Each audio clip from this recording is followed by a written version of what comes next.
Viewers, US President Donald Trump visited the eastern North Carolina town of Rocky Mount, and this is the second time Trump has traveled to the presidential battleground state to focus on the economy and affordability concerns. Here's a quick report.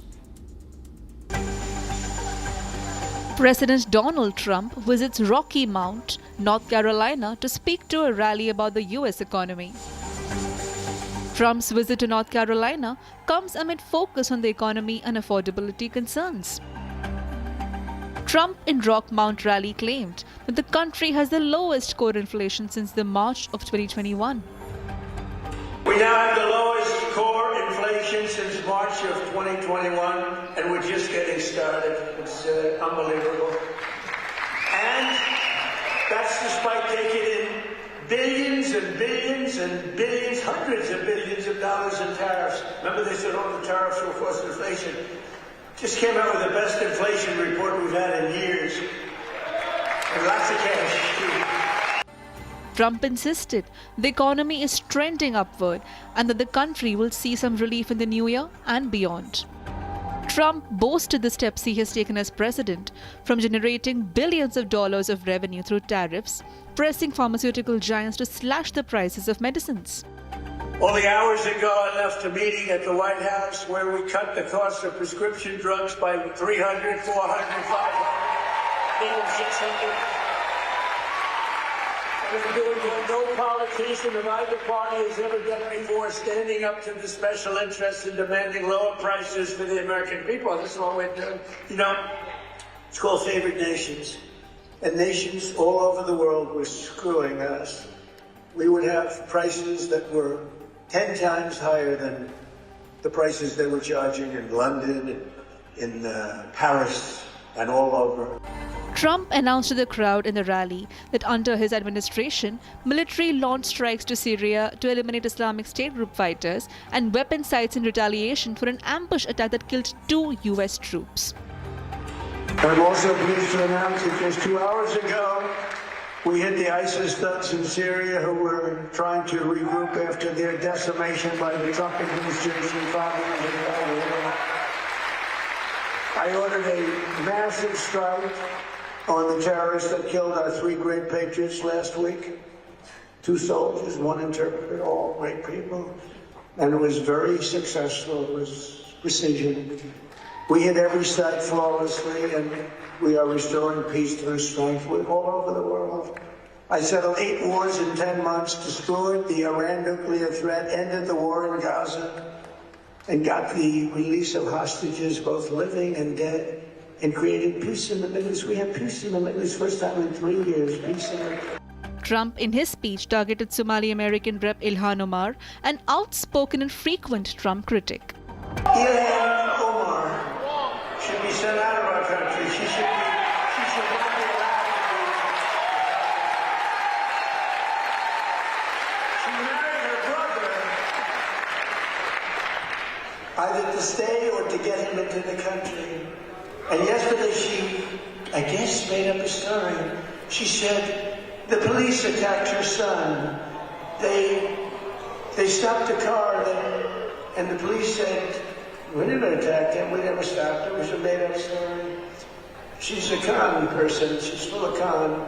She says, zero, she said, get her the hell out of our country. The high prices Trump promised to solve during his 2024 campaign persist as a liability for the president and his party heading into the next year's midterm elections. Moving on from that, viewers, President Donald Trump has also announced what he calls a landmark deal with major pharmaceutical companies to slash the drug prices for Americans, aligning them with the lowest prices paid by other developed nations. Here's a report. President Donald Trump announced most favored nation pricing agreements with the 9 major pharmaceutical companies at the White House. Among the greatest executives. Trump said the companies have agreed to offer their flagship prescription drugs at the lowest prices charged anywhere in the world. I'm thrilled to be joined by the leaders of 9 of the world's largest pharmaceutical manufacturers, all very big names, celebrities in their own right, very, very powerful people, and they head some of the most admired companies anywhere in the world. It's a great group. To announce that they've agreed to offer many of their flagship drugs, really all of their flagship drugs, at heavily discounted, most favored nations prices. In other words, whatever the drug sells for over the world, in the world, whatever the lowest number is, if it's Germany, if it's in UK, anywhere, we will match that price. Right now, sometimes it's 10 times higher. We've been laughed at and scoffed at for years. For years. The deal comes as Republicans note rising healthcare costs and higher insurance premiums following Congress' failure to renew Affordable Care Act subsidies. Under the agreement, drug prices in the US will be benchmarked to the lowest prices paid by the countries such as Germany and the UK. Starting next year, American drug prices will come down fast and furious, and will soon be among the lowest in the developed world. So in other words, whatever the lowest price for a certain drug, of which these companies make much of it, whatever the lowest price is, that price will come down to that price. So we will get the lowest price anywhere in the world. If they're lower in England than they are in Germany, we take the England price. Trump described the deal as a historic breakthrough for patient affordability in the US healthcare system. This represents the greatest victory for patient affordability in the history of American healthcare by far, and every single American will benefit. So this is the biggest thing ever to happen on drug pricing and on healthcare. This will have a tremendous impact on healthcare itself. The administration also announced plans to launch a new platform, TrumpPRX.gov, allowing consumers to purchase medicines directly from manufacturers. Executives from several pharmaceuticals companies were present for the announcement. The White House says the pricing changes will begin rolling out next year, aiming to sharply reduce prescription drug costs for millions of Americans.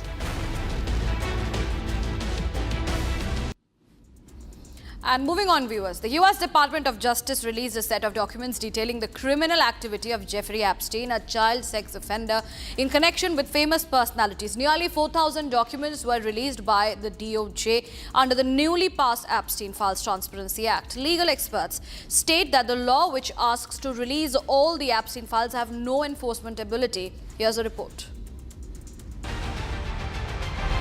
The US Department of Justice released some records related to the Epstein files on Friday. The convicted sex offender Jeffrey Epstein was in connection with some of the famous personalities, including Donald Trump, who long sought to keep the files concealed. The first batch of the Epstein documents were released on the 19th of December by US Department of Justice as part of partial compliance with the Epstein Files Transparency Act. The release is said to be just a thin slice of the total documents the Department of Justice have. The DOJ authority said to the federal government that they have not released the entire reports and the government expects more reports by the end of the year. John Day, a criminal defense attorney in New Mexico, stated that the law which forces the department to release all the Epstein files has no enforcement ability in it. The problem is the law didn't have any enforcement teeth in it. There was nothing in the law that said, if that doesn't happen by midnight on December 19th, this is the penalty, this is the punishment. The attorney goes on to state that the officials are releasing unnecessary statements, leading to a rise in suspicions. They're not required to release a list of what they're not releasing, and that's where the problems arise, and that's where the suspicion would continue to grow, because we don't know what we don't know about the documents that were kept back. Among the thousands of records released so far, some have already been redacted and are in the public domain. The White House described Trump's administration as the most transparent in the history following the release of Epstein files. And next up, viewers, we get you a roundup of news that we are tracking from across the globe.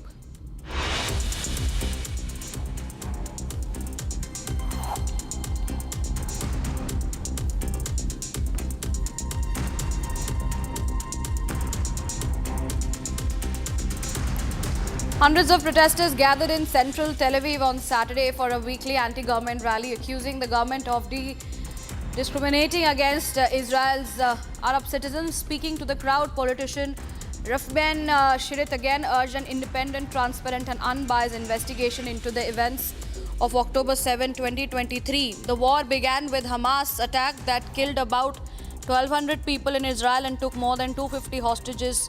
Israel's Gaza offensive has killed tens of thousands and displaced the enclave's population.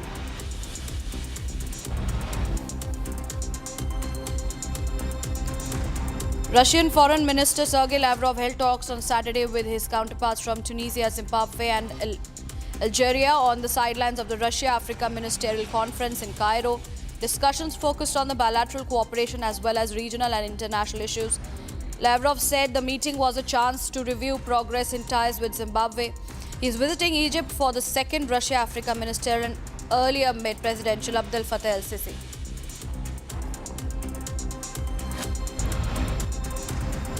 Ukrainian President Zelensky met Portuguese Prime Minister Luis Montenegro in Kiev on Saturday, where they laid flowers at the tomb of Ukrainian soldiers. At a joint news conference, Zelensky said the United States had proposed a separate meeting format involving Ukraine, Russia and likely European representatives to discuss peace. He rejected Russia's proposal to hold elections for Ukrainians in occupied territories, saying voting cannot take place outside Kiev's control.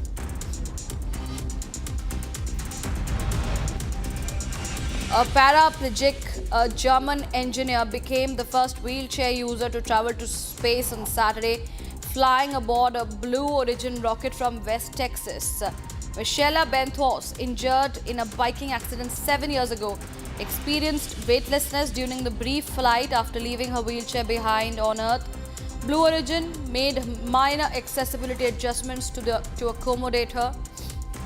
Benthos was joined by 5 other passengers, including retired SpaceX executive Hans, who helped sponsor and support her historic journey. Federal investigators are probing why a business jet carrying retired NASCAR driver Greg Biffle and 6 others crashed while trying to return to a North Carolina airport shortly after takeoff, killing everyone on board. The Cessna 550 truck struck light poles and trees before erupting into flames. The NTSB confirmed a passenger sent a brief emergency landing text before the crash. Investigators are examining the pilot roles, weather conditions and wreckage to determine the cause.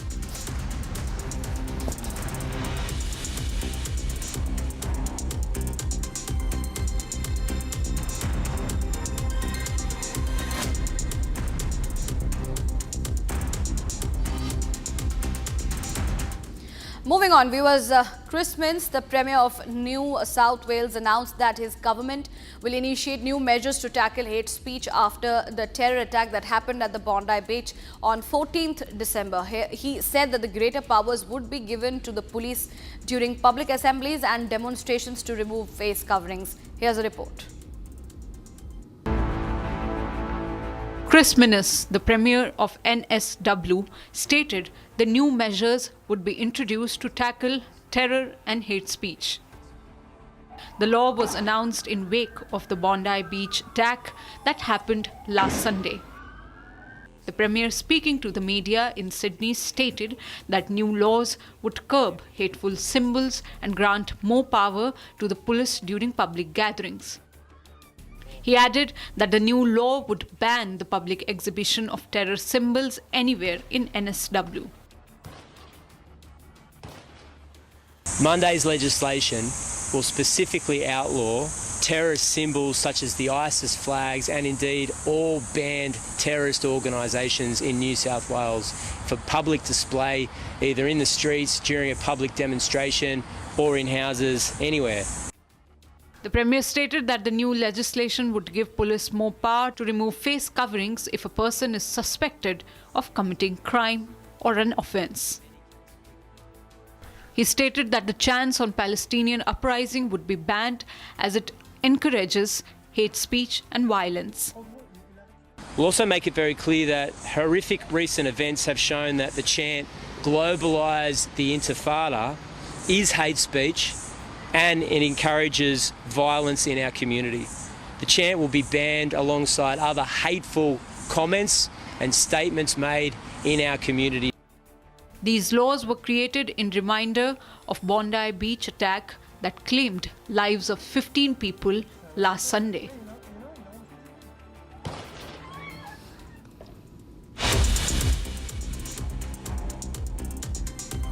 Parliament's passage of the Sabka Bima Sabki Raksha Amendment of Insurance Bill 2025 is expected to boost insurance penetration, efficiency and market resilience.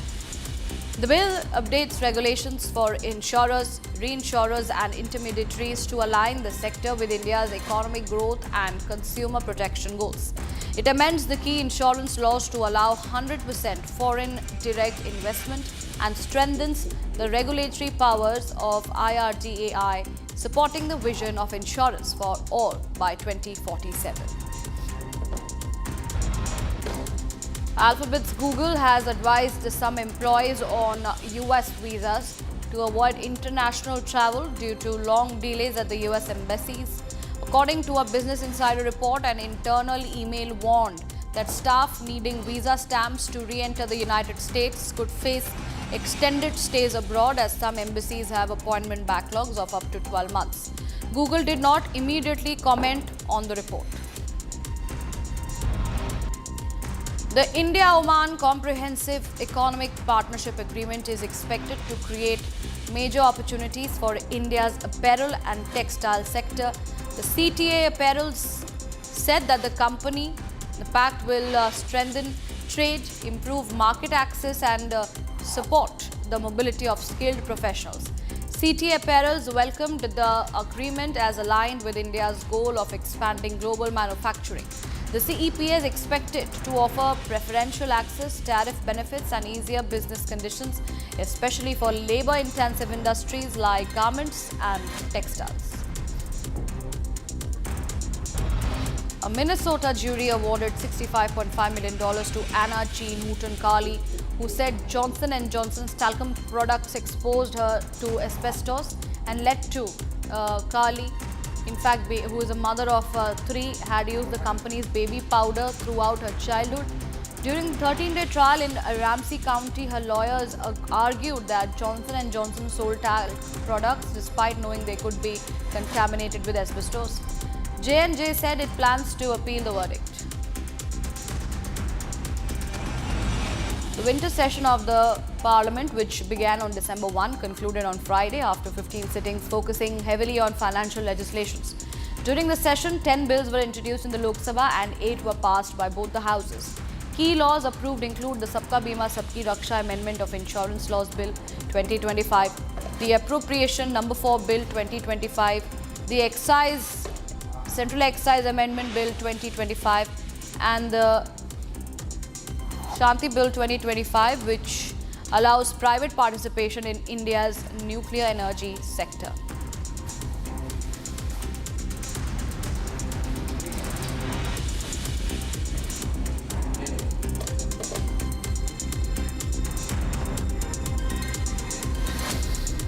And viewers, tensions have flared again along the Thailand-Cambodia border after Thai F-16 fighter jets bombed a casino near the disputed frontier. Thailand claims that the building was being used as a military base to launch the cross-border attacks, an allegation that Cambodia has not confirmed. The strike comes amid the long-running border disputes that worsened sharply this year despite a fragile ceasefire brokered by the United States. With both the sides trading blame, concerns are now growing over renewed instability along the border. Take a look at this report as we bring you all the details. Unrest has stirred up yet again at the Thai-Cambodia border. This time, it's over a bombing at a casino building along the Thai-Cambodia border region. Using their F-16 fighter jets, Thailand targeted the casino building, claiming that the building was used as a military den. This resulted in a thick black smoke billowing from the roof of the casino complex. Thai military officials alleged that the building was used to coordinate and launch cross-border attacks on Thai territory. The Cambodian authorities have not yet confirmed these allegations. A 817-kilometer land border between Thailand and Cambodia has been the reason behind clashes for more than a century. Tensions escalated sharply in 2025 after clashes in May killed a Cambodian soldier, triggering nationalist backlash and retaliatory measures on both sides. Situations worsened in July after a Thai soldier stepped on a landmine in a disputed area. 5 days of clashes killed at least 48 people and displaced more than 300,000 before a fragile ceasefire was brokered by the United States and signed in Malaysia in October. The constant appeal from US President Donald Trump urging both countries to fully honor their ceasefire commitments to bring the conflict to an end has so far shown no result. Tensions remain high along the disputed border as both sides trade accusations amid growing regional concerns.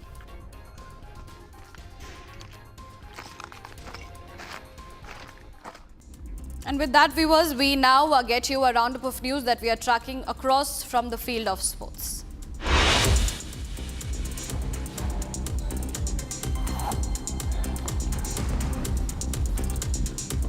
Some reports claim that former India captain Rohit Sharma may be missing the first few games of the Vijay Hazare Trophy, but that is not the case, as an MCA source confirmed that he would be available for Mumbai's opening 2 games of the Vijay Hazare Trophy starting December 24. Following India's series win over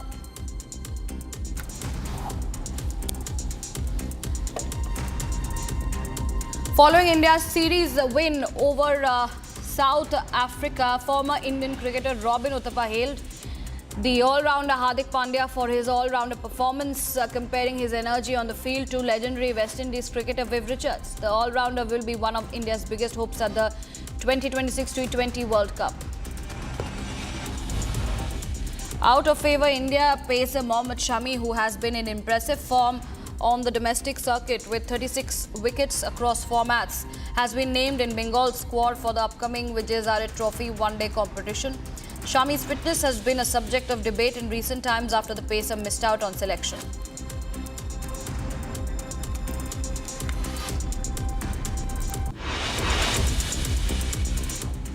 And with that, it's time for a break, viewers. Coming up next, our Republic investigation that exposes illegal mining along the Aravalli Hills.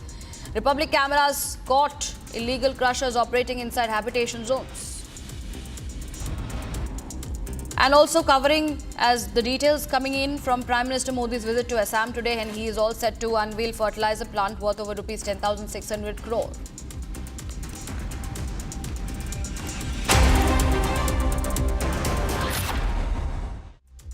थोड़े में ज्यादा स्वाद ये तो है इसकी खास बात। वाओ मामा, क्या स्वाद है? अरे मेरे राजा। Amity has been ranked among the top universities globally for producing the most employable graduates by the Times Higher Education UK. Yet another testimony to Amity's excellent placement record. आधे बाउल दही में 4 चम्मच MDH चटनी पुदीना मसाला डाला, stir करो, पुदीना चटनी तैयार। MDH चटनी पुदीना मसाला। MDH।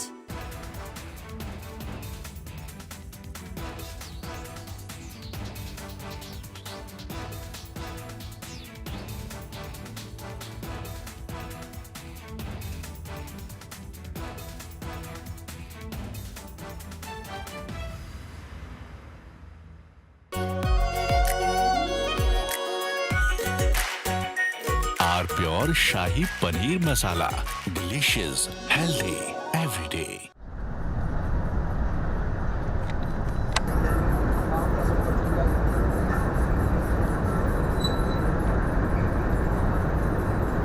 We just now felt this entire mountain shiver because there are blasts going on. As we were telling you, usually for the limestone mining, the acceptable range of the blast is around 1 meter. And that won't be so harsh that we could feel this entire mountain, feel shake. Yes, definitely. And the kind of, because for cement mining, they need blast of a larger range of something around 50 meters or 60 meters. And when that happens, we were not able to show you, but because that is very frequent between 2 to 3 p.m., we'll try to get that on camera for you guys. But while I was speaking to you, I could feel this mountain shake. So that is the range, and all of this is illegal, Shivam. All of this, the range of those blasts which is used in those mining, the kind of trucks that you see on the other end, which are carrying those residual pebbles, those are also they are not legally allowed to sell those.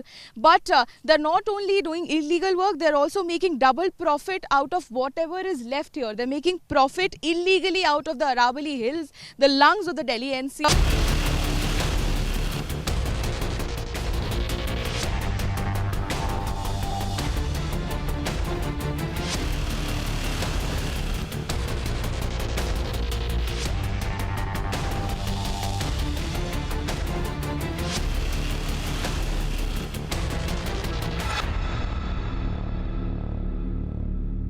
थोड़े में ज्यादा स्वाद ये हित तो है इसकी खास बात। वाओ मामा क्या स्वाद है। अरे मेरे राजा Please stop! झुमका तेरा झुमका तेरा झुमका Not there. मेरा काउंटर टॉप टूट जाएगा. तेरा झुमका।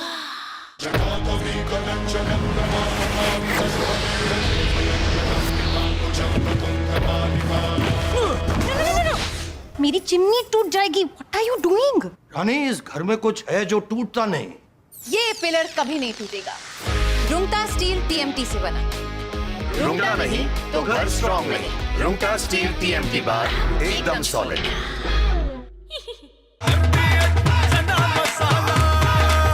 अब छोलिया हो या लोबिया, सफेद चने या काले चने, सब कुछ मजेदार बने. We are willing to put an end to this conflict via peaceful means based on the principles that I outlined in July last year when I spoke at the Foreign Ministry of Russia.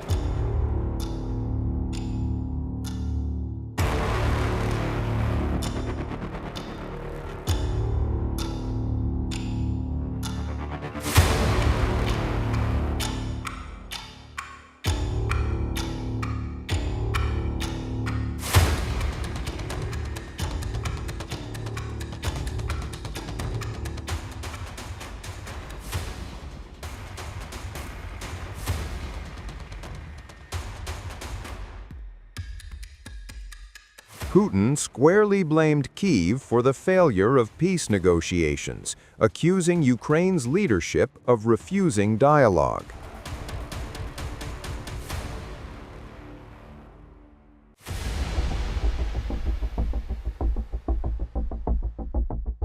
Statements from Zelensky that he is not prepared to discuss territory issues. At the moment, we don't see their readiness. I would like to remind where it all began.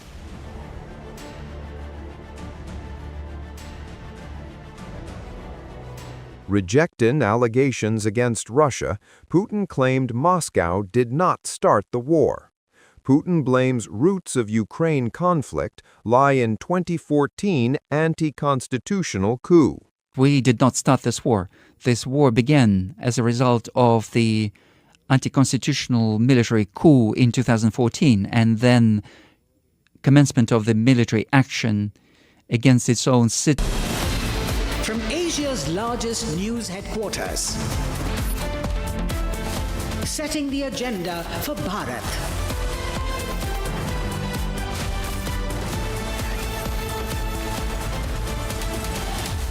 You're watching Republic.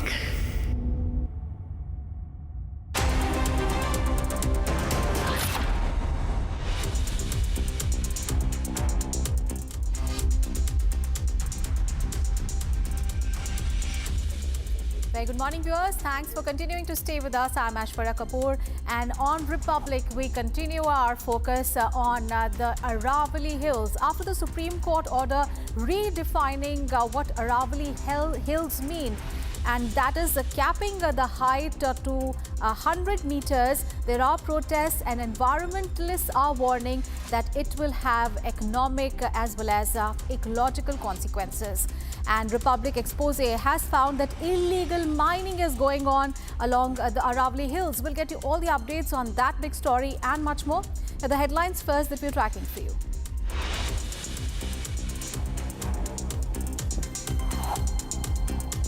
Republic investigation exposes illegal mining along the Aravalli Hills. Republic cameras catch illegal crushers operating inside the habitation zones.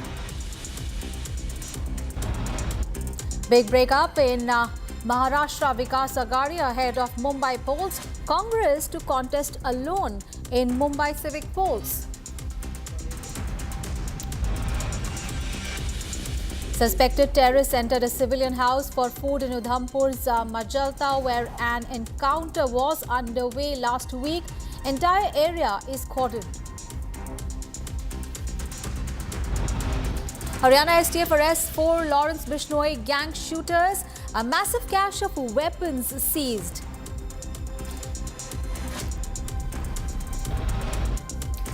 And Prime Minister Narendra Modi to visit Assam today to unveil a fertilizer plant worth over 10,600 crore rupees.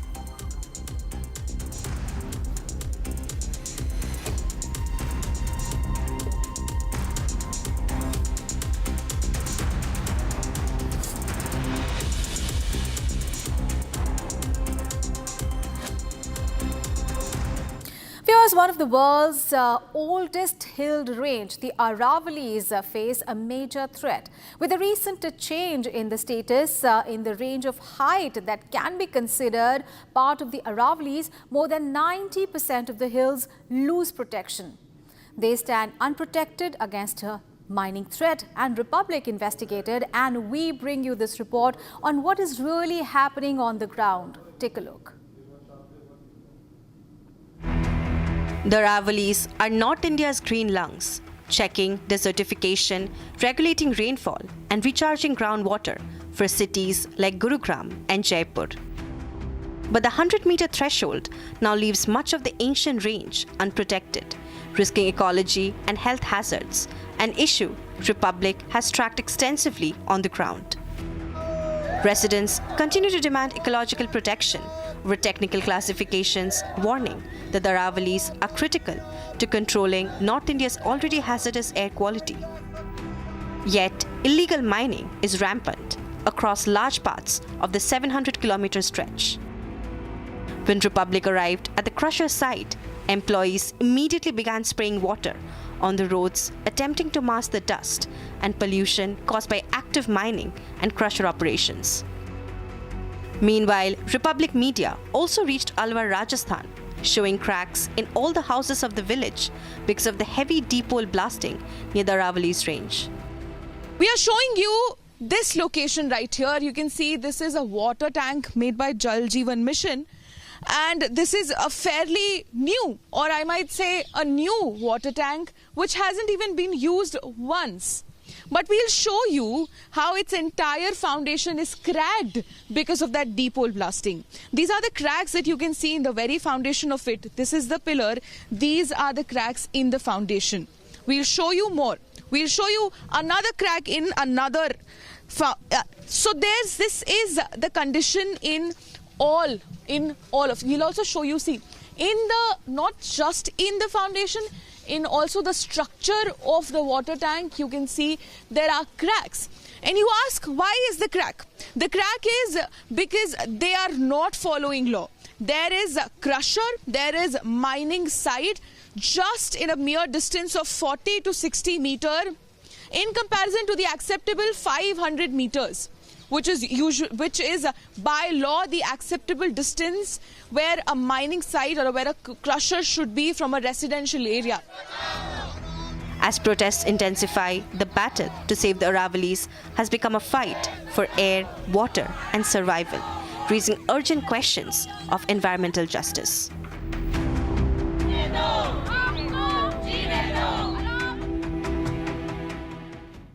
So viewers, viewers, India's oldest mountain range is under threat, and in Udhampur, lawyers have taken to the streets protesting a Supreme Court interpretation that they fear would remove protection from the Aravalli Hills, and at stake is more than just a legal definition. Environmentalists, in fact, warned that the move could accelerate mining, dry up water sources, and also push North India closer to desertification. Take a look. India's oldest mountain range, the Aravallis, estimated to be 750 million years old, are now at the center of a growing national storm. A recent Supreme Court verdict redefining the Aravalli Hills has triggered protests, panic, and fears of irreversible environmental damage. In Udaipur, lawyers from the Bar Association have taken to the streets. They warn that narrowing the legal definition of the Aravallis, particularly the 100-meter interpretation, could open the door to rampant mining. 100 metre के दायरे में तो 90% अरावली यहाँ से समाप्त हो जाएगी, खनन होगा, दूसरे सारे कार्य होंगे, जबकि मेवाड़ की और आज जो उदयपुर की सौंदर्यता है, जिस कारण यहाँ पे पर्यटन आ रहे हैं, जो सौंदर्य है वह इस अरावली के कारण है, अरावली के कारण मेवाड़ है और इसका संरक्षण बहुत जरूरी है। साथियों का सारा ये संघर्ष जो विरोध है वो अरावली पर्वत श्रृंखला को जो डैमेज किया जा रहा है और जो उदयपुर की सुंदरता को ख़त्म किया जा रहा है, उसके विरोध में हम लोग पूरी मेवाड़ की जनता के पक्ष में हम लोग ये आज ये विरोध प्रकट करने आए हैं। Environmentalists warn the damage is no longer theoretical. Deep mining punctures aquifers, disturbs natural water flow, and dries up lakes across Rajasthan and North India.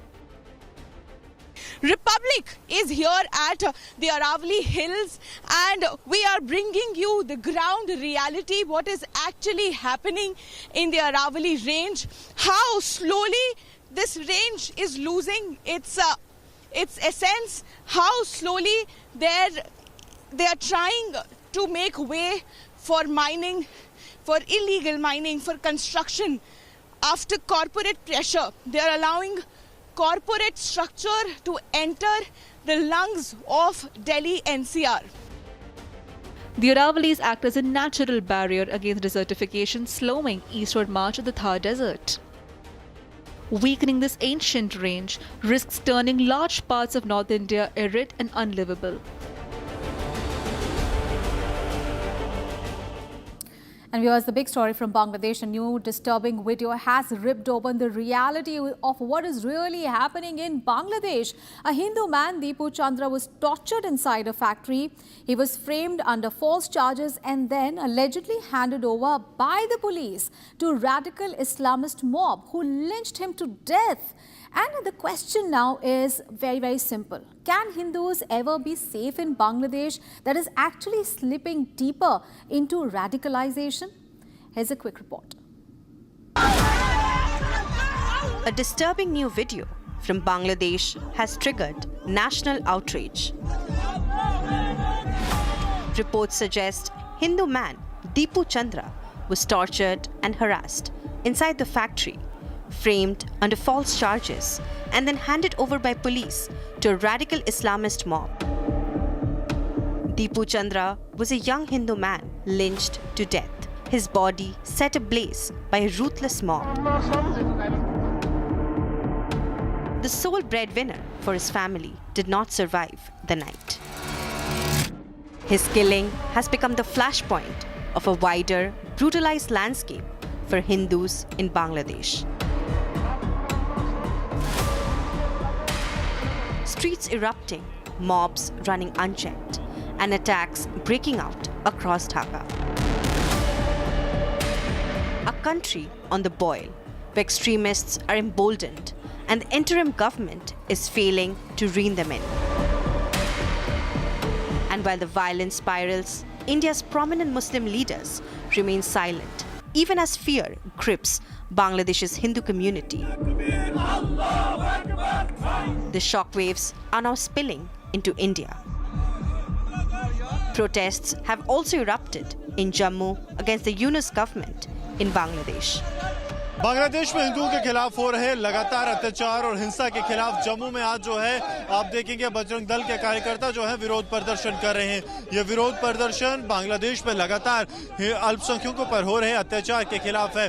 तस्वीरों में आप देखेंगे तो बांग्लादेश का पुतला हाथों में लिए ये बजरंग दल के कार्यकर्ता हैं जो लगातार यहाँ पर विरोध प्रदर्शन कर रहे हैं। इनकी मांग ये है कि बांग्लादेश जो लगातार हिंदुओं और खासतौर पर अल्पसंख्यकों पर हिंसा कर रहा है उस हिंसा को रोका जाए और कहीं ना कहीं अब अंतर्राष्ट्रीय समुदाय जो है वो इसमें हस्तक्षेप करे, क्योंकि लगातार अंतर्राष्ट्रीय समुदाय जो है इस पर चुप्पी साधे हुए है और बांग्लादेश में हिंदुओं के खिलाफ जारी हिंसा जो है वो खत्म नहीं हो रही है। A killing caught on camera, a nation on edge, and a question that refuses to fade.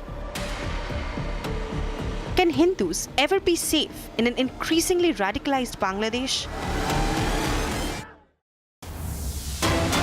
Breaking news coming in from the United States. Democrats are alleging that the Department of Justice deleted the photographs of Donald Trump from the newly released Jeffrey Epstein files. Well, the image is labeled as file 468 and it shows Donald Trump with a woman Democrats are saying that the number of documents, including Donald Trump's picture, reportedly was removed from the DOJ's release site. The access photo shows President Donald Trump's face that was included in the release of the investigative files on notorious sex predator Jeffrey Epstein, and more than a dozen other files appears to have been removed from the Department of Justice website. So these are the big questions that Democrats are alleging, they are posing, and they are saying that the Justice Department removed a photograph of US President Donald Trump from the newly released Jeffrey Epstein file. This image is labeled as file 468 and it shows Donald Trump with a woman in revealing clothes, and the Democrats are saying that at least 16 files disappeared from the Department of Justice webpage without any plausible explanation. So this is what the Democrats are alleging. They posted on X that this photo, file number 468 from the Epstein files that includes Donald Trump, has apparently now been removed from the DOJ's release. So big allegations coming in from the Democrats, and they are demanding answers about the missing file 468. And they also question what might else have been withheld. They're saying what else is being covered up.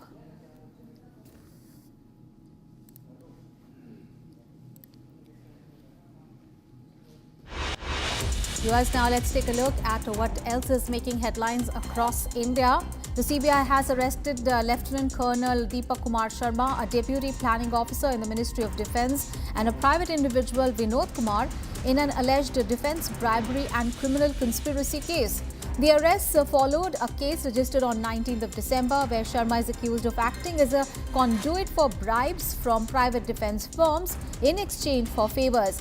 Cash was seized during searches conducted across multiple cities. A POCSO court in Bulandshahr in Uttar Pradesh has convicted all 5 accused in a gang rape case. The case relates to a heinous incident involving rape, dacoity, wrongful confinement and sexual assault on a child. As per the allegations, the accused abducted a family at gunpoint, looted cash and jewellery and held them captive, and during captivity 2 victims were raped. The CBI investigated the case following a court order. Prime Minister Narendra Modi on Saturday inaugurated the new terminal building at Lokpriya Gopinath Bordoloi International Airport in Guwahati. Adani Group Chairman Gautam Adani said that the terminal belongs to the people of Assam, highlighting its people-centric design. The structure incorporates around 140 tons of locally sourced bamboo and is inspired by the concept of a sky forest. The terminal reflects Assam's craftsmanship, ecology and cultural identity while strengthening regional connectivity. Prime Minister Narendra Modi on Saturday accused the Trinamool Congress of promoting Maha Jangal Raj in West Bengal while addressing a virtual rally during his Assam visit.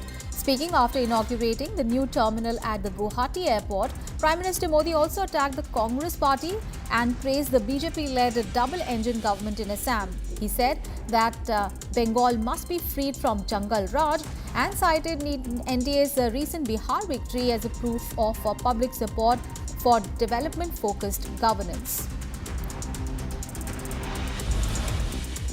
7 wild Asiatic elephants were killed and a calf was injured after a high-speed passenger train hit a herd crossing railway tracks in Assam early on Saturday. The driver applied emergency brakes after spotting around 100 elephants, but the train still struck several animals, derailing the engine and 5 coaches. No passengers were hurt. Assam, which is home to about 7,000 wild elephants, has seen multiple such accidents, especially during the harvest season when herds move near the human settlements.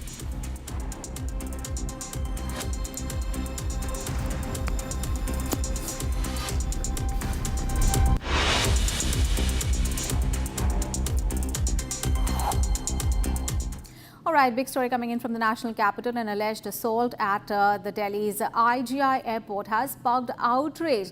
A passenger accused an Air India Express pilot of physically assaulting him during a security check dispute at Terminal 1.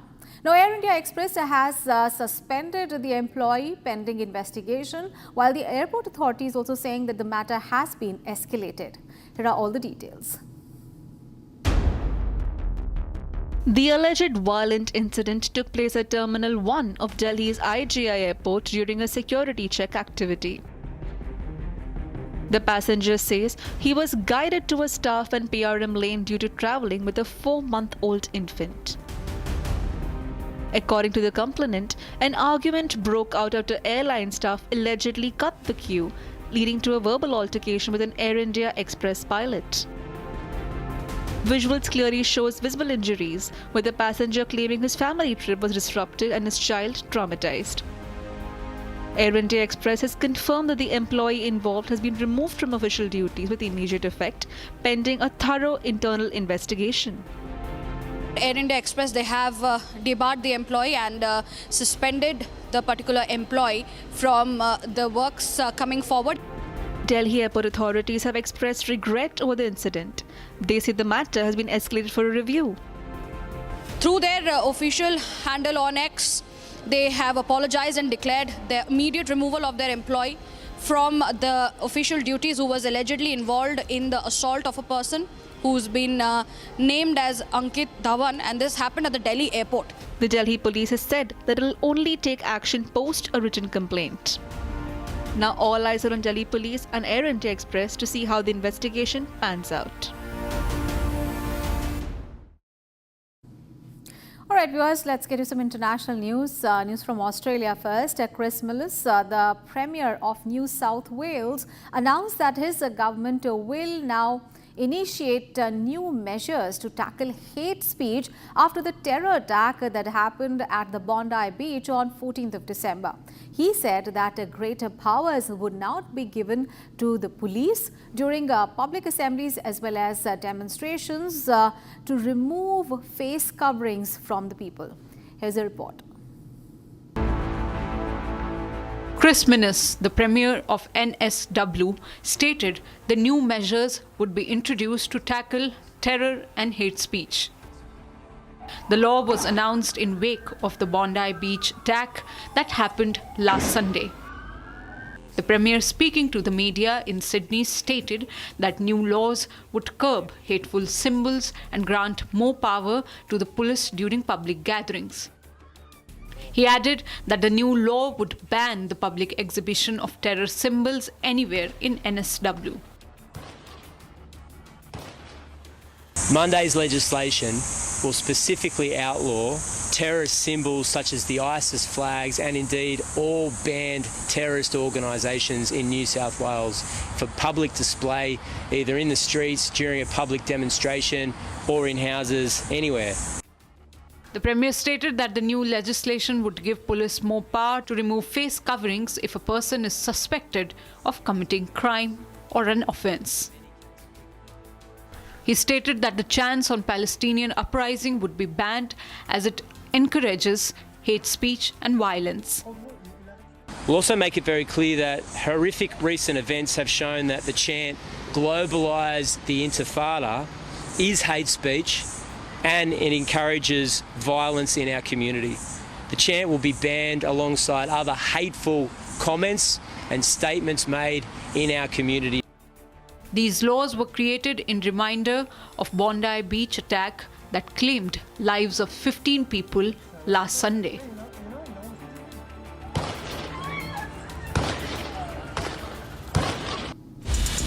Here is some news from the world of business and markets. Parliament's passage of the Sabka Bima Sabki Raksha, that is Amendment of Insurance Laws Bills 2025, is expected to boost insurance penetration, efficiency and market resilience. Care Edge Rating said the bill updates the regulations for insurers and reinsurers as well as intermediaries to align the sector with India's economic growth and consumer protection goals. It amends key insurance laws to allow 100% foreign direct investment and strengthens the regulatory power of IRDAI, supporting the vision of insurance for all by 2047. Alphabet's Google has advised some employees on US visas to avoid international travel due to long delays at the US embassies, according to a Business Insider report. An internal email warned that staff needing visa stamps to re-enter the United States could face extended stays abroad, as some embassies have appointed backlogs of up to 12 months. Google did not immediately comment on the report. The India-Oman Comprehensive Economic Partnership Agreement is expected to create a major opportunity for India's apparel and textile sector, CTA Apparel said. The company said that the pact will strengthen trade, improve market access and support the mobility of skilled professionals. CTA Apparels welcomed the agreement as it aligned with India's goal of expanding global manufacturing. The CEPA is expected to offer preferential access, tariff benefits and easier business conditions, especially for the labor-intensive industries like garments and textiles. A Minnesota jury awarded $65.5 million to Anna Jean Houghton Carle, who said that Johnson & Johnson's talcum products exposed her to asbestos and led to mesothelioma. Now, Carly, a mother of three, had used the company's baby powder throughout her childhood, and during the 13-day trial in Ramsey County, her lawyers argued that Johnson & Johnson sold talc products despite knowing that they could be contaminated with asbestos. Johnson & Johnson said that it plans to appeal the verdict. The winter session of Parliament, which began on 1st of December, concluded on Friday after 15 sittings, focusing heavily on financial legislation. During the session, 10 bills were introduced in the Lok Sabha and 8 were passed by both the houses. Key laws approved include the Sabka Bima Sabki Raksha Bill 2025, the Appropriation Number 4 Bill, the Central Excise Amendment Bill 2025 and the Shanti Bill 2025, which allows private participation in India's nuclear energy sector.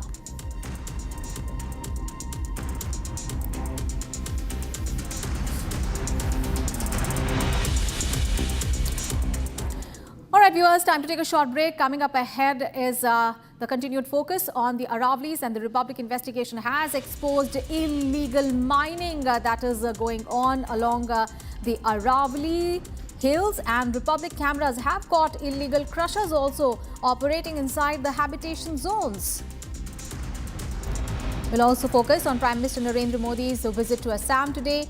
He is to unveil a fertilizer plant worth 10,600 crore rupees. Those big stories and much more after a short break. MDH की हल्दी मिर्ची धनिया करे कमाल, ये रंग दे, ये खुशबू दे, ये तीखा, ये कम पड़े, क्या निराला MDH masala. Amity has been ranked among the top universities globally for producing the most employable graduates by the Times Higher Education UK. Yet another testimony to Amity's excellent placement record. Pure सूजी pasta उबालो मिलाओ और खाओ 8 minute में तैयार। क्या taste है सबका राजा R pure masala.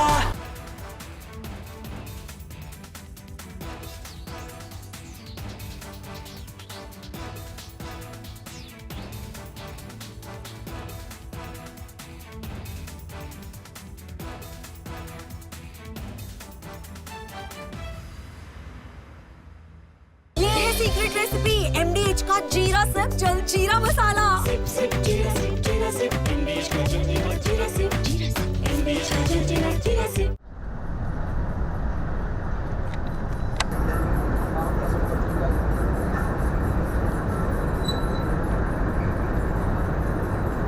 We just now felt this entire mountain shiver because there are blasts going on. As we were telling you, usually for the limestone mining, the acceptable range of the blast is around 1 meter. And that won't be so harsh that we could feel this entire mountain, feel shake.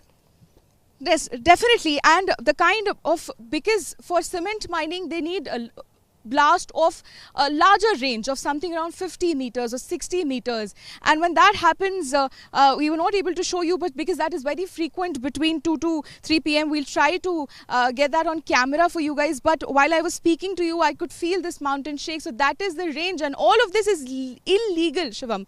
All of this, the range of those blasts which is used in those mining, the kind of trucks that you see on the other end, which are carrying those residual pebbles, those are also they are not legally allowed to sell those, but they're not only doing illegal work, they're also making double profit out of whatever is left here. They're making profit illegally out of the Aravalli Hills, the lungs of the Delhi NCR, the home for several hundreds of people, wildlife, and so much more.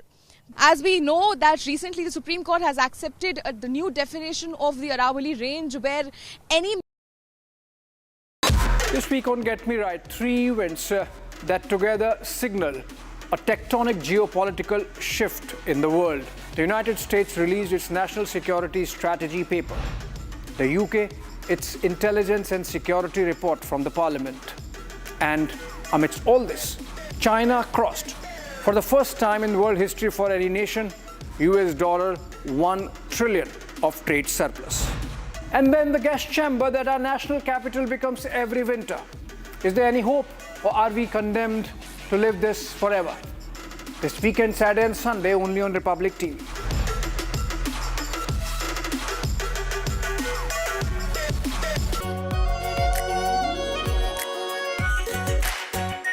Are pure shahi paneer masala, delicious, healthy, everyday.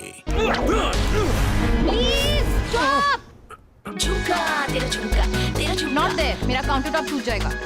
तेरा झुमका।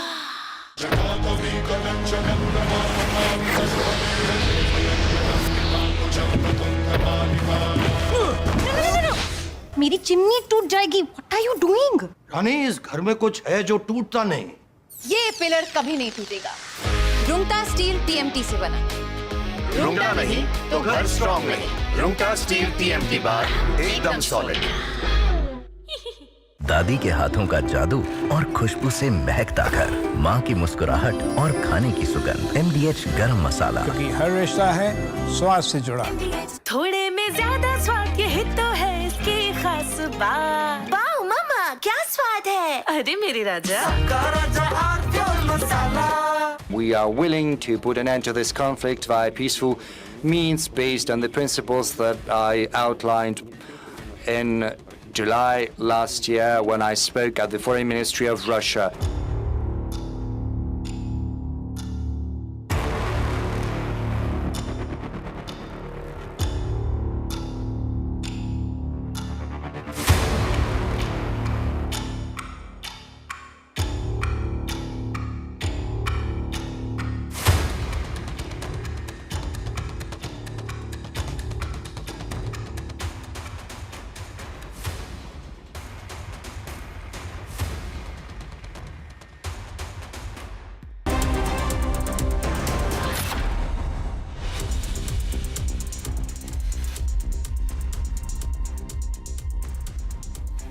Welcome viewers, you're watching Republic TV and I'm Priyanka Chaudhary. Our focus this hour is going to be on the partial release of the Epstein files by the US Department of Justice, which uncovers and exposes the truth and the harsh reality, and those all the pictures and the call logs of Jeffrey Epstein, child sex offender that we had seen in the past. But certain pages have still not been released. That is where the questions are coming in from the side of the Democrats. We get to the details, but first on the headlines.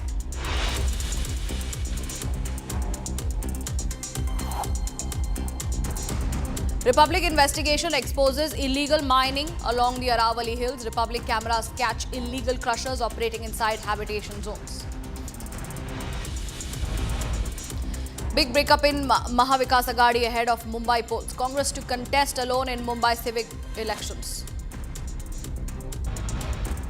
Suspected terrorists entered a civilian house for food in Udhampur's Majalta, where an encounter was underway last week. Entire area cordoned.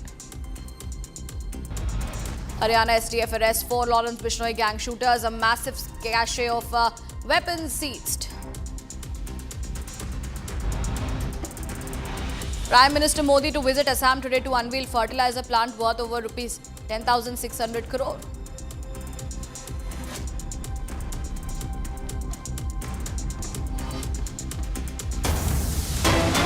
We have some breaking news coming in this morning, viewers, from the United States, where the Democrats alleged that the Department of Justice, the US Department of Justice, deleted photographs of Donald Trump.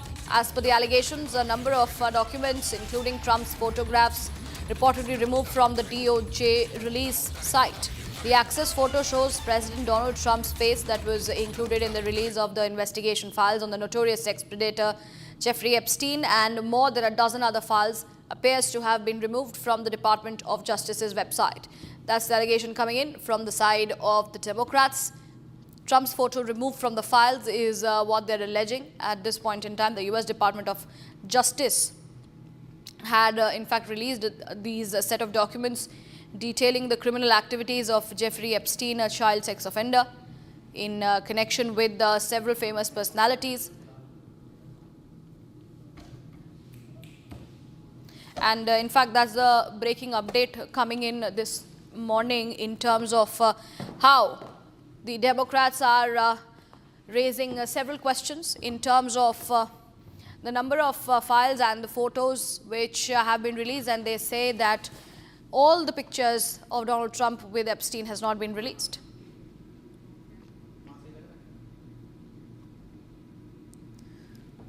And viewers, to get your background, the Epstein Files Transparent Act's December 19 deadline prompted the recent release of the Jeffrey Epstein files, which disclosed a vast amount of information that connects the financier's personal life to his connection to the most influential people in the world. The House Oversight Committee collected over 95,000 photos and documents from Epstein's estate, which served as the foundation for the recent revelations. Watch this detailed report for more on this. The recent release of the Jeffrey Epstein files, triggered by the December 19, 2025 deadline of the Epstein Files Transparency Act, has unveiled a massive trove of data that bridges the gap between the financier's private life and his proximity to the world's most powerful figures. What was once whispered in deposition transcripts is now being visualized through tens of thousands of images and documents.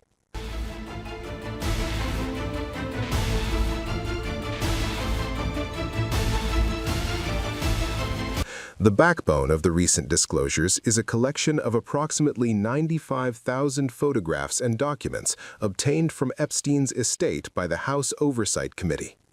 While the Department of Justice, DOJ, began its mandated release on December 19th, House Democrats had already begun a drip feed of these materials. The files include estate photos, high-resolution images of Epstein's properties, including his Manhattan townhouse and his private island, Little St. James, photos of a dentist's office in his Caribbean home, BDSM equipment, and peculiar office decor, such as a chalkboard with words written on it, a commemorative book given to Epstein for his 50th birthday containing notes and signatures from various elites.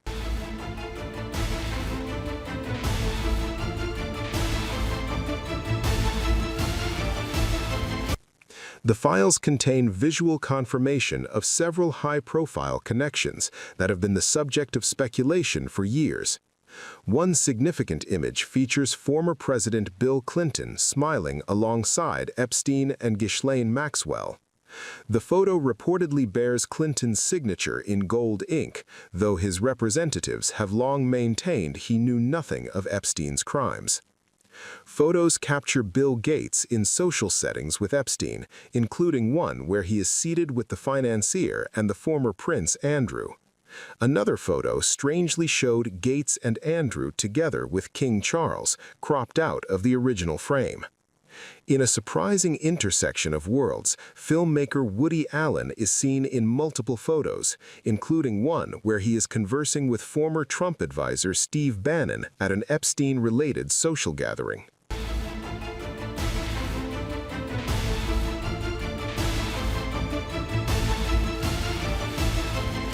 The files offer a nuanced examination of the relationship between Jeffrey Epstein and Donald Trump, which spanned approximately 15 years before a falling out in 2004. Trump appears in at least 3 images from the new batch. One shows him at a Hawaiian-themed party surrounded by 6 women whose faces are redacted. Another shows him sitting with a woman on what appears to be an aircraft. Despite the provocative nature of the photos, investigators and journalists note that none of the images released thus far show Donald Trump engaging in illegal activity or provide smoking gun evidence of involvement in Epstein's sex trafficking ring.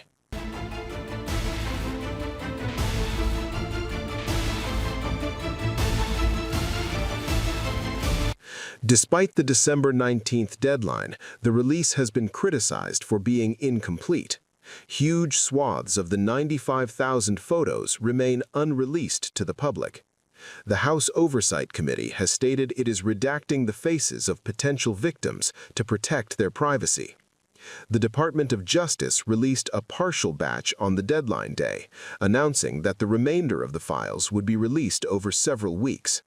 This has led to accusations of a cover-up from some lawmakers who argue the DOJ is violating the transparency law.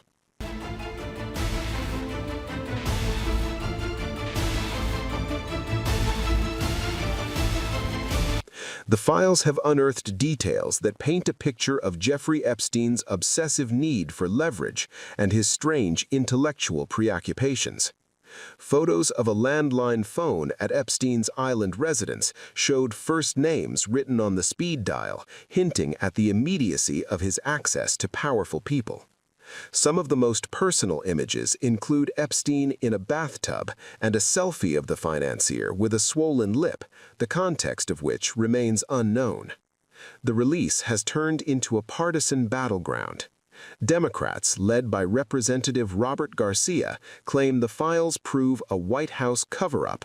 At the same time, the White House and Republican allies accuse Democrats of cherry-picking photos to create a false narrative against President Trump, noting that Trump himself signed the act to release these very files.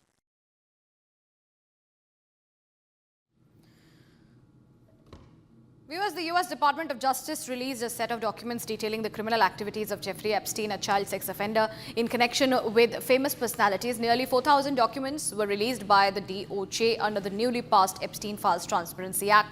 Legal experts state that the law, which asks to release all the Epstein files, have no enforcement ability. Here is the report.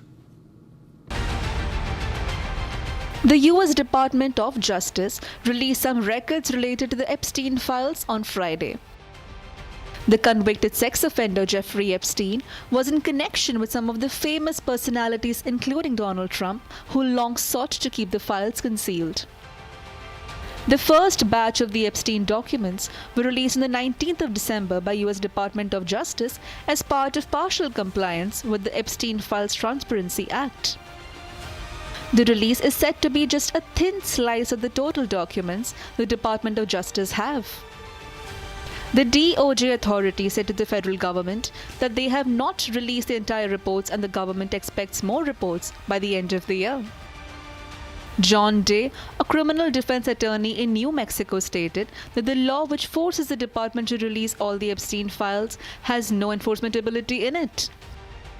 The problem is the law didn't have any enforcement teeth in it. There was nothing in the law that said, If that doesn't happen by midnight on December 19th, this is the penalty. This is the punishment. The attorney goes on to state that the officials are releasing unnecessary statements, leading to a rise in suspicions. They're not required to release a list of what they're not releasing, and that's where the problems arise, and that's where the suspicion would continue to grow, because we don't know what we don't know about the documents that were kept back.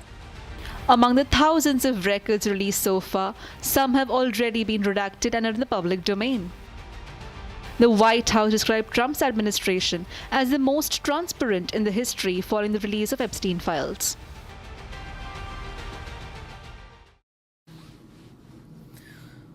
And moving on, viewers, President Donald Trump visited the eastern North Carolina town of Rocky Mount. This is the second time Trump traveled to a presidential battleground state to focus on the economy and affordability concerns. Here is a quick report. Take a look. President Donald Trump visits Rocky Mount, North Carolina, to speak to a rally about the U.S. economy. Trump's visit to North Carolina comes amid focus on the economy and affordability concerns. Trump in Rock Mount rally claimed that the country has the lowest core inflation since the March of 2021. We now have the lowest core inflation since March of 2021, and we're just getting started. It's unbelievable. And that's despite taking in billions and billions and billions, hundreds of billions of dollars in tariffs. Remember they said, oh, the tariffs will cause inflation. Just came out with the best inflation report we've had in years. And lots of cash. Trump insisted the economy is trending upward and that the country will see some relief in the new year and beyond. Trump boasted the steps he has taken as president, from generating billions of dollars of revenue through tariffs, pressing pharmaceutical giants to slash the prices of medicines. Only hours ago, I left a meeting at the White House where we cut the cost of prescription drugs by 300, 400, 500, even 600. No politician of either party has ever done before, standing up to the special interests and demanding lower prices for the American people. This is what we're doing. You know, it's called favored nations. And nations all over the world were screwing us. We would have prices that were 10 times higher than the prices they were charging in London, in Paris, and all over. Trump announced to the crowd in the rally that under his administration, military launched strikes to Syria to eliminate Islamic State group fighters and weapon sites in retaliation for an ambush attack that killed 2 U.S. troops. I'm also pleased to announce that just 2 hours ago, we hit the ISIS thugs in Syria who were trying to regroup after their decimation by the Trump administration 5 years ago. I ordered a massive strike on the terrorists that killed our 3 great patriots last week. 2 soldiers, 1 interpreter, all great people. And it was very successful. It was precision. We hit every site flawlessly, and we are restoring peace through strength all over the world. I settled 8 wars in 10 months, destroyed the Iran nuclear threat, ended the war in Gaza, and got the release of hostages, both living and dead, and created peace in the Middle East. We have peace in the Middle East, first time in 3 years. Peace in the Trump, in his speech, targeted Somali-American Rep. Ilhan Omar, an outspoken and frequent Trump critic. Ilhan Omar should be sent out of our country. She should not be allowed to be. She married her brother either to stay or to get him into the country. And yesterday she, I guess, made up a story. She said the police attacked her son. They stopped the car and the police said, we didn't attack him, we never stopped. It was a made-up story. She's a con person, she's full of con. She says, zero, she said, get her the hell out of our country. The high prices Trump promised to solve during his 2024 campaign persist as a liability for the president and his party heading into the next year's midterm elections.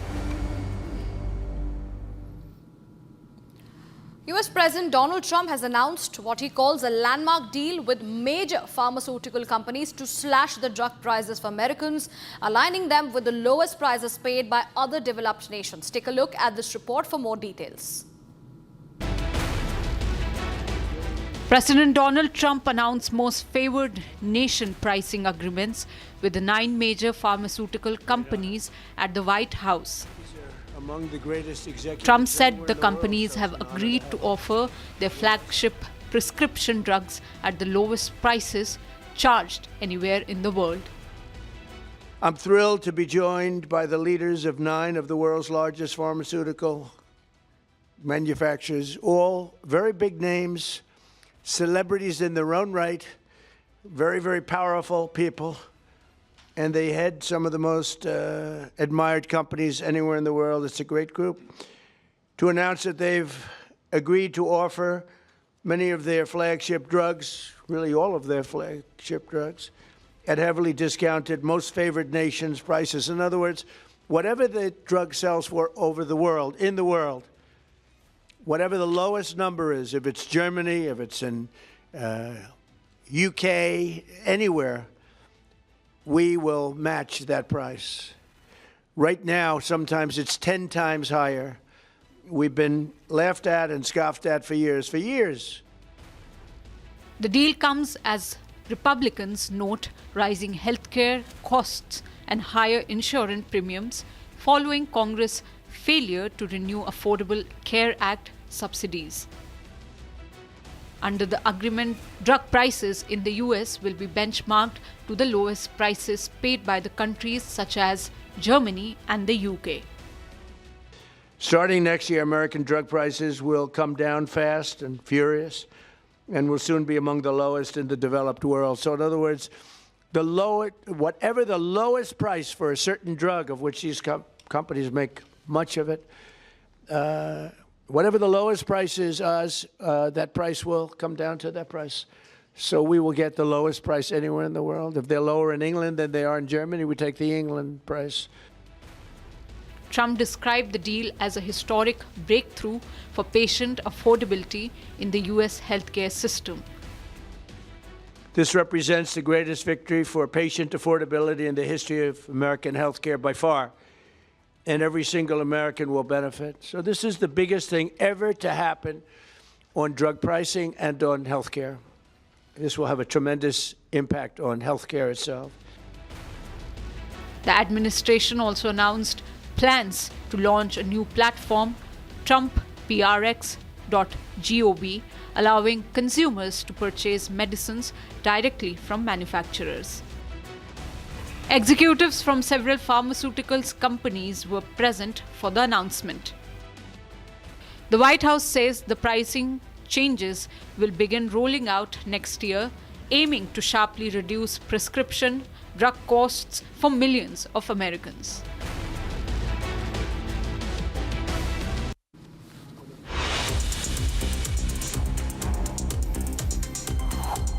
Hundreds of protesters gathered in central Tel Aviv on Saturday for a weekly anti-government rally accusing the government of discrimination against Israel's Arab citizens.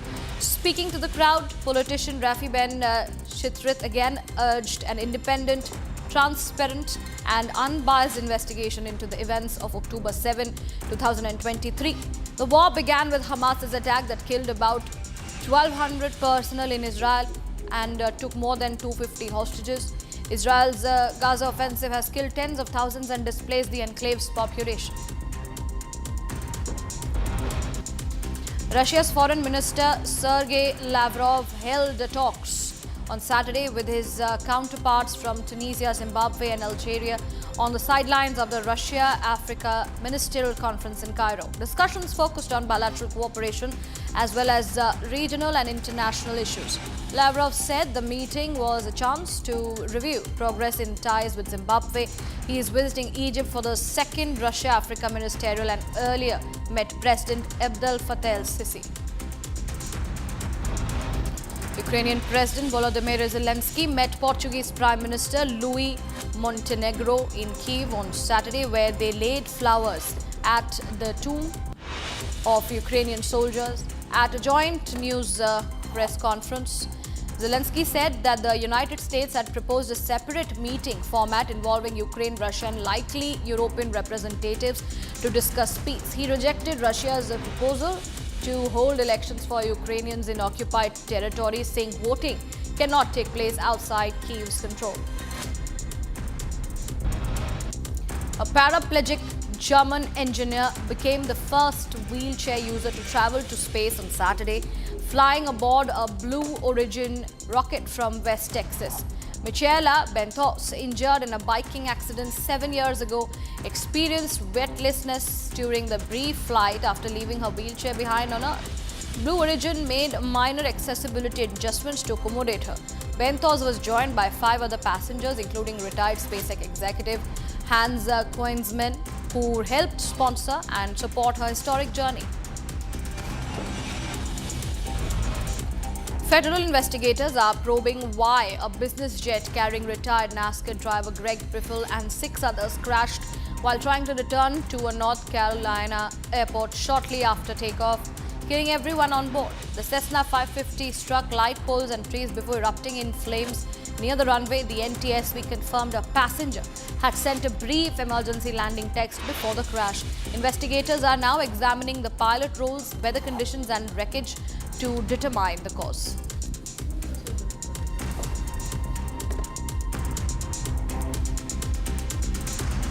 Moving on, viewers, Chris Minns, the Premier of New South Wales, announced that his government will initiate new measures to tackle hate speech after the terror attack that happened at the Bondi Beach on 14th of December.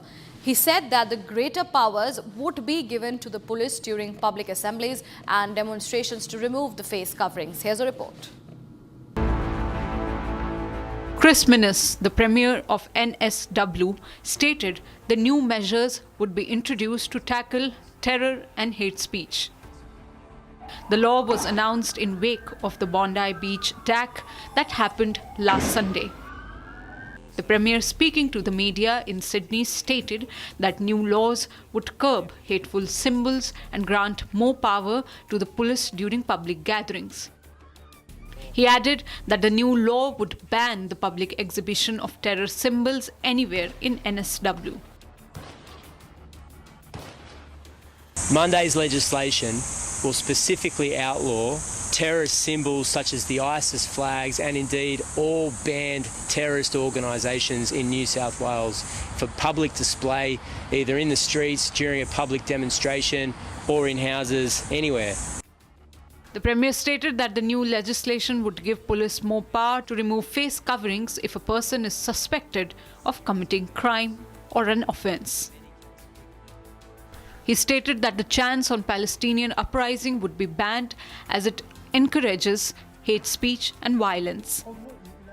We'll also make it very clear that horrific recent events have shown that the chant "Globalise the Intifada" is hate speech and it encourages violence in our community. The chant will be banned alongside other hateful comments and statements made in our community. These laws were created in reminder of Bondi Beach attack that claimed lives of 15 people last Sunday.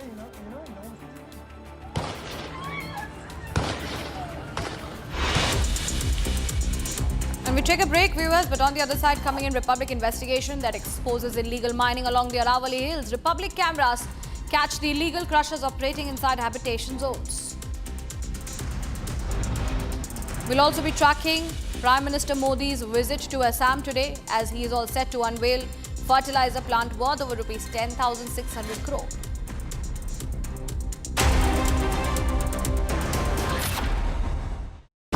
Pure सूजी pasta उबालो मिलाओ और खाओ 8 minute में तैयार क्या taste है सबका राजा R masala Amity has been ranked among the top universities globally for producing the most employable graduates by the Times Higher Education UK. Yet another testimony to Amity's excellent placement record.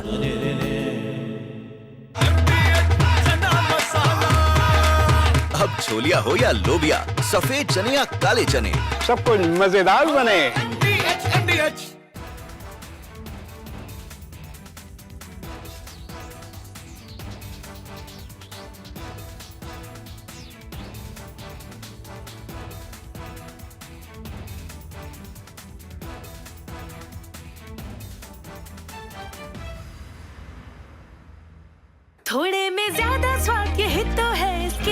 खास बात। Wow मामा, क्या स्वाद है? अरे मेरे राजा, राजा और pure masala.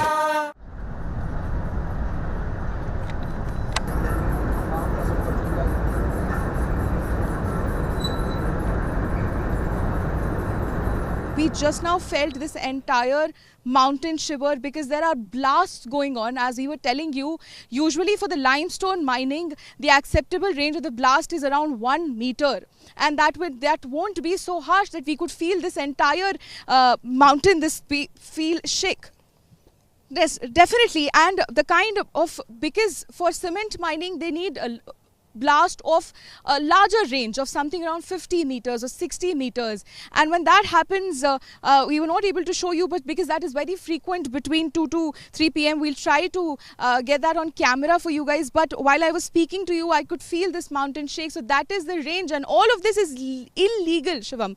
All of this, the range of those blasts which is used in those mining, the kind of trucks that you see on the other end, which are carrying those residual pebbles, those are also they are not legally allowed to sell those, but they're not only doing illegal work, they're also making double profit out of whatever is left here. They're making profit illegally out of the Aravalli Hills, the lungs of the Delhi NCR, the home for several hundreds of people, wildlife, and so much more.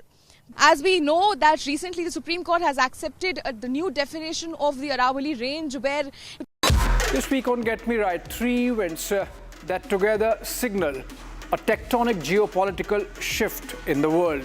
The United States released its national security strategy paper. The UK, its intelligence and security report from the parliament. And amidst all this, China crossed, for the first time in world history for any nation, $1 trillion of trade surplus. And then the gas chamber that our national capital becomes every winter. Is there any hope, or are we condemned to live this forever? This weekend, Saturday and Sunday, only on Republic TV.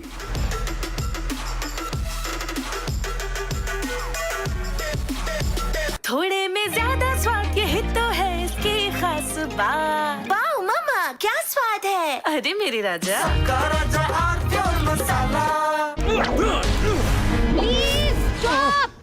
झुमका, तेरा झुमका, तेरा झुमका। Not there. मेरा counter top टूट जाएगा। तेरा झुमका।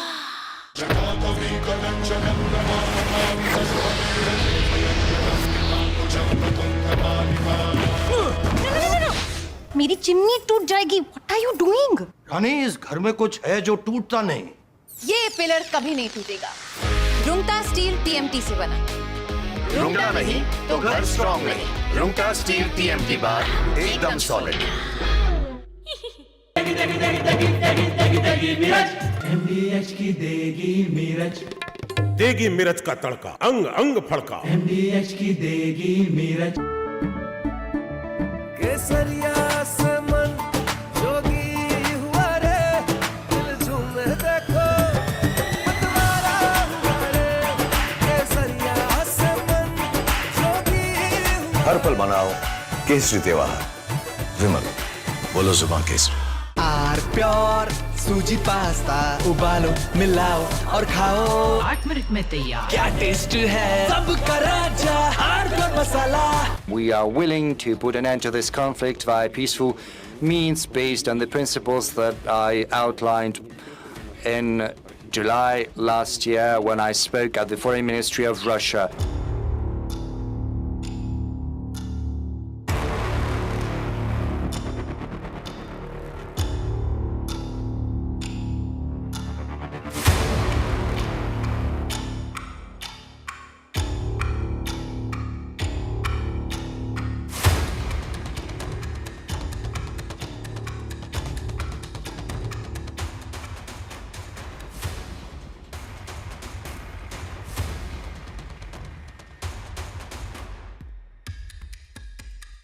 Putin squarely blamed Kyiv for the failure of peace negotiations, accusing Ukraine's leadership of refusing dialogue.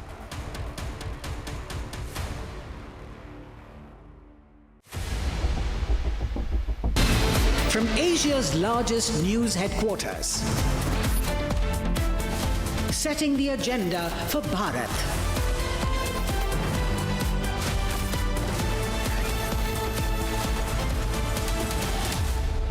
watching Republic.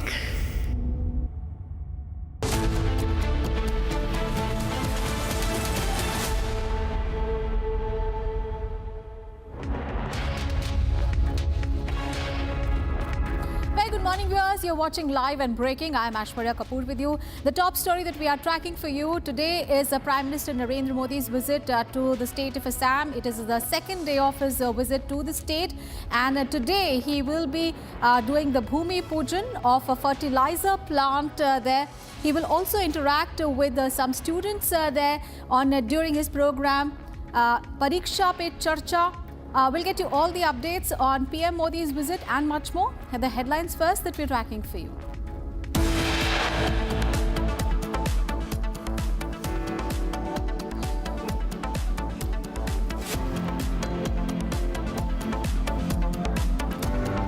Republic investigation exposes illegal mining along the Aravalli Hills. Republic cameras catch illegal crushers operating inside the habitation zones. Breakup in Maharashtra Vikas Aghadi ahead of Mumbai polls. Congress to contest alone in the Mumbai civic polls. Suspected terrorists entered a civilian house for food in Udhampur's Machalta, where an encounter was underway last week. The entire area is cordoned off.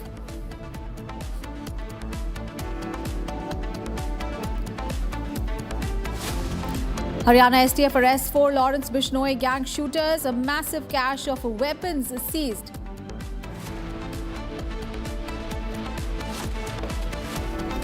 And Prime Minister Narendra Modi to visit Assam today to unveil a fertilizer plant worth over 10,600 crore rupees.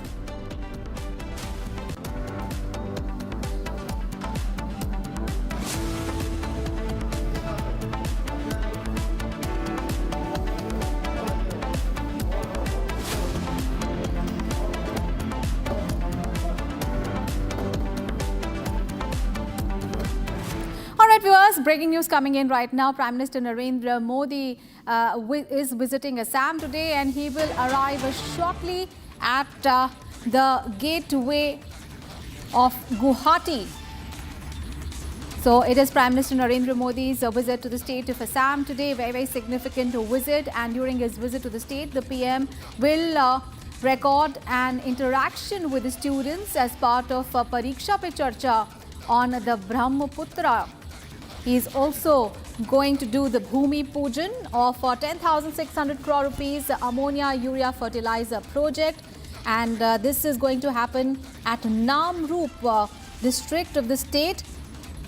And he will also interact with the 25 students of schools in his program Pariksha Pe Charcha. Anirudh. All right, Anirudh, my colleague, is now joining us live from Guwahati for more. Anirudh, this is going to be a very significant day because Prime Minister Narendra Modi has, the itinerary is completely full. Give us more details. How is Guwahati gearing up for the visit? Yes, the Prime Minister is on a 2-day visit of Assam, and this is a very compact schedule of the Prime Minister. Yesterday he arrived and he inaugurated the new terminal building of the LGBI airport, and thereafter he also attended a crucial meeting of the BJP legislators and the MPs here at the Bajpayee Bhavan. And today morning we can see that the Prime Minister is all set sailing on the Brahmaputra on a cruise ship, the Saraideo 2, as he is here to interact with the students of the state. Several students from various parts of Assam have been picked up to interact with the Prime Minister, and the Prime Minister for the first time is recording or shooting the Pariksha Pe Charcha episode here in Guwahati on the mighty Brahmaputra. Today the Prime Minister will also be going to Namrup, where he will attend the Bhumi Pujan of the Namrup extension unit of the Namrup fertilizers facility, and also he will be inaugurating several projects. And apart from that, if we talk about the events that the Prime Minister is scheduled to attend today, the Prime Minister will also go and visit the Martyrs Memorial, which has been erected in memory of the 860 martyrs of the Assam movement.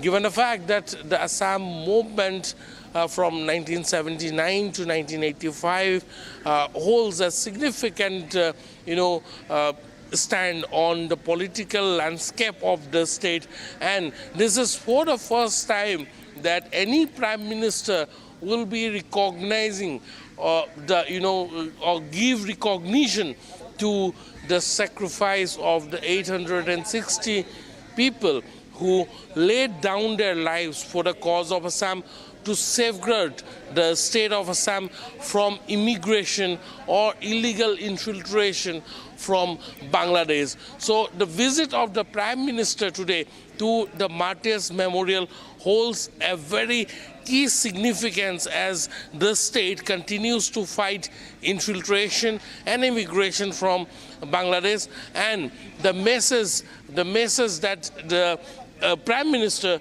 is trying to send ahead of the assembly elections scheduled early next year. It is very significant given the fact that the Prime Minister will be visiting the Martyrs Memorial and also pay salutation of his obeisance to the first martyr of the Assam agitation, that is Khargeshwar Talukdar. In a short while from now, the Prime Minister will wind up the cruise which he is undertaking on the Brahmaputra with the students here, and thereafter from here he will be moving towards the Martyrs Memorial in Boragaon, and from there he will head towards Namrup, where the other scheduled programs are to take place, and towards the afternoon the Prime Minister will be leaving for Delhi.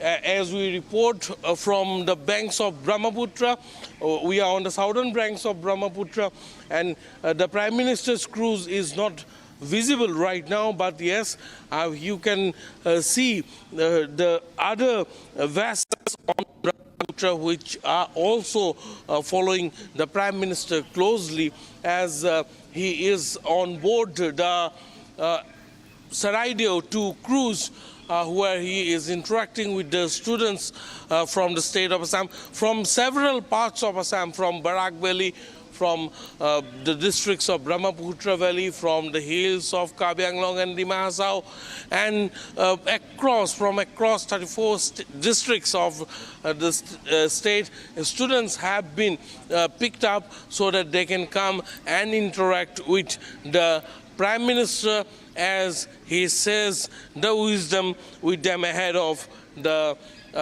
board exams of the students. Aishwarya.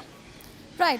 Anirudh, now speaking about, of course, it is the second day of PM Modi's visit, and if you can just cap the first day of his visit to the state, because not only he inaugurated one part of the Guwahati airport that is also showing a lot of cultural heritage of Assam, but he also addressed a rally where he spoke about number of issues, how Congress party has been ignoring the state of Assam and the entire northeast for a lot of time now, and he also spoke about illegal migration in the state. If you can just cap up the entire day one of the visit. Yes, the Prime Minister's speech yesterday in Guwahati had many takeaways, as you have mentioned, be with the cultural heritage of the state or the issue of infiltration or others which the state of Assam continues to face. And apart from that, when the Prime Minister inaugurated the airport yesterday, there also we saw that there have been tremendous presence of people from all walks of life came to join the Prime Minister.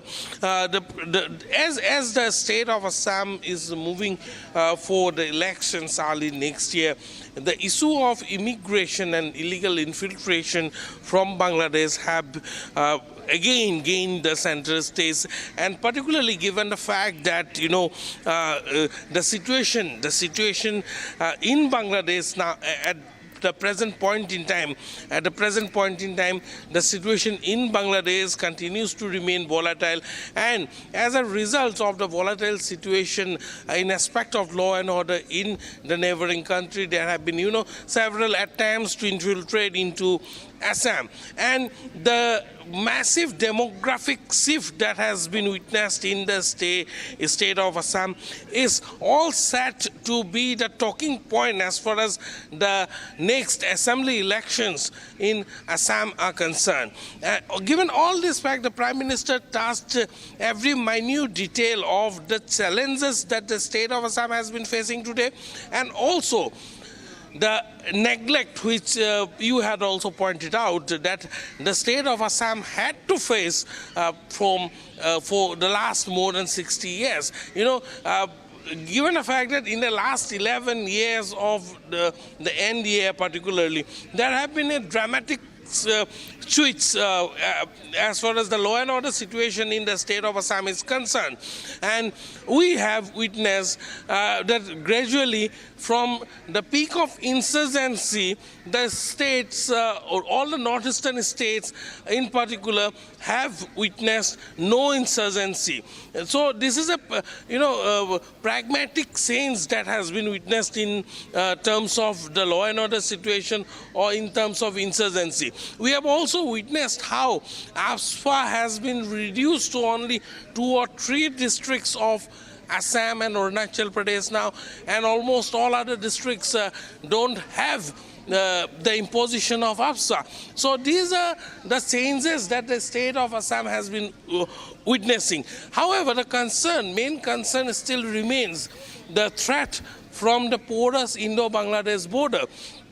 A major portion of the Indo-Bangladesh border has no doubt been sealed in the recent time.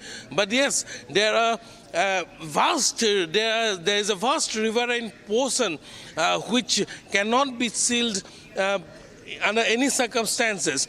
So this riverine portion is bound to remain unfenced. But yes, new measures have been taken into place, including the installation of the integrated border management system, or the IBMS, which helps in monitoring the unmanned borders. So these are the changes that has been witnessed in the recent past, and also, for that matter, the rapid expansion of the infrastructure projects, not only talking about the LZBI airport or the new terminal which the Prime Minister inaugurated yesterday, but the rapid infrastructure development that has been witnessed in the recently, be it the semiconductor industry in Assam, or Absolutely. be it, the revival as of well as infrastructure that is going to be the focus, as well as key issues that Prime Minister Narendra Modi raised yesterday as well, that you're mentioning about, and illegal migration issue that, of course, PM had spoken about. Of course, all the eyes are going to be on the Prime Minister today. You keep tracking those developments. Anirudh will keep coming back to you. Thank you. All right, viewers, we have more breaking news coming in. News coming in from Jammu and Kashmir. Some suspected terrorists entered a civilian house for food in Udhampur's Majalta. Now, there were 4 to 5 Jaish-e-Mohammed terrorists who were seen entering a house in Chormoto area of Majalta in Udhampur. And the forces immediately rushed to the spot, and later the entire area was cordoned off. The area where the suspected terrorists were spotted is in the west of the encounter site, where one cop was killed in action earlier this week. All right, Gursimran, my colleague, is now joining us for more. Gursimran, this is a very important development there. If you can give us more details of how this entire thing unfolded, considering the fact that now the security forces have cordoned off the entire area, and there is a suspicion that 4 to 5 Jaish-e-Mohammed terrorists might be hiding there.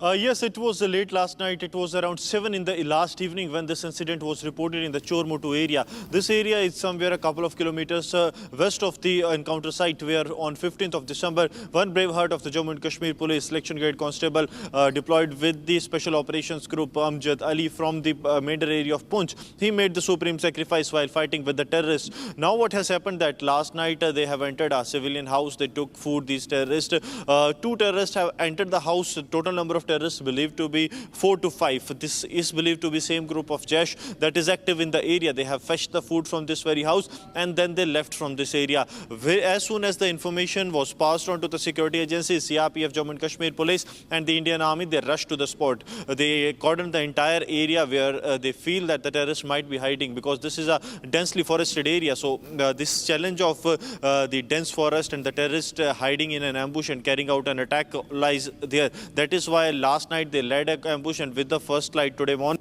large-scale operations have been launched to neutralize these terrorists, because yes, there is a presence of this group, one group of Jaish-e-Mohammed in this very area, that even agencies also say so, and the security forces are also well aware of this development that has taken place and the regular movement of the terrorists. It is a reason that in the upper reaches, in the top of the mountains, what is happening, that there is a heavy snowfall that has been reported. During the summers, the terrorists go up the hill, because there they also find some food, because there is a migrant population there. So by threatening them, they can fetch some food. But now what has happened, that the migrant population has also come down. So the terrorists do not find anything to survive in the upper reaches. And since most of the areas are snow-clad and blocked, they want to come down and establish a base. And the forces see this as an opportune time when the terrorists are moving from one location to another. They can be neutralized. So that is why we are witnessing intensified operations being launched also, and the terrorists running to and fro in search of food, so that they can get food and then establish some base in the low-lying areas, so that they can actually spend this entire winters in the low-lying areas at some safe base. But now the intensified operations are underway, and as we speak, the searches are being conducted in the Chormotu area of the Majalta in Udhampur district. Right. Gursimran, if you can give us more details about as far as this area, particular area is concerned, because yesterday evening also there was a security warning given by the authorities for the entire Jammu and Kashmir. Of course, this coming in because of specific inputs, intelligence inputs, and also ahead of the New Year celebrations, and also considering the fact that this is the winter time where there is increased incidence of infiltration attempts by Pakistan terrorists. Considering the entire, these logistics, and considering the fact that how this area is, how easy or difficult it would be to locate these terrorists? It is no doubt that this is one of the toughest operations that Jammu and Kashmir Police is conducting along with the sister security forces. Because what has happened, the terrorists that are active in the hinterland, these are Pakistani terrorists. These are well trained for the jungle warfare, and these are not the terrorists that we can say that as soon as they enter the Indian territory, they will be neutralized. Their shell life is way larger than the local terrorists that are operating in the hinterland. The local terrorists, they have a shell life of roughly 4 to 5 months to 6 months. But these Pakistani terrorists, they are highly trained. Some of the terrorists that are active in the hinterland, they are active for more than a couple of years' time. The last terrorist that was killed in the Basantgarh area, upper reaches of Basantgarh, he was active here for more than 4 years. That is what the DGP of the Jammu and Kashmir Police, Nalin Prabhat, has said. So there lies the forces also know that these terrorists are highly trained terrorists. They know how to survive. And now what Pakistan wants, they do not want to carry out the attack as soon as the terrorists entered into Indian territory, like this has been in the past plan of the Pakistan, that what they do as soon as Jaish group enters the Indian territory, they used to carry out Fidain attack. But this the modus operandi has completely changed. These terrorists enter, they silently move towards the upper reaches, they establish their base, and then from there they coordinate the attack. So the Pakistan has changed their entire strategy, and so does its terror groups, be it Lashkar-e-Toiba or Jaish-e-Mohammed. Lashkar in the Kashmir Valley, Lashkar in the Rajouri and the Poonch, and Jaish in Jammu, Kathua, Samba, Doda, Kishtwar. They are carrying out their operations with a similar strategy that once terrorists infiltrate into the Indian territory, they have to establish base and then carry out coordinated attack. So that is why it is taking time for the security forces. This is not an easy task for the security forces, and that is what we are witnessing on ground also. Intensified operations being launched so that these groups of Pakistani terrorists can be neutralized at an earliest. All right, Gursimran, stay with us because we have more breaking news coming in from Jammu and Kashmir. Remember, in view of the 10th of November Delhi blast case, now there are measures now that are being taken by the Jammu and Kashmir police. The Jammu and Kashmir police have launched a drive to aware people of the border belt on online radicalization. Remember this coming in the aftermath of the 10th of November Delhi blast case. Now the police has warned parents to keep check on the mobile activity of their children and doctors' terror module. And JNK police says that online medium is being used to radicalize youth in Jammu and Kashmir, and therefore parents need to be on alert. JNK police said that so-called jihad to push poor families on the wrong path, and children of Gilani and others are living languish life. All right, let's go back to Gursimran. Gursimran, this is very, very important. One of the very important measures that not only the Jammu and Kashmir police but the entire state administration really needs to ensure, because online radicalization threat is something that has, of course, now been acknowledged in view of the Delhi blast case. Yes, you have rightly mentioned, and we have a complete bite of the official also. The Deputy SP of the Jammu and Kashmir Police, Gurmeet Singh, who holds the charge of the border area of the RS Pura that is all along the Indo-Pakistan international border. In this video, he's seen saying to the families of the migrant community, that tribal community, that see what has happened to those so-called leaders. They have been living, their children have been living the languished life. But when it comes to the children of yours, that is the children from the poor families, they have been subjected to the online radicalization. He also gave the example of the doctor module that has been busted recently, and also the arrest of a NEET aspirant from the Jammu who was actually planning a suicide bombing in Jammu. It was all done using the social media and the online radicalization. So he has warned the parents to keep a tab on their children so that they do not go off track. They do not go somewhere where their parents do not want, because it is actually the victim, the one who become the victim of the online radicalization, and their family members who suffer because they choose the wrong path. And he has also said that it is a high time that they should concentrate on the studies and should work for the betterment of the country and betterment of their families. So these are the online radicalization awareness drives that the Jammu and Kashmir Police has launched, and this has been launched in wake of the recent incident that has been reported, be it the Delhi bombing or the busting of doctors module of Jaish-e-Mohammed, that how these doctors were radicalized, because doctors are usually considered to be highly educated. All right, Gursimran, thank you so much for getting us all those details on that big story that we are tracking from Jammu and Kashmir. All right, viewers, let's move on the bulletin now. Rourkela police have busted a fake lottery syndicate and they have recovered 25 lakh rupees cash. 4 men have been arrested, and also a full counterfeit a printing setup has also been recovered. Here's the full story. In a major crackdown, Rourkela police have busted a fake lottery racket operating under plant-side police station limits. Acting on a tip-off, multiple raids were carried out across the city on December 20th. Police recovered counterfeit lottery tickets, incriminating material, and rupees 25,37,260 rupees in cash. The accused were manufacturing fake lottery tickets and distributing them through agents across Rourkela.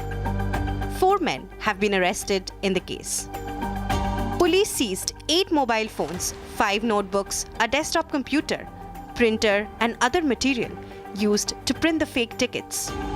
A case has been registered under sections of the Bharatiya Nyaya Sanhita and Lotteries Regulation Act.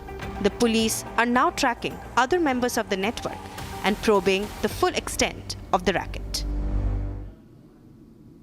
And viewers, Century Ply, a leader in wood panel and decorative materials, has launched its first ever technology-driven Century Arena in Mumbai, marking a significant milestone in their national corner store engagement and design-led retail strategy.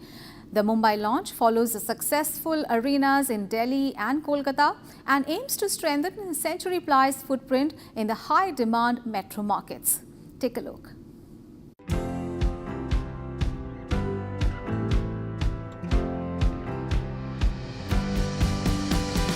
Our objective has always been to give the customer the best possible experience. And in line with that journey, we kept on thinking and ideating about how to elevate the customer journey and the customer experience. So towards that end, we conceptualized India's first technology-enabled experience center for laminates and building material products in the form of Century Arena. It is about giving the consumer the experience to visualize their home in millions of different combinations. It is about putting what they are thinking into a design and into print so that they know exactly what they had in mind can be created in reality. So I think that our technology-enabled approach is very different to anything the industry has seen and is going to help the customer a lot going forward.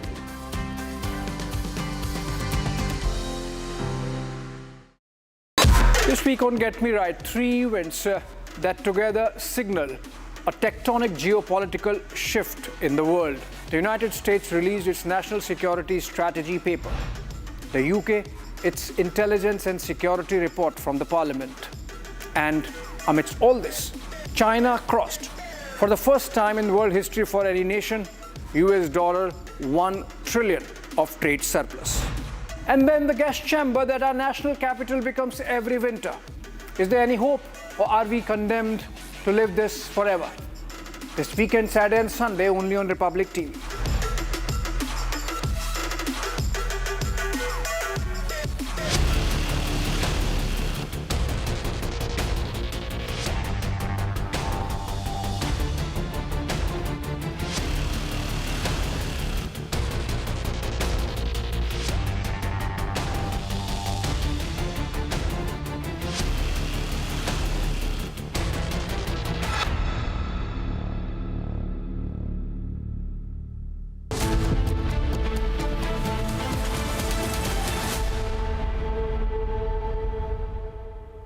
Powered by Century Ply Club Prime. Raho befikar.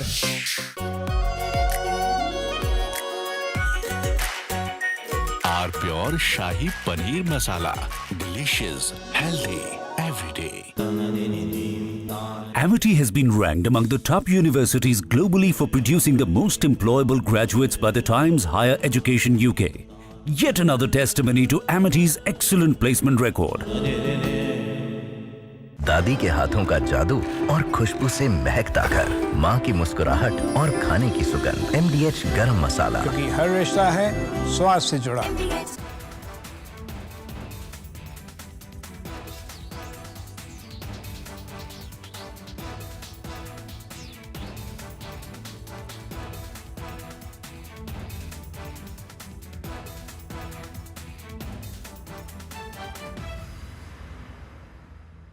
थोड़े में ज्यादा स्वाद, यही तो है इसकी खास बात। वाओ मामा, क्या स्वाद है? अरे मेरे राजा, मसाला।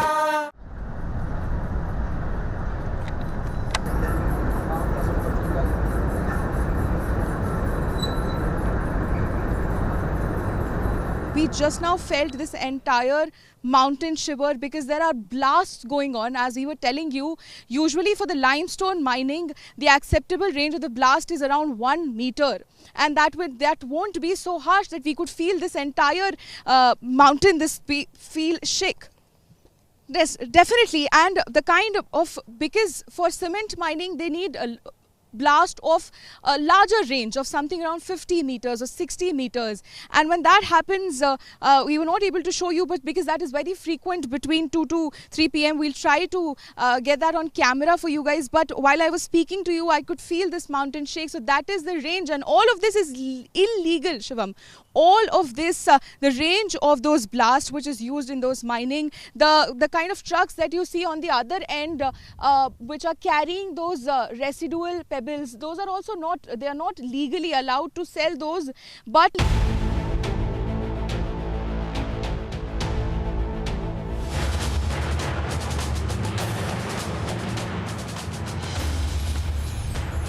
Very warm welcome, viewers. You're watching the latest edition of Our Defense, Republic Defense, with me, Rakshita Mishra, viewers, and we are going to get you all the top stories that are related to India's security and our defense forces.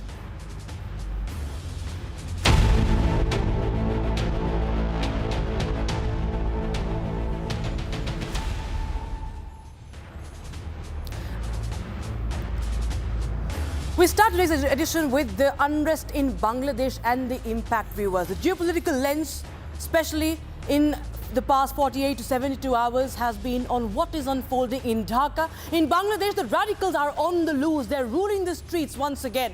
There is complete anarchy. And at the center of the storm is a blatant display of anti-India discourse, anti-India statements, anti-India slogans. Sheer hatred for India is on display. And that's backed by the governing political class. For it is not the first time that the Yunus regime has attempted to provoke India. There is a pattern, and here it is for you, viewers. It was in March this year that Yunus addressed Chinese business leaders mentioning India's northeast. He had said, remember, that the 7 states of eastern India are landlocked, and since they have no way to reach out to the ocean, Dhaka is the only guardian of the ocean. This was provocation number 1. Compounding this is the shadow of the Bangladesh-Pakistan axis. The recent reports had shown how Pakistan's ISI had set up a special cell. We showed you that at Our Defense, how there is an ISI cell at the Pakistan High Commission in Dhaka. Just after a top Pakistani general had held a meeting with Yunus and presented him with a book that, and Yunus presented the general with a book that depicted Assam and several northeastern Indian states as part of Bangladesh, calling it a greater Bangladesh map. So these provocations have not been isolated. Just what has been happening in the past few days, we've seen mobs storming close to the Indian embassy, threatening the Indian diplomats in Dhaka, chanting slogans to free the 7 sisters, openly threatening that the northeast will be cut off. New Delhi has now responded firmly by summoning Bangladesh's High Commissioner, issuing a démarche over the threats to its sovereignty and the safety, viewers. But here we are going to talk about how India is fortifying the chicken's neck, that is the Siliguri corridor. And with the rising threats in the east, with a Pak-China-Bangladesh axis looming, the Indian Army has been strengthening its defensive posture along the Bangladesh border, especially to safeguard the strategic Siliguri corridor, often called the chicken's neck. Now, we've talked about this long time, viewers, the importance of chicken's neck. We're going to show you what's really happening, the latest activities here. Now, this is the Siliguri corridor, viewers. This is the 60-kilometer stretch. Already, India has established 3 new military bases in West Bengal, in Bihar and Assam, viewers, to fortify this narrow and vital corridor. This is the Siliguri corridor. This is the chicken's neck. You can see this is Bangladesh, and this is the northeastern states. Here you can see the Sikkim and other northeastern states. So there is a 4th army base. We are going to show you the bases also on the map. So there is a 4th base, a new base that is being planned by the Indian Army in Mizoram, near the India-Bangladesh boundary. Now, this move comes amid the threats to regional security and increased infiltration attempts along the 4,096 kilometer Anglo-Bangladesh border. So, the lifeline for Northeast, this is about the Siliguri corridor, viewers, is the only land link to Northeast India, and that is why it's so vulnerable. But it is fortified, remember. So there is a portrayal by the rival forces that they will be cutting this off.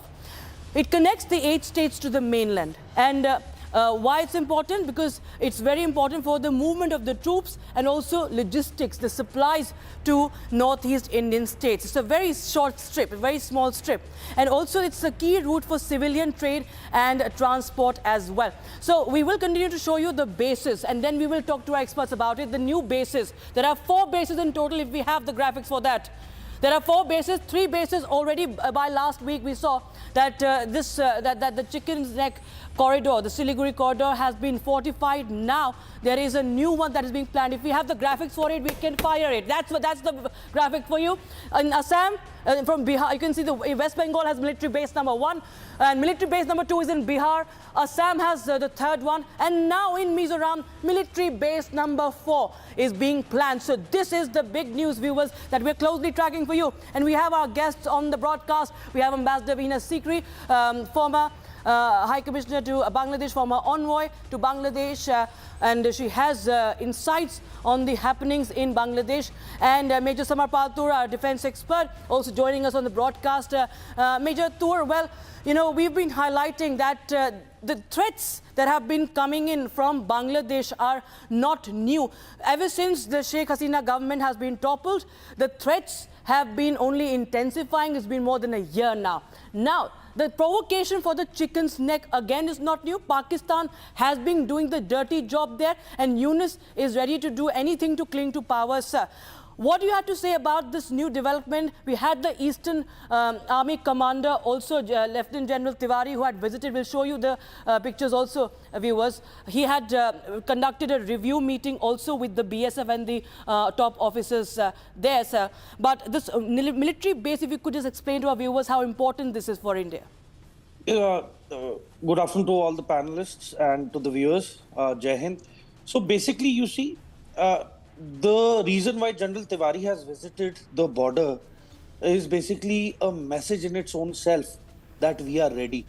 And a military general would only visit a location once the military is deployed and ready at that particular place. So as far as we are claiming that we are in the process of militarization of these areas, well, it has already been conducted. It is there. It is an ongoing process. And now, with you see, I want to take everybody back to January of 2025 when the first military delegation from Pakistan visited Bangladesh, and a consecutive total 3 delegations visited in January 2025. As a result, there has been a influx of Jaish-e-Mohammed, the representatives of Jaish-e-Mohammed, indoctrination of the border belts of Bangladesh, especially in the areas like Sylhet, and then they have activated their World War II era airfields and airstrips where they have already deployed the Baryaktar TB2 drones, and these are armed drones. So you see, as far as the intel is concerned, the monitoring is concerned, the intelligence, surveillance and reconnaissance, we are having them well under our scanner.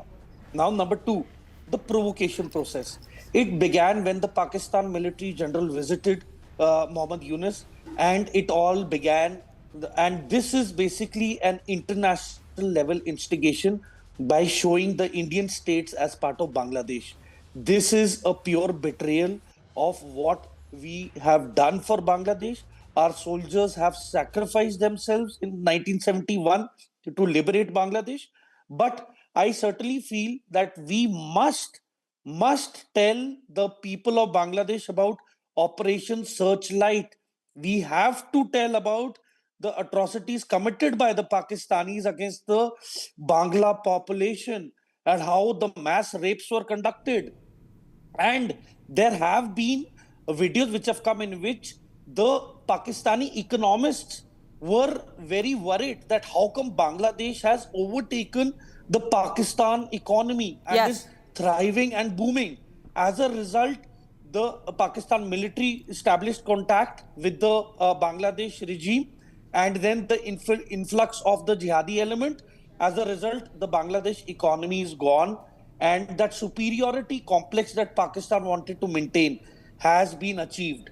Now, the only thing which is a matter of concern is the violence against the minorities. And let me tell you, every day when an atrocity against a Hindu is taking place, the heat is only going to come onto the student leaders who are instigating this genocide. Yes.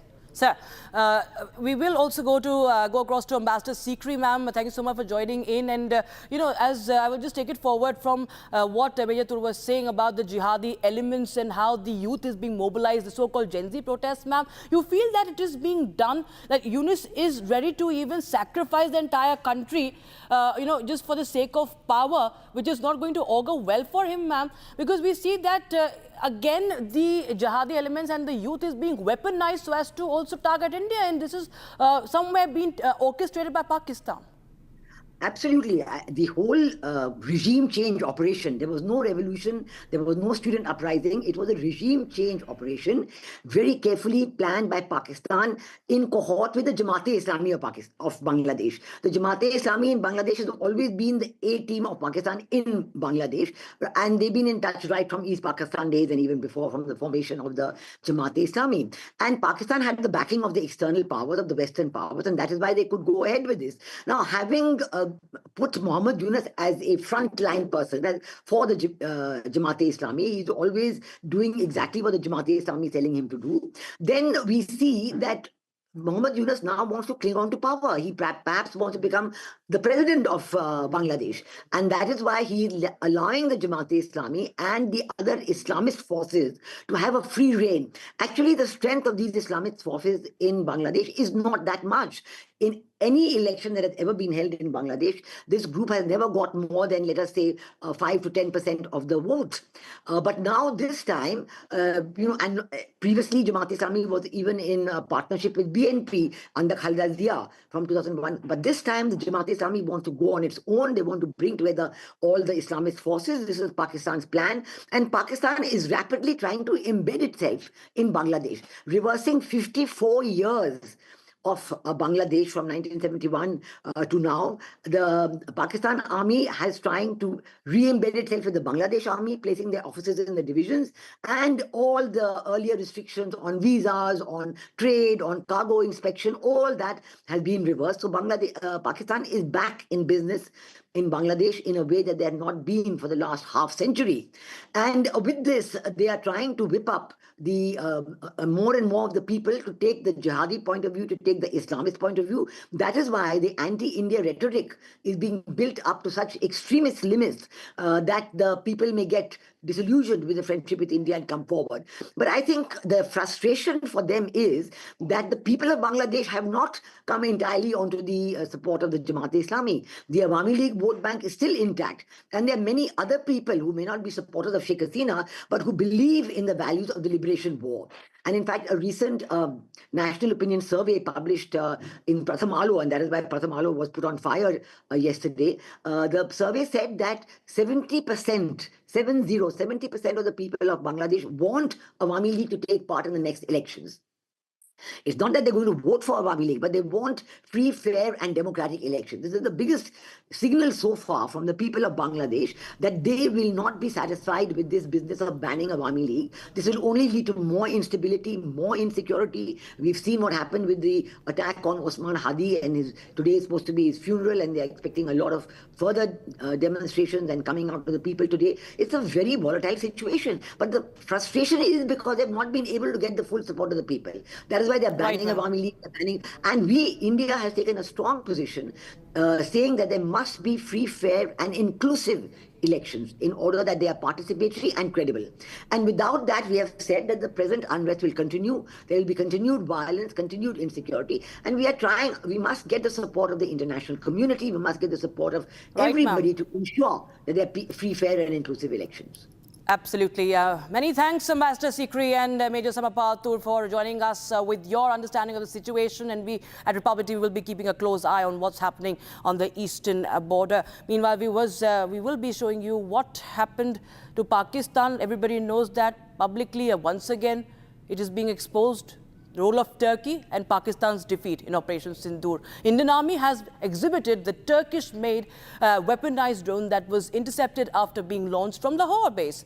And during the conflict, Pakistan had launched a wave of drones towards Indian territory, and among the recovered wreckage was a Turkish-origin Yeeha 33 kamikaze drone, unmanned aerial vehicle packed with explosives. Now, it was reportedly flying at an altitude of 2,000 meters when it was shot down in Amritsar and was launched from Lahore International Airport and ingrained with nearly 10 kilograms of explosive ammunitions. And it has been displayed, forensic evidence displayed by the army provided the irrefutable proof of Turkey's deep defense collaboration with Pakistan that includes the supply and joint production of advanced unmanned combat aerial vehicles used aggressively during the conflict. And the exposure not only hints at the evolving Pakistan-Turkey military nexus, but also explains how India effectively used its multi-layered air defense in neutralizing the threats. This drone took off from Lahore Air Base and it was heading towards one of the army installations in Punjab sector. While decoding, we have found out the takeoff point, that is from where it has launched, the flight path, which was pre-fed, the destination where it was heading to, and the various payload data, which includes cameras, IR sensors, radar sensors. With all this data, the tool analyzes and gives out complete mission details of the drone, which enables the user in finding out various tactical and strategic decisions and the intent of the mission, what the enemy was planning. And viewers, this happened while there was celebrations of Vijay Diwas were on India's victory of the 1971 war against Pakistan. And Indian Army showcased its growing strength as well in high-tech aerial warfare. The display is indicative of how the Army is rapidly adapting to the future battlefields by combining indigenous technology with cutting-edge innovation, as it has been the focus of the military leadership. Let's break it down for you what has been on display. First, the geospatial intelligence capabilities were advanced AI-based satellite imagery analysis systems were displayed, capable of processing vast amounts of satellite data in real time. Systems can identify terrain features, infrastructure, troop movement, and potential threats with high accuracy. Commander plans operation and faster and more effectively. Army demonstrated how artificial intelligence is now being used to automatically analyze satellite images, reducing human workload and increasing precision. And now there was another equipment that was on display. The highlight, in fact, throughout this display was the Varuna HVTOL or HVTOL, two-man tactical aerial vehicle that combines helicopter-like vertical takeoff and landing with the efficiency of fixed-wing flight, hybrid platform that can operate in high altitude and inaccessible areas where conventional aircraft struggle.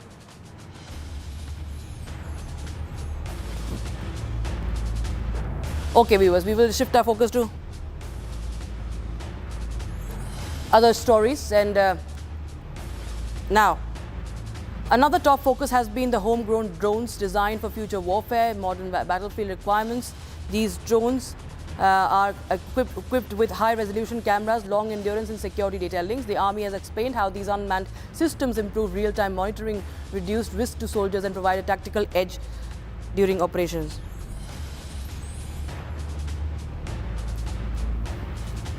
Okay, we shift our focus to the other stories on our defense now. It's a major boost to India's combat strength as the Indian Army received the final batch of Apache AH-64E attack helicopters, completing the delivery of all 6 aircraft ordered from the United States. Now known as the flying tanks, these helicopters are among the most advanced in the world and are designed for high-intensity warfare that is capable of carrying out precision strikes, close air support and surveillance missions both day and night. Armed with Hellfire missiles, rockets and a powerful 30mm gun, the Apache can detect and destroy the enemy targets even in difficult terrain and poor visibility. The helicopters will be based in Jodhpur and deployed along the western sector, significantly strengthening the Army's offensive and defensive capabilities. Meanwhile, it's not just for the Army but also for Navy. is more firepower coming in. Indian Navy commissioned its second MH-60R Seahawk helicopter squadron at the INS Hansa in Goa. That's known as the INS 335. These helicopters are among the most advanced multi-role naval aircraft in the world and designed to detect, track and destroy the enemy submarines and warships, while also carrying out surveillance, search and rescue, medical evacuation and logistic missions. The MH-60R Seahawks can operate from aircraft carriers, destroyers, frigates and shore bases, giving the Navy greater flexibility and reach across the ocean. It's equipped with modern sensors, sonars, radars, and significantly enhanced the Navy's ability to monitor the underwater threats and protect the vital sea lanes. India has ordered 24 of these helicopters from the United States, and their induction is aimed at replacing the aging Sea King fleet, reinforcing India's role as a key maritime power in the region. All right, now the fifth edition of the joint military exercise, Harimau Shakti 2025, that is being conducted along with the Indian Army and the Royal Malaysian Army, concluded successfully at the Mahajan Field Firing Range in Rajasthan after 2 weeks of intensive training. The exercise saw the 120 Indian Army personnel from the Dogra Regiment training alongside 70 troops from Malaysia's 25th Battalion, with the focus on counter-terror operations under a United Nations Chapter 7 mandate. Soldiers from both the sides practiced real-world tactical drills, including raid and search operations, heli-borne missions, use of drones, counter-drone measures, securing the helipads and casualty evacuation. It helped improve the coordination and interoperability between the two armies and strengthened the long-standing partnership between India and Bangladesh.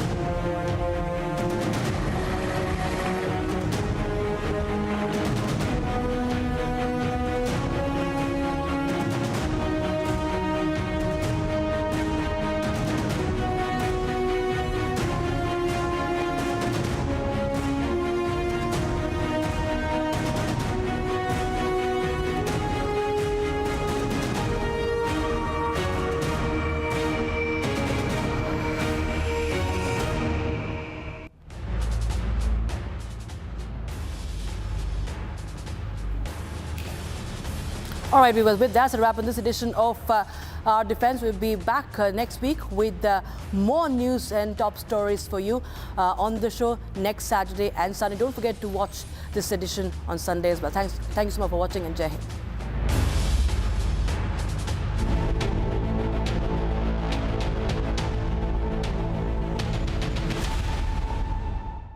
Powered by Century Ply Club Prime. Raho befikar. आधे bowl दही में 4 चम्मच MDH चटनी पुदीना मसाला डाला, stir करो, पुदीना चटनी तैयार। MDH चटनी पुदीना मसाला।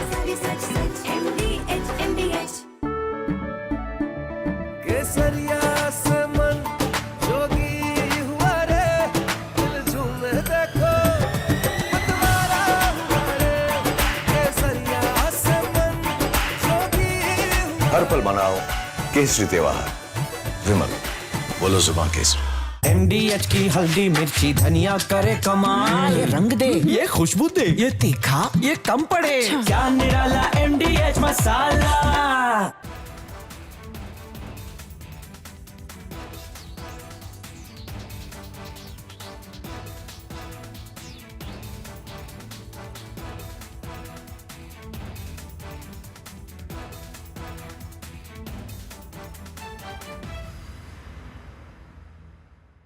प्योर सूजी पास्ता, उबालो, मिलाओ और खाओ, 8 मिनट में तैयार। क्या टेस्ट है, सबका राजा hardcore masala.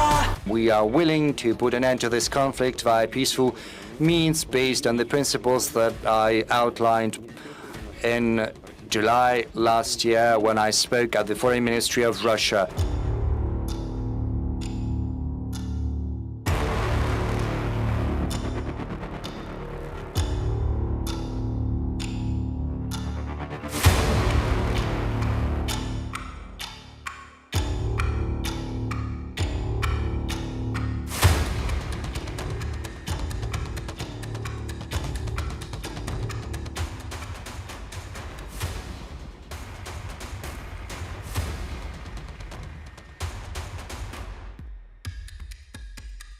Putin squarely blamed Kyiv for the failure of peace negotiations, accusing Ukraine's leadership of refusing dialogue.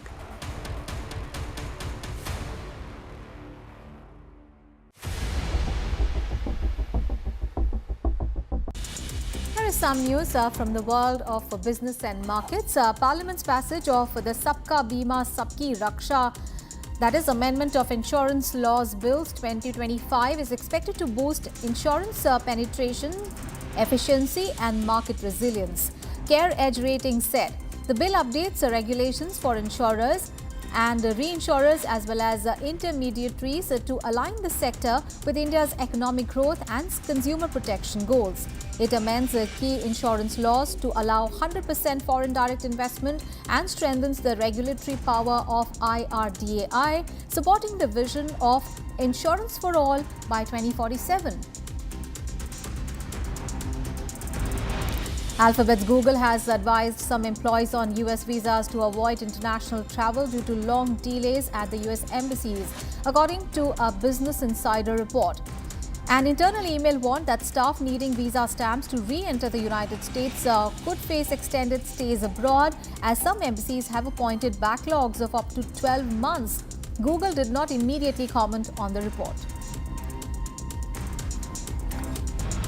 The India-Oman Comprehensive Economic Partnership. ये है सीक्रेट रेसिपी MDH का जीरा सिप जल जीरा मसाला सिप सिप जीरा सिप MDH का जल जीरा सिप MDH का जल जीरा सिप प्लीज स्टॉप झुमका तेरा झुमका नॉट देयर मेरा काउंटर टॉप टूट जाएगा तेरा झुमका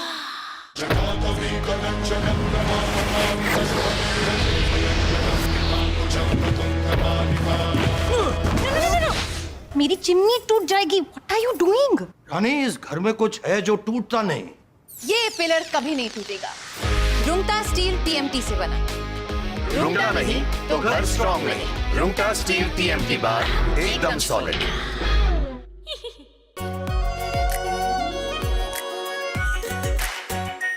are pure shahi paneer masala delicious healthy everyday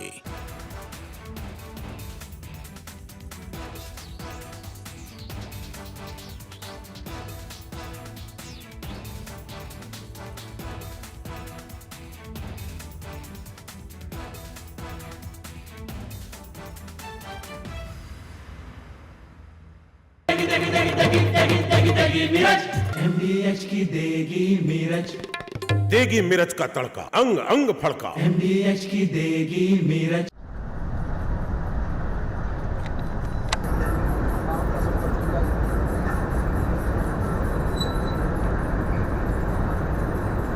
We just now felt this entire mountain shiver because there are blasts going on. As we were telling you, usually for the limestone mining, the acceptable range of the blast is around 1 meter. And that won't be so harsh that we could feel this entire mountain, feel shake. Yes, definitely. And the kind of, because for cement mining, they need a blast of a larger range of something around 50 meters or 60 meters, and when that happens we were not able to show you, but because that is very frequent between 2 to 3 p.m. we'll try to get that on camera for you guys. But while I was speaking to you, I could feel this mountain shake. So that is the range, and all of this is illegal, Shivam. All of this, the range of those blasts which is used in those mining, the kind of trucks that you see on the other end. From Asia's largest news headquarters, setting the agenda for Bharat.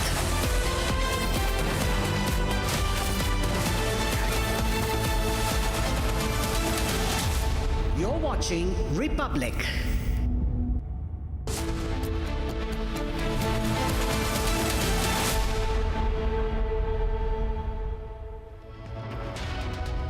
A very warm welcome, viewers. You're watching Republic TV. This is Shivam Datneta, and in this bulletin we shall focus on top stories from PM Modi's visit to Assam, Pariksha Pe Charcha, to PTI announcing a nationwide shutdown aimed at securing the release of their former Prime Minister Imran Khan. All of this, but first up, the headlines. Republic investigation exposes Illegal mining along the Aravalli Hills. Republic cameras catch illegal crushers operating inside habitation zones. Big breakup in Maharashtra. Vikas Aghadi ahead of Mumbai polls. Congress to contest alone in Mumbai civic polls.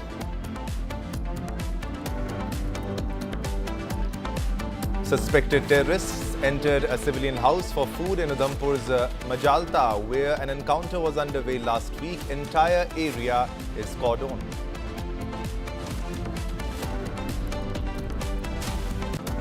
Haryana STF arrests 4 Lawrence Bishnoi gang shooters. A massive cache of weapons also seized.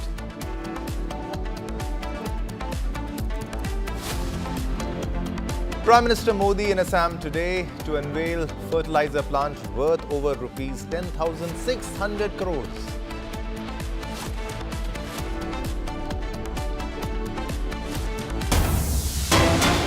All right, viewers, there's a big breaking news that's coming in at this moment. Pakistan Tehreek-e-Insaf, that is the PTI, has announced a nationwide shutdown and a coordinated street agitation aimed at securing the release of former Prime Minister Imran Khan, who is already lodged in jail. The party said mobilization orders have been issued across provinces ahead of synchronized protests. SENI or PTI leaders framed the proposed agitation as a final constitutional push to free Imran Khan, who has been launched in jail since a long time for corruption. For reason being corruption, he has been allegedly involved in the Toshakhana case, who has been lodged in Rawalpindi's Adiala jail since August 2023. Now, for more information, we are being joined by Gursimran. Gursimran, what are the latest updates? The PTI has announced a nationwide shutdown. Yes, Pakistan Tehreek-e-Insaf has announced a nationwide shutdown against the recent judgment that has come from the court, in which 17 years punishment has been given to, rigorous punishment has been given to Imran Khan and his wife Bushra Bibi in the Toshakhana case. It is a second verdict in the Toshakhana case that has gone against Imran Khan, and now alleging this to be a political vendetta being done by the establishment of Pakistan. Imran Khan has given a call that he has asked Sohail Khan Afridi, who happens to be the Chief Minister of Khyber Pakhtunkhwa, to prepare for the movement on the streets of Pakistan, and in this the entire nation will rise, because this is injustice being done to Imran Khan. We have seen that how Pakistani army has come open against DGI SPR, holding a press briefing against the Pakistan Tehreek-e-Insaf and its actions that are said to be detrimental to the Pakistani establishment. So now it is very clear that Imran Khan was going to get no life from the Pakistani establishment, and it was very clear from the yesterday's verdict. Now PTI plans a major protest across Pakistan, especially in Khyber Pakhtunkhwa, against this decision of the court. All right, Gursimran, keep tracking this big development. We'll come back to you when there are latest updates on this. Thanks a lot, Gursimran. All right, viewers, let's move on to our next story. Rourkela police have busted a massive fake lottery syndicate. 4 men have been arrested, over rupees 25 lakh cash seized, and a full counterfeit ticket printing setup has also been recovered. Here's the full report on that.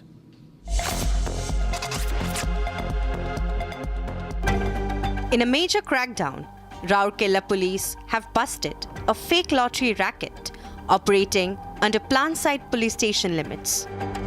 Acting on a tip-off, multiple raids were carried out across the city on December 20th.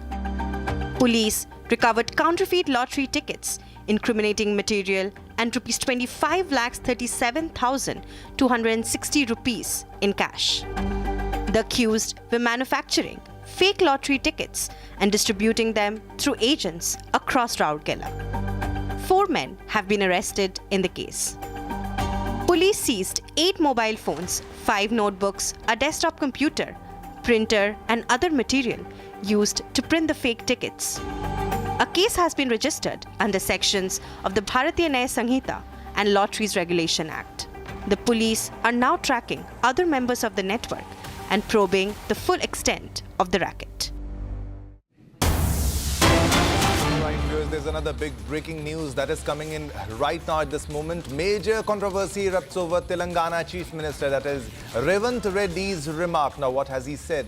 Speaking at Christmas celebrations, Revanth Reddy claimed that Christmas is being celebrated in Telangana only because of the sacrifices of his party leader, Sonia Gandhi. So he's giving credit to Sonia Gandhi. Now, BJP took a sharp jibe at Revanth's remark.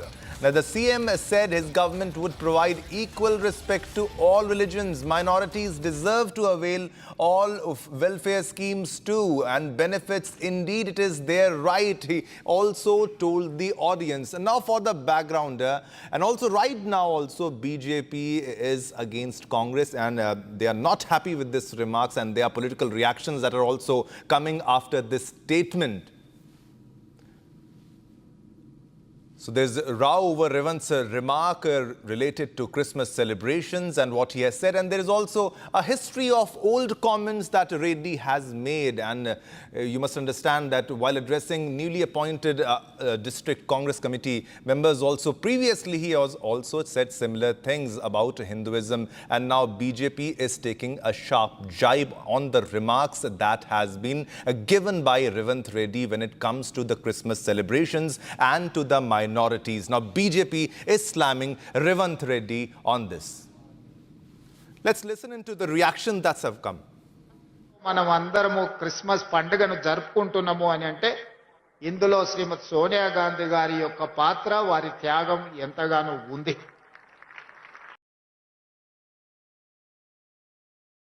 Crossing all limits of psychophancy, now Revanth Reddy, CM of Telangana, says that Christmas is celebrated because of sacrifices of Sonia Gandhi.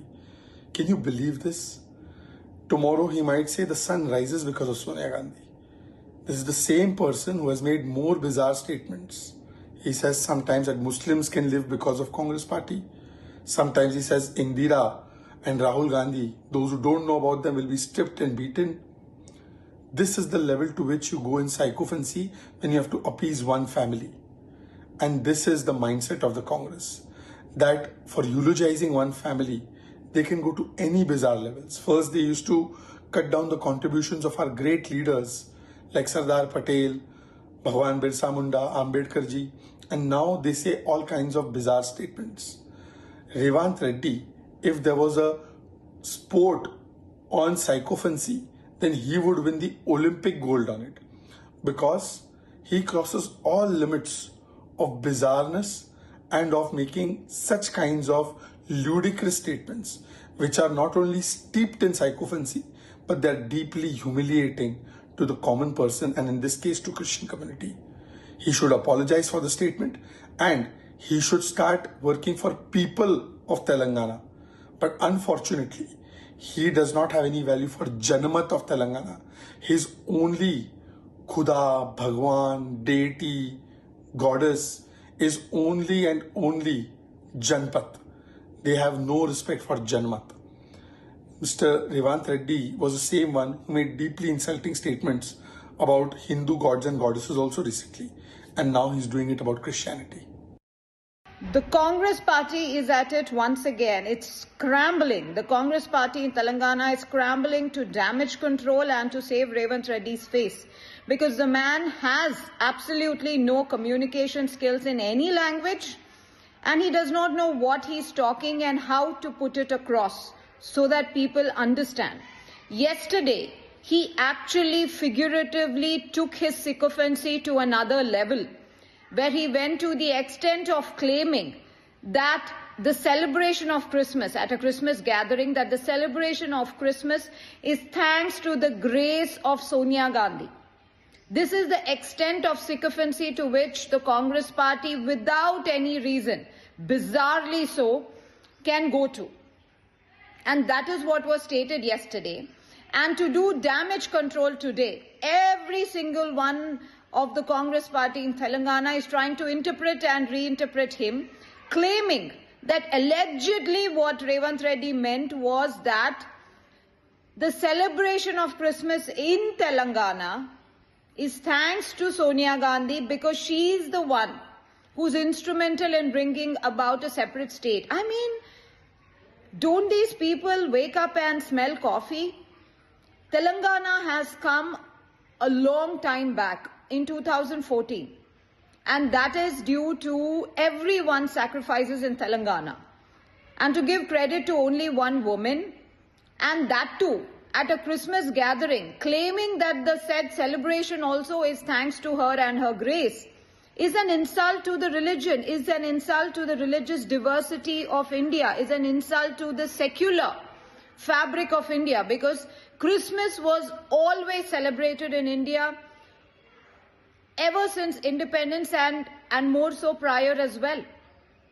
And Christmas was certainly celebrated in Telangana even when it was part of Andhra Pradesh and even prior to 2014. So to claim and to give this bizarre credit to someone for celebrating a religion is an insult to the celebration itself.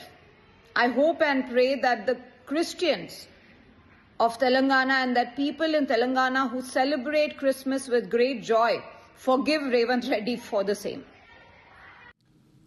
All right, for more information, we are being joined by Aishwarya to speak on this issue. Aishwarya, what details are we drawing about this statement and any political reactions apart from the national spokespersons and from the national leaders? The local reactions also, please tell our viewers.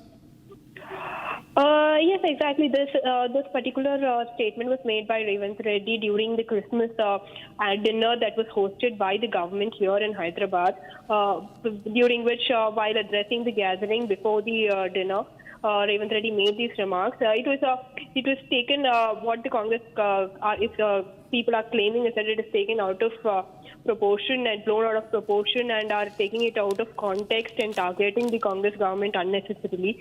But the locals here, as well as the Christians here, are quite upset about this statement because which is a very natural course of celebrating a festival. Crediting it to someone, crediting it to a political personality is something that it did not go well with the crowd, with the locals here as well, because even if the opposition parties here are claiming that even when it comes to naturally going or casually any celebrations now will be even being given to credit, the Congress will credit to either Sonia Gandhi or Rahul Gandhi, or even the existence of these festivals will be credited to them later, and they are criticizing that everything cannot be credited to the Congress government, and even before them or after them, these celebrations will go on without any other hindrance. So this particular statement did not go well with the crowd here as well. All right, Aishwarya, thanks a lot for the information on this big development. And there will be more reactions on this story in a short while. Let's move on to our next story. The Epstein Files Transparency Act's December 19 deadline prompted the recent release of the Jeffrey Epstein Files, which disclosed a vast amount of information that connects the financier's personal life to his connections to the most influential people in the world. The House Oversight Committee collected over 95,000 photos and documents from Epstein's estate, which served as the foundation for the recent revelations. Watch this detailed report for more information. The recent release of the Jeffrey Epstein files, triggered by the December 19, 2025 deadline of the Epstein Files Transparency Act, has unveiled a massive trove of data that bridges the gap between the financier's private life and his proximity to the world's most powerful figures. What was once whispered in deposition transcripts is now being visualized through tens of thousands of images and documents.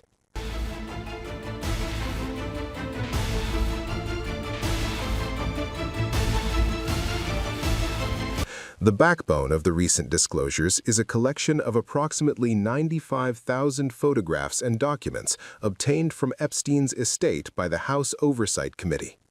While the Department of Justice, DOJ, began its mandated release on December 19th, House Democrats had already begun a drip feed of these materials. The files include estate photos, high-resolution images of Epstein's properties, including his Manhattan townhouse and his private island, Little St. James. Photos of a dentist's office in his Caribbean home, BDSM equipment, and peculiar office decor, such as a chalkboard with words written on it. A commemorative book given to Epstein for his 50th birthday, containing notes and signatures from various elites.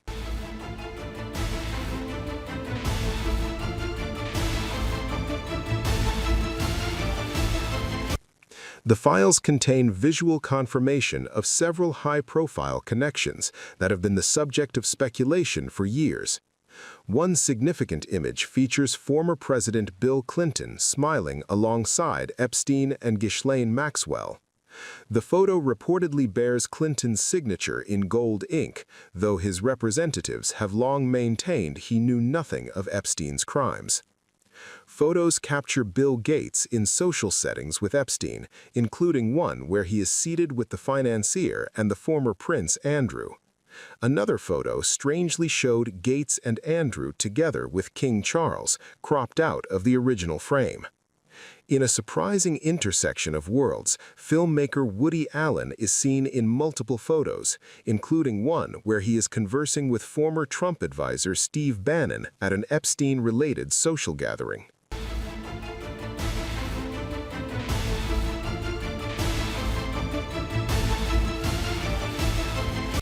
The files offer a nuanced examination of the relationship between Jeffrey Epstein and Donald Trump, which spanned approximately 15 years before a falling out in 2004. Trump appears in at least 3 images from the new batch. One shows him at a Hawaiian-themed party surrounded by 6 women whose faces are redacted. Another shows him sitting with a woman on what appears to be an aircraft. Despite the provocative nature of the photos, investigators and journalists note that none of the images released thus far show Donald Trump engaging in illegal activity or provide smoking gun evidence of involvement in Epstein's sex trafficking ring.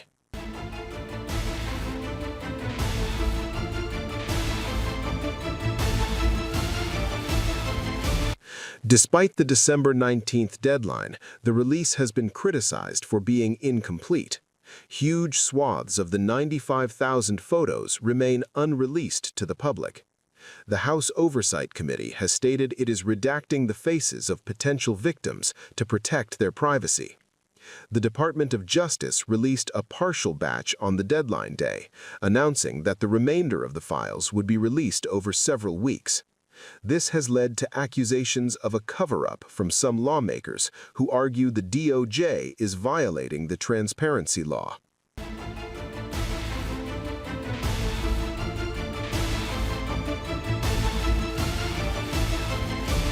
The files have unearthed details that paint a picture of Jeffrey Epstein's obsessive need for leverage and his strange intellectual preoccupations.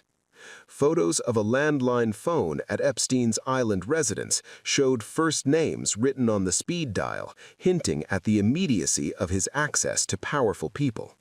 Some of the most personal images include Epstein in a bathtub and a selfie of the financier with a swollen lip, the context of which remains unknown.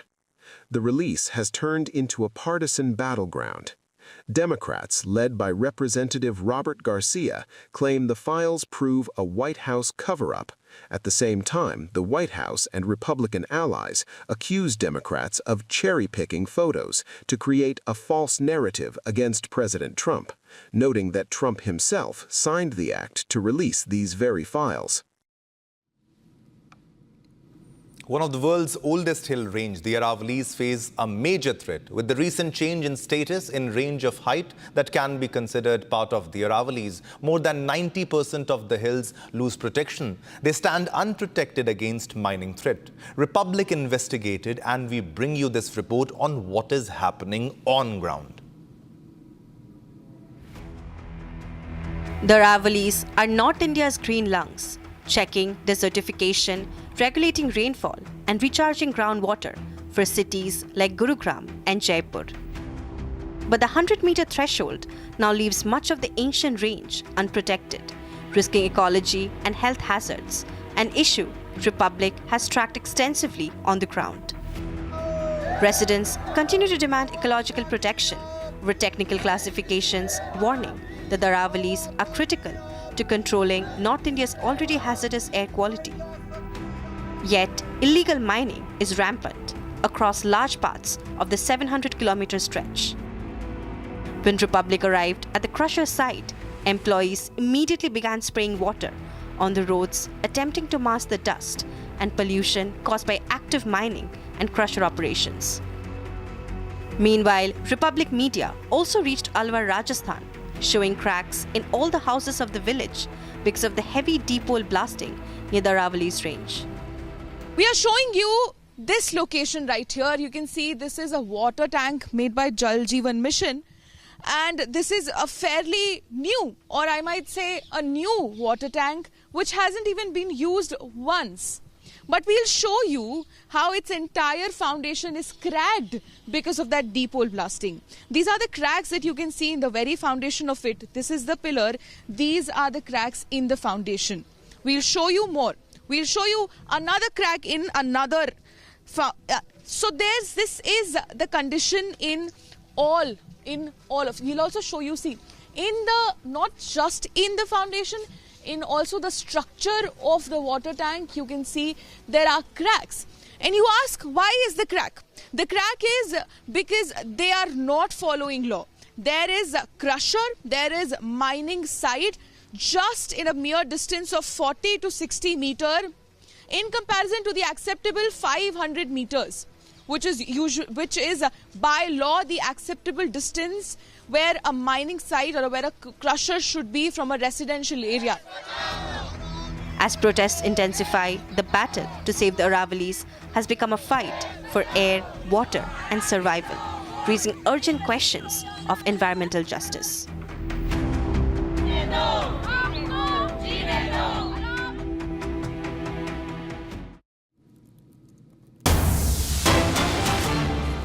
Alright viewers, there's a very big breaking news coming in the aftermath of Delhi blast. Jammu and Kashmir police has launched a drive to make people aware, the people of border belt, on online radicalization, to make people aware on online radicalization. So this is a major awareness drive to help the people, the families, those who stay at the border regions in Jammu and Kashmir. This in reaction to what happened in the Delhi blast, as we were very well aware of the white-collar terror module that radicalized doctors, youngsters and whatnot. Now, police warns parents to keep check on the mobile activity of their children amid doctors' terror module, the white-collar terror module. For more information, we are being joined by Gursimran for more information on this story. Gursimran, this will be taken as something that is the need of the hour. It will be inclusive, and the parents will also be happy as it involves them, and the children can be stopped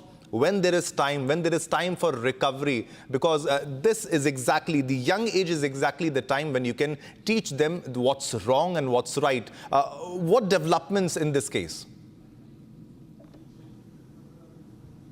This has happened over the last few months, the incidents that have been reported, especially the Faridabad doctor module that has been busted by the Jammu and Kashmir police, and also the Delhi terror blast that has taken place, in which it emerged that how the doctors, the educated doctors, they were used as the terrorists, and how they got into the terror ranks, being radicalized by the top commander sitting across the border. And now in the border belt of the Jammu, it is in the Araspura sector, which shares its boundaries with the Indo-Pakistan international border.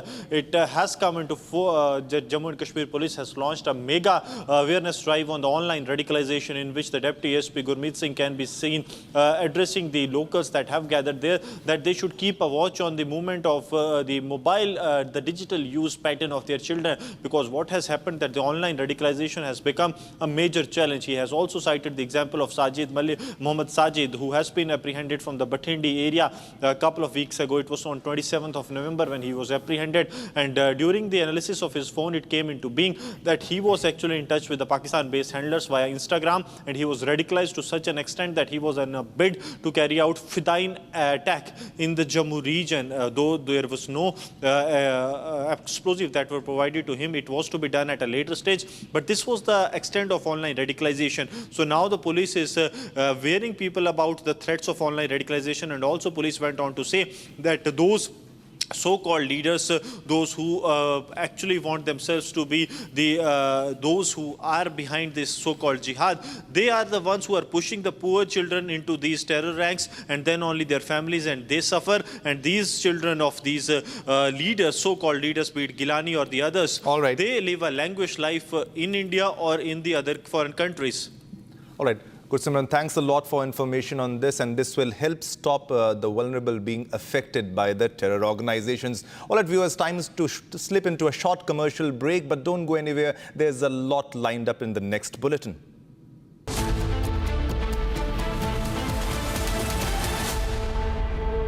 ये है secret recipe MDH का जीरा SIP jaljeera मसाला sip sip जीरा sip MDH का जलजीरा जीरा sip MDH का जलजीरा जीरा SIP केसरिया से मन जोगी हुआ रे दिल झूमे देखो मतवारा हुआ रे केसरिया से मन जोगी हर पल मनाओ केसरी त्योहार विमल बोलो जुबान केसरी थोड़े में ज्यादा स्वाद यही तो है इसकी खास बात वाओ मामा क्या स्वाद है अरे मेरे राजा सबका राजा और pure masala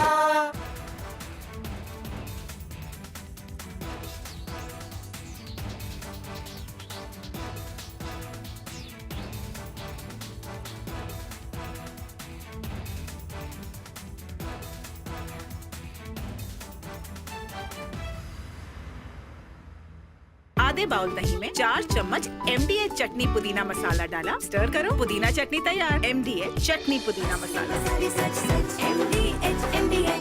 We are willing to put an end to this conflict via peaceful means based on the principles that I outlined in July last year when I spoke at the Foreign Ministry of Russia.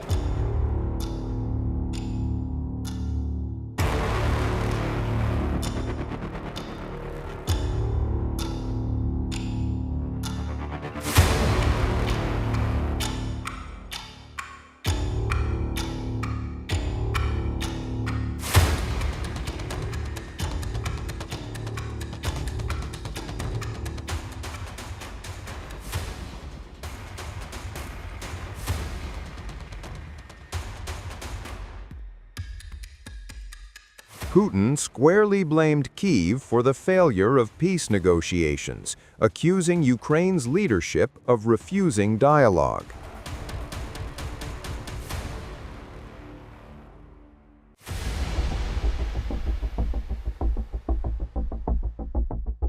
Statements from Zelensky that he is not prepared to discuss territory issues. At the moment, we don't see their readiness. I would like to... This week on Get Me Right, 3 events that together signal a tectonic geopolitical shift in the world. The United States released its national security strategy paper. The UK, its intelligence and security report from the parliament. And amidst all this, China crossed, for the first time in world history for any nation, $1 trillion of trade surplus.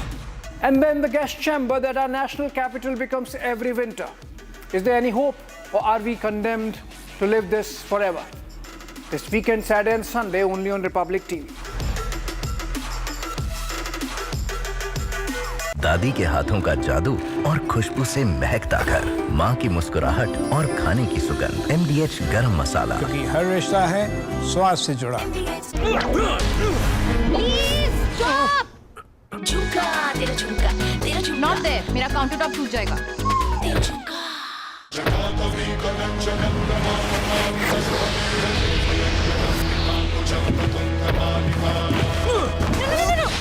मेरी chimney टूट जाएगी what are you doing रानी इस घर में कुछ है जो टूटता नहीं ये पिलर कभी नहीं टूटेगा रुंगटा स्टील TMT से बना रुंगटा नहीं तो घर स्ट्रॉन्ग नहीं रुंगटा स्टील TMT बार एकदम सॉलिड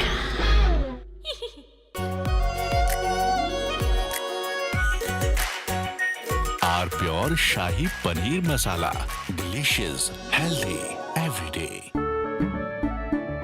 केसरिया से मन जोगी हुआ रे दिल झूमे देखो मतवारा हुआ रे केसरिया से मन जोगी हर पल मनाओ केसरी त्योहार विमल बोलो जुबान केसरी MDH की देगी मिर्च देगी मिर्च का तड़का अंग अंग फड़का MDH की देगी मिर्च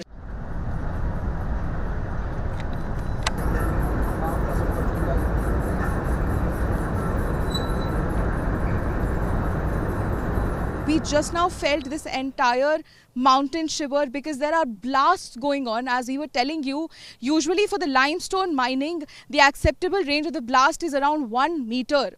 And that won't be so harsh that we could feel this entire mountain, feel shake.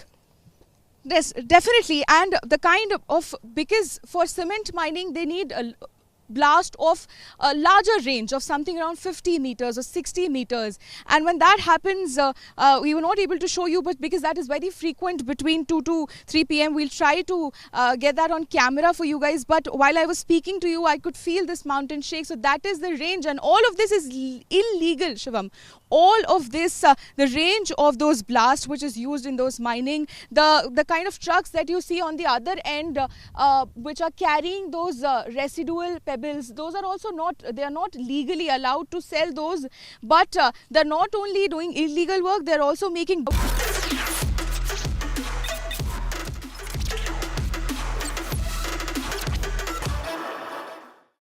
Hi there, welcome back after a short, unavoidable break to your favorite deep dive show on stories contemporary and consequential for India.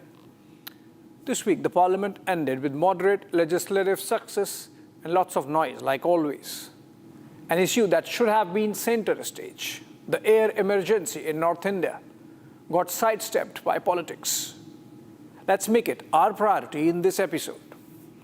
Second, 3 key developments on the geostrategic and geopolitical front came together this week.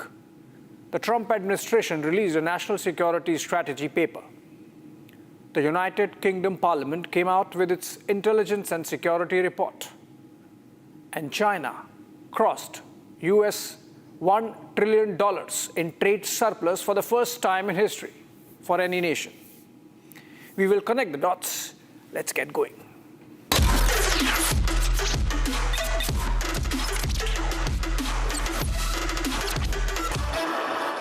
There are moments in history when great powers announce their decline not through defeat, but through doctrine, through the careful diction of strategy papers, the cautious choreography of speeches, and a studied silence that follows. The United States has reached such a moment as it subconsciously prepares to pass on the baton to whosoever, most likely China. If you club the 3 events, the Trump administration's national security strategy, released past week, the UK Parliament's Intelligence and Security Committee's scathing assessment of its own China response, and China's breathtaking crossing of US $1 trillion trade surplus this week, one can read the tea leaves on a tectonic shift in global power balance. Washington is no longer claiming to lead the world. It is only desiring to secure its hemisphere, which is half, to respect China's rise, and to demand that allies fend for themselves. We have long argued on this show that America has dimmed its beacon and turned inward, while factories beyond its borders, often Chinese, sometimes Chinese-led, and everywhere China-enabled, reconstruct the sinews of global power. This is not a retreat with trumpets. It is a retreat with rhetoric. Sample this. Indeed, it's only under President Trump's leadership during his first term and now that we've been able to restore America's greatness after years of suffering under the so-called bipartisan consensus, which is really just a euphemism for disastrous foreign policy. Out with utopian idealism, in with hard-nosed realism. This was U.S. Defense Secretary Pete Hegseth declaring the end of American utopian idealism at the Reagan Defense Forum last week. He not just shredded the post-Cold War transatlantic foreign policy consensus, he drafted its obituary. He framed a strategic realignment, prioritize Western Hemisphere, demand burden sharing from allies, and adopt a conciliatory posture towards China's military buildup. Quote, stable peace, fair trade, and respectful relations with China, unquote, he said, while respecting the historic military buildup China is undertaking. The rhetoric is not accidental. It is a declaration that the US now recognizes China not merely as a competitor or adversary, but as peer. And crucially, a peer whose industrial and military tempo must be respected rather than resisted at any cost. While alarm bells stopped ringing some time ago in world capitals, from Tokyo to Warsaw to Berlin, between Hexet and the NSS, it is clear now that Pax Americana is no more an insurance policy. It tells Europe, not gently, that the era of American babysitting is over. And it tells Beijing that Washington's narrative has shed its messianic ambitions in favor of a kind of pragmatic detent. No sermonizing, on your guard, and maybe look the other way on Taiwan. The outline is stark. Dominate the Americas, respect China's rise, undermine Europe, ignore India, retreat from the Middle East, and treat Africa as a commodity corridor shared with China. In an age of contested supply chains and precarious alliances, the language of respecting a rival's buildup is more than euphemism. It is an acknowledgement of asymmetry in industrial capacity and of limits. From Cold War, America has transitioned to a cold bargain, in which Europe is no longer a co-architect of the liberal order, but a lecture hall of woke left scolds and fragile militaries, which, if we are brutally honest, suits the political appetite of Washington's current mega mood. Japan and South Korea are appreciated in proportion to their defense spending. India is a civilizational partner in theory, just in theory, but non-essential in the immediate calculus. At least not till we acknowledge Uncle Trump's role in Operation Sindoor, which of course we won't. This week's milestone, China posting a US $1 trillion trade surplus, $1 trillion worth of more exports than imports, is not merely economic trivia. It is a trumpet blast that echoes across defense planning rooms from Arlington to Canberra. Exports nearly USD 3.4 trillion, imports around US $2.3 trillion in the first 11 months.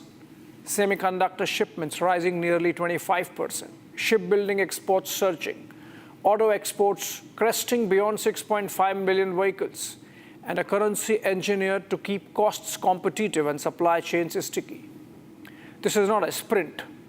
It is an industrial marathon run across continents with relay teams in Southeast Asia, Mexico, and Africa, all stitched into an ecosystem of production hubs designed to outflank tariffs and outpace rivals.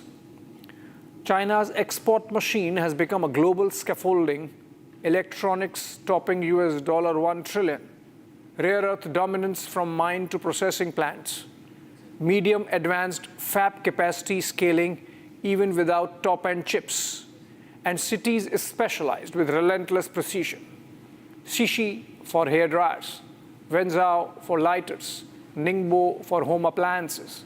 It is an economy of clusters that behaves like warships in a convoy, mutually reinforcing, collectively unstoppable. The world may still joke about made in China label. The joke is stale. The machine is not. This industrial surplus is not just wealth, it is mass. And in geopolitics, mass becomes momentum, as in physics. Momentum becomes leverage. Leverage becomes deterrence. Deterrence becomes doctrine, which is why Washington's language has bent towards respecting what it cannot reverse at an acceptable cost. The United States is at least showing clarity on where it stands. Across the Atlantic, the UK Parliament's Intelligence and Security Committee has produced a report that feels less like oversight and more like confession of confusion. The government's response to China is robust and clear-eyed, ministers claim. But the committee's verdict, no strategy, no whole-of-state approach, no resources, no speed.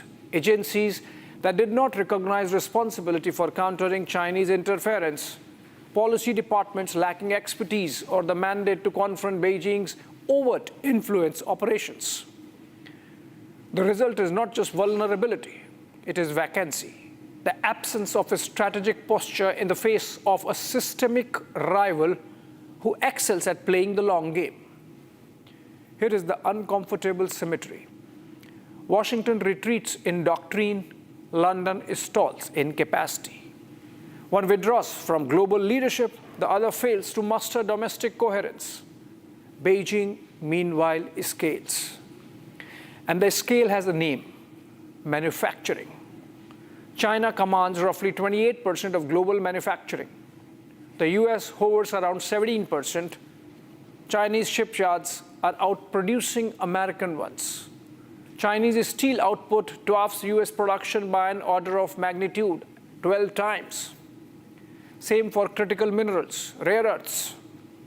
When the Atlantic called the new national security strategy the longest suicide note in American history, the rhetoric bites because the facts have teeth.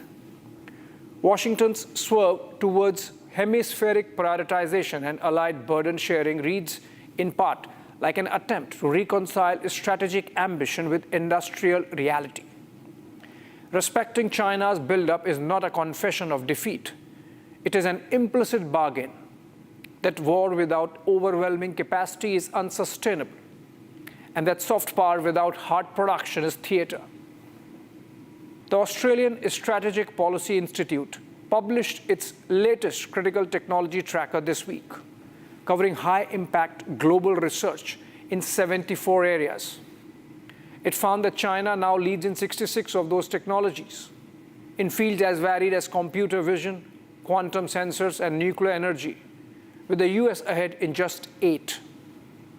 This even as AI compute, electric vehicles, battery chains, shipbuilding, and consumer durable clustering increasingly tilt towards ecosystems Beijing has carefully orchestrated for 2 decades. Leadership is not just invention, it is scaling. The US perhaps still remains beautiful at invention. China remains relentless at scale. The NSS language hardens an earlier trend. Obama's free-riding derision for allies has become Trump's burden sharing. Proxies must defend themselves. Allies must pay up, arm up, build up. In theory, this is fair. In practice, it is messy. Europe, spooked by American political volatility, is hedging. After the Greenland grab push from Trump, Denmark has shifted its missile defense shield from American to European. Japan and South Korea have increased budgets and incentives to deepen military-industrial production. India faces tariffs instead of trust, and the delicate triangulation with Washington against Beijing becomes awkwardly transactional. The trust economy of alliances, built on reliability, predictability, reciprocity, seems downsized. With America in an artificial intelligence frenzy and even a bubble, it is tempting to believe that AI is the cure-all, that algorithmic supremacy will compensate for industrial insufficiency. But the real economy does not run on models. It runs on motors. Compute chips are critical, of course. So are the cooling systems, fabs, packaging, power grids, and logistics networks that make them usable at scale. Even here, like former UK PM Rishi Sunak warns, Trump's greenlighting of NVIDIA's H200 sales to China could inadvertently furnish Beijing's AI capacity beyond what Trump comprehends. Even otherwise, software does not cast steel, build hulls, process rare earths, or ship 6.5 million cars. China's rise underscores a forgotten truth. The nation-state is a hardware device. Ideals, institutions, and codes are firmware. But without hard production, the device has no power. The NSS is an acknowledgement that the United States finds itself in the position of Britain in the late 19th century or Germany and Japan in the 20th, overtaken militarily by a rising industrial powerhouse. China's gaming of international trade, rising hostility to neighbors, and especially its accelerating military buildup show the urgent need for credible deterrence. So what are the options available to India, for example, and the rest of the world facing this American retreat and a wolf warrior China? We can collectively either sulk or strategize. India's omission in Washington's newer rhetoric seems more a personal peeve. New Delhi has rightly not taken offense. We are already showing a spine and a strategy. Multi-alignment is the name of the game. Don't miss the deliberate intent in these pictures when Prime Minister Modi received President Putin of Russia at the tarmac of the IGI airport.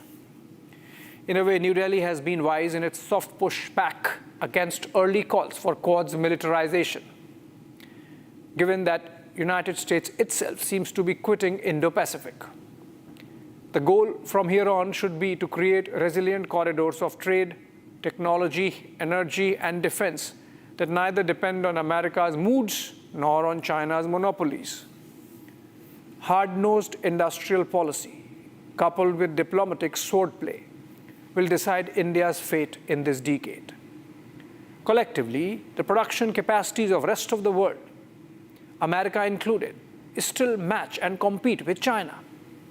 If everyone coordinates and comes together, then maybe a global network of supply chains can emerge, not dependent on China and not feeding the Chinese industrial complex. But that's a long ask. Let's be clear. America isn't dying. It still leads in frontier computing, biotech, aerospace, and capital markets, for example. Its navy remains potent. Its alliance web, while frayed, is still vast. But leadership is not list. Leadership is coherence. The consistent capacity to set rules, enforce norms, mobilize coalitions, and define outcomes. That's where it's lacking under Trump, perhaps. That's where it is adapting, perhaps. Shedding the post-World War II mythology of omnipotence in favor of prudence. As the old saying goes, let discretion be better part of valor. It is embracing limits of its ambition. China's $1 trillion surplus is not simply a feat of exports.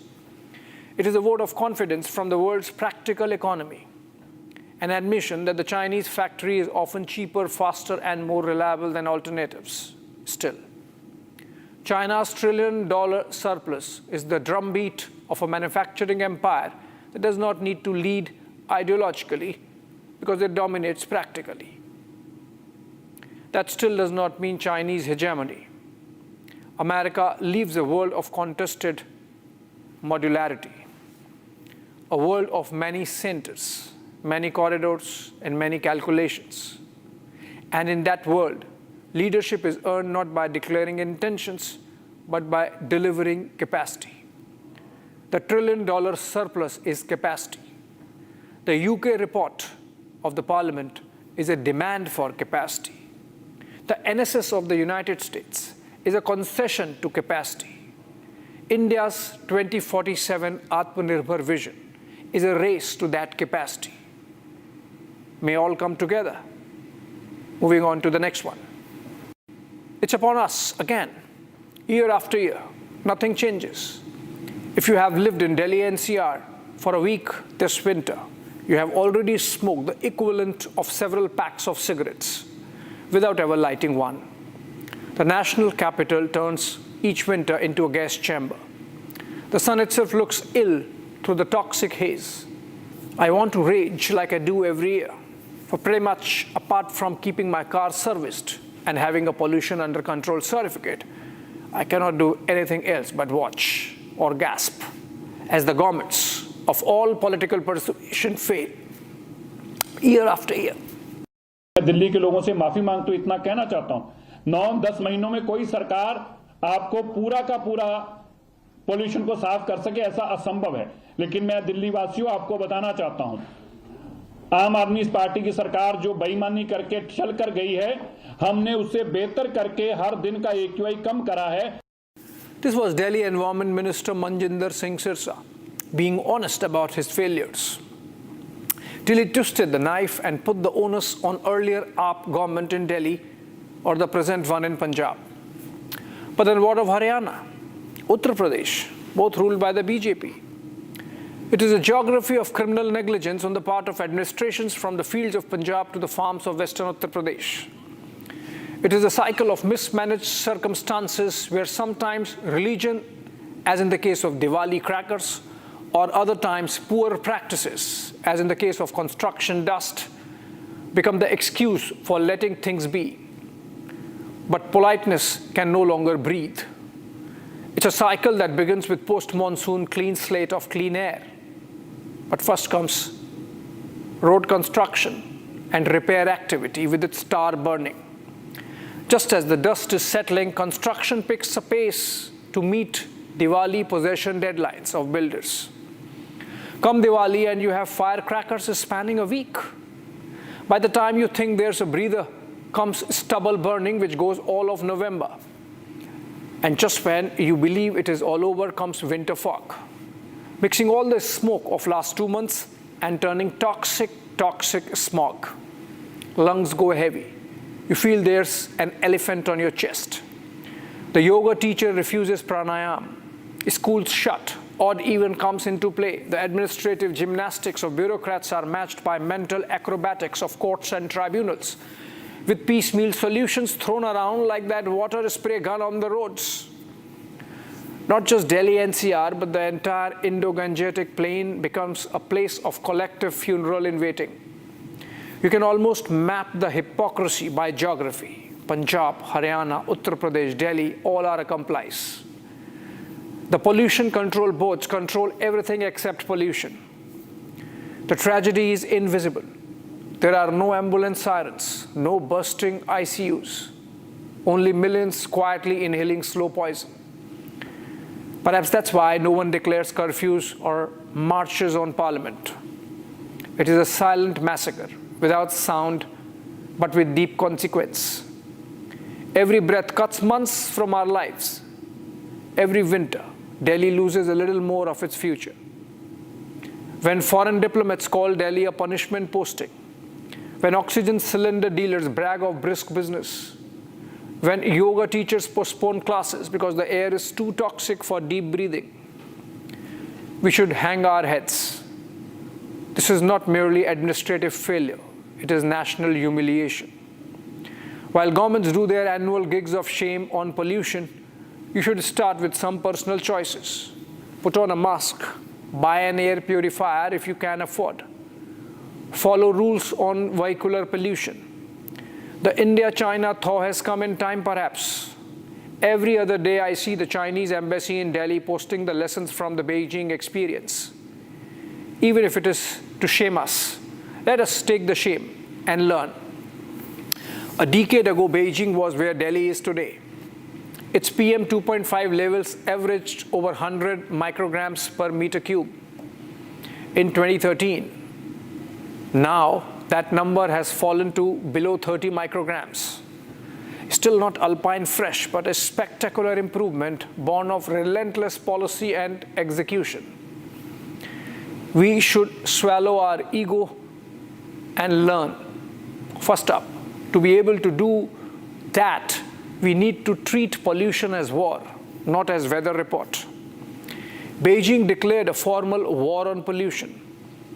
Targets were not advisory, they were mandatory, with mayors held personally liable for missed air quality goals. Delhi and NCR states need similar accountability, fix deadlines, publish data, penalize departments that fail, sack bureaucrats and ministers. Second, restructure industry. Beijing relocated 3,000 high-polluting factories, including its giant Shugong steel plant, converting the site into a green cultural hub.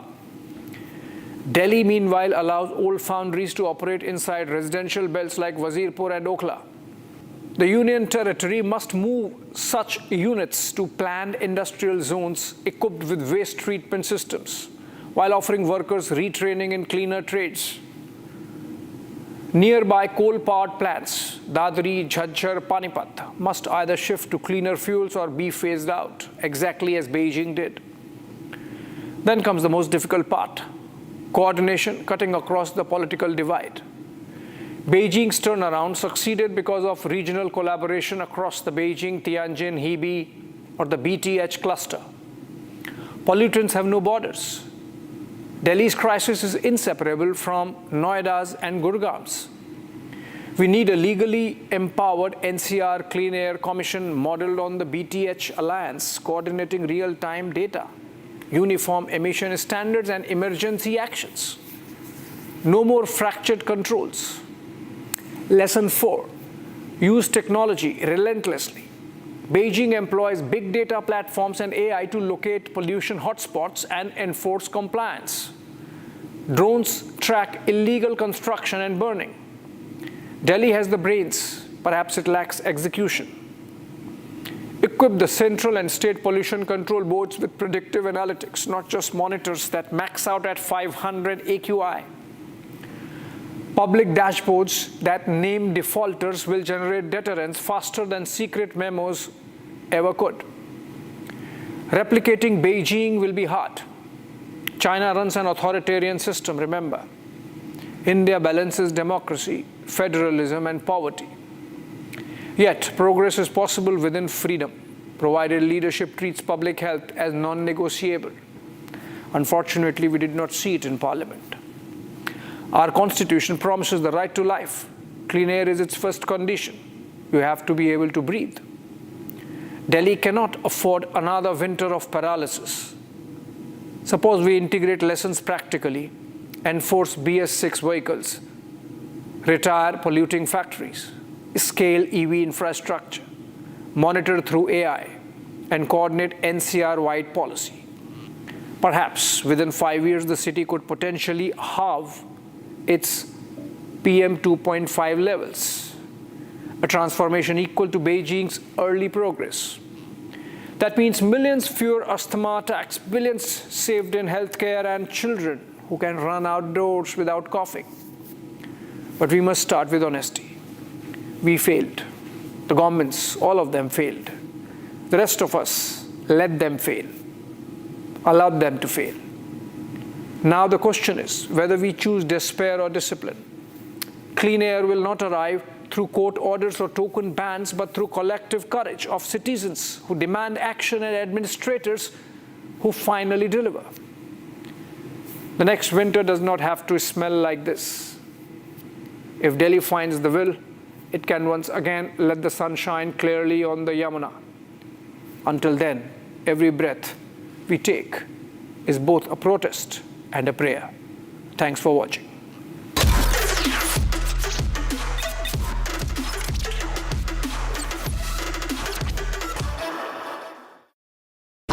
Pure सूजी pasta उबालो मिलाओ और खाओ 8 minute में तैयार क्या taste है सबका राजा हार्डकोर मसाला प्लीज स्टॉप झुमका तेरा झुमका नॉट देयर मेरा काउंटर टॉप टूट जाएगा तेरा झुमका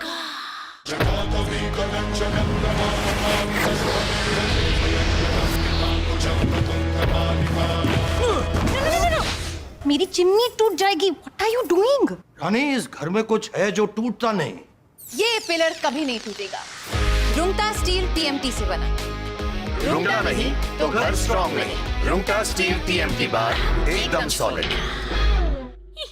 आधे बाउल दही में 4 चम्मच MDH चटनी पुदीना मसाला डाला स्टर करो पुदीना चटनी तैयार MDH चटनी पुदीना मसाला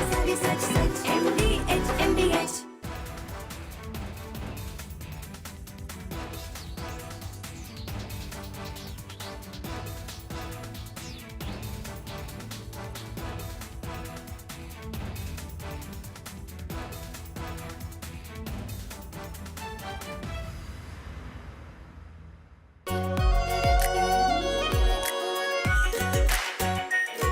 pure shahi paneer masala delicious, healthy, every day. We are willing to put an end to this conflict via peaceful means based on the principles that I outlined in July last year when I spoke at the Foreign Ministry of Russia.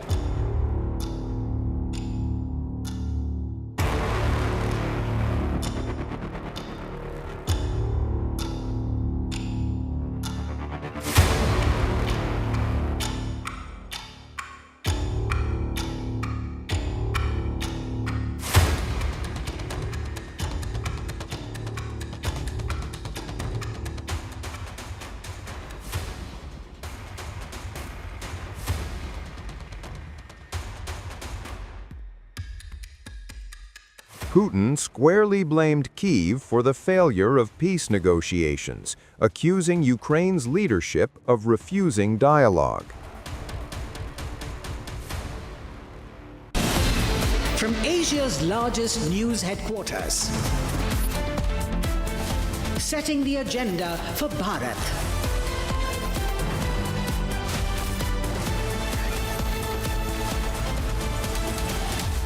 You're watching Republic.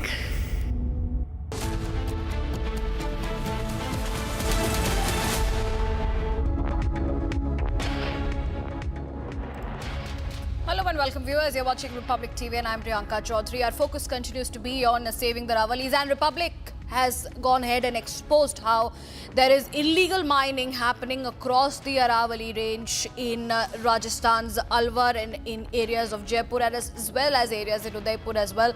We will be bringing you all the details, and that continues to be our campaign story, but first up the headlines. Republic investigation exposes the illegal mining along the Aravalli Hills. Republic cameras catch illegal crushers operating inside habitation zones. Suspected terrorists entered a civilian house for food in Udhampur's Majalta, where an encounter was underway last week. Entire area has been cordoned. Prime Minister Modi is in Assam and he will unveil fertilizer plant worth over rupees 10,600 crore.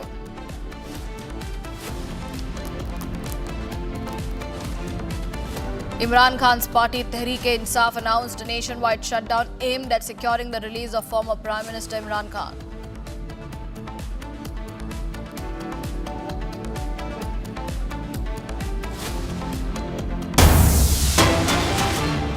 And viewers, Prime Minister Modi is on a visit in Guwahati, where he has paid floral tributes at the Shahid Samarak Kshetra.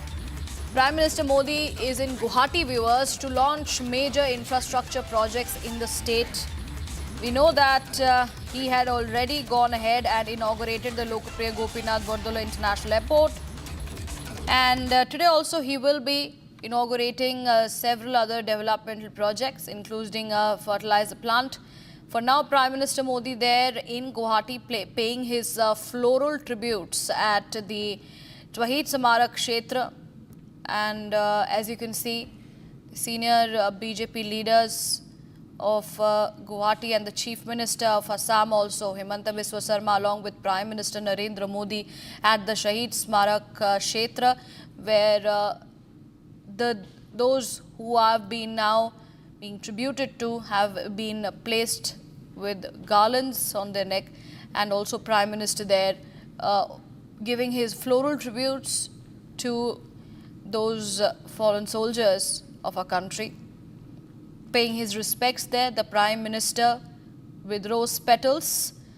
Anirudh, my colleague, joins me on the phone line for more. Anirudh, what exactly is happening in Guwahati with Prime Minister at the Shahid Samarak Kshetra giving his floral tributes? Yes, Prime Minister is visiting the Shahid Smarak, or the Martyrs Memorial, which has been erected in memory of the 860 martyrs of the Assam agitation. And this is the first visit of any top-level union government official, or for that matter, the head of the state. And it can be also seen as a recognition to the fact that 860 people of Assam lost their life, sacrificed their life to police brutality during the Assam agitation from 1979 to 1985. 860 people lost their life, and the first among them was Khargeswar Talukdar, who attained martyrdom during the Assam agitation. And today, the Prime Minister is paying tributes to the bust of Khargeswar Talukdar at the Shahid Smarak. It may also be mentioned that never in the history, in the past, any government or Prime Minister had acknowledged the sacrifice of the martyrs of the Assam agitation. For instance, for the governments led by Congress, it was a uprising or it was a movement against the government, but the BJP had always acknowledged the Assam agitation or Assam movement as a fight of the people of Assam for their rights or to secure the country not only from infiltration but also from any form of external aggression. And the message of the Prime Minister's visit is very loud and clear. If we also take note of the speech that the Prime Minister made yesterday while inaugurating the LGBI airport's new terminal, the Prime Minister has rightly highlighted how his government has been committed. The double engine government in the center and the state had been committed to fight infiltration and immigration, and given the fact that the situation right now in Bangladesh is not very amicable for India, or the law and order situation that has been deteriorating out there in Bangladesh has also resulted in many attempts to infiltrate into Assam and India. And the message against infiltration is very loud and clear. The demographic shift that the state of Assam has been witnessing, the infiltration and demographic shift, all of this turns out to be some of the very important and crucial issues which are going to be the agenda for the upcoming Assam Legislative Assembly elections scheduled next year. And with the Prime Minister's visit, the narrative has been set for the upcoming Assam Legislative Assembly elections. Today, the Prime Minister had also interacted with the students out here in Guwahati, and right now we are just near the cruise which took the Prime Minister on the Brahmaputra. The Prime Minister took a round of the Brahmaputra, and here on your screen you can also see the Umananda Island, which is the smallest island in the world and smallest river island in the world.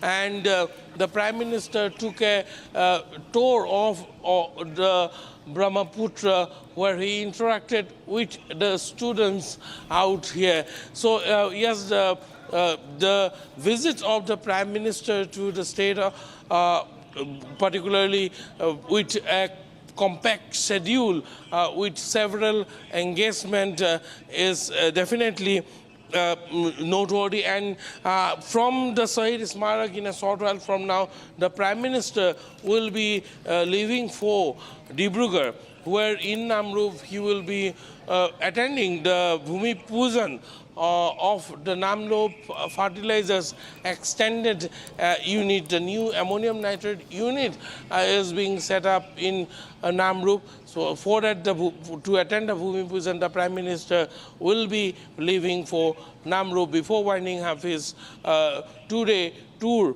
of Assam. Studio. That's right. Anirudh, with Prime Minister's visit to Guwahati and several development projects that have been already inaugurated and more coming up today as well. You know, what has been the reaction coming in from the opposition also of the state? Well, if we talk about the opposition, the opposition has not so far commented on the Prime Minister's visit, but also for that matter, if we talk about the Northeast or if we talk about Assam, the opposition is not to be seen anywhere near to what the BJP's agenda has been or what the agenda of the government has been. They are far more clueless than anyone else for that matter. They have been trying to, stir up controversy regarding the new extended terminal of the LGBI airport or some other aspects as well as far as the fertilizer extension unit is concerned. But yes, all the narratives that the opposition has been trying to propagate that doesn't seem to be anywhere closer to the stage that has been set by the Prime Minister's visit here. The spirit of the people had been really, really high. Yesterday also, more than 2 lakh people attended the roadshow which the Prime Minister graced before, interacting with the state party leadership here at the Bajpayee Bhavan in Guwahati. That's right. Anirudh, thank you for giving us the details as we keep a very, very close check on Prime Minister's schedule for today. With that, viewers, we shift our focus. The illegal mining in the Aravallis remains our top focus. The Republic investigation has exposed the rampant post-sunset illegal mining across Aravalli range in the state of Rajasthan. The growing momentum of the Save Aravalli movement has reflected the rising public awareness that the future of the Aravalli range is directly linked to regional sustainability. The degradation of Aravallis has a direct impact on North India's climate resilience, air quality and water resources, with urban centres such as Jaipur, Delhi and Gurgaon being particularly vulnerable. The movement has also highlighted the need for science-based policymaking and transparent governance, calls to protect the biodiversity, maintain ecological connectivity and ensure the sustainable livelihoods align with India's broader environmental responsibilities. By engaging citizens, the lawmakers and also the legal institutions, the movement underscores that safeguarding the environment is a collective responsibility. At Ajitpura village in Kotputli, Rajasthan, and we are showing you yet another blatant breaking of law and order. We are showing you, this is the 4th village where we are showing you illegal mining going on against the DGMS order. The allowed span is between sunrise to sunset, and they have clearly just decided to not follow the law, and this, you can see the full mining process going on in a full-fledged way.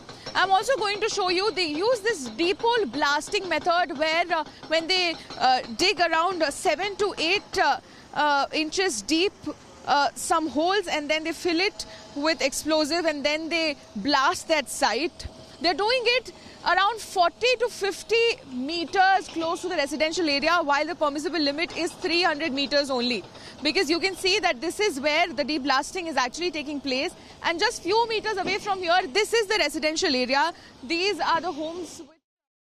The lack of light might not be very visible, but this is what is happening. Apart from this, there is on the far end, you can probably see that there is this talab, there's this water body, and the acceptable limit for any deep hole blasting to happen is at least 45 meters away from that water body. But they have started it right next to it, around 3 meters close to the water body. They've started this deep hole blasting, and that is on the left side. Now on the right side, we'll show you there are 3 heavy machines which are very dedicatedly emptying out water that has been collected. Now 3 dedicated machines for emptying out the water from that area, which is affecting the groundwater level in this locality. And at the top, there are around 7 to 8 heavy machineries installed, which is affecting the air level, the pollution, and also which is causing around 2 inches deep, which according to the locals, each of their homes have around 2 inches deep deposit of cement every day. Their crops are unable to grow because of that cement deposit, and also their houses have huge cracks. And this is all, viewers, this is all happening in defiance of law and order. Well, we are at Pawana Ahir, which is a very secluded village at Rajasthan, and till now we have covered around 3 villages, and one thing has been common, that is illegal mining all throughout the Aravalli Hills. And right now I'll show you the situation because it is caught on our camera. As you can see, there are 3 trucks. When we came here, when Republic came here, this was a well-lit area. Mining was going on, and as per the DGMC order, which is Directorate General of Mine Safety, DGMS, premises order.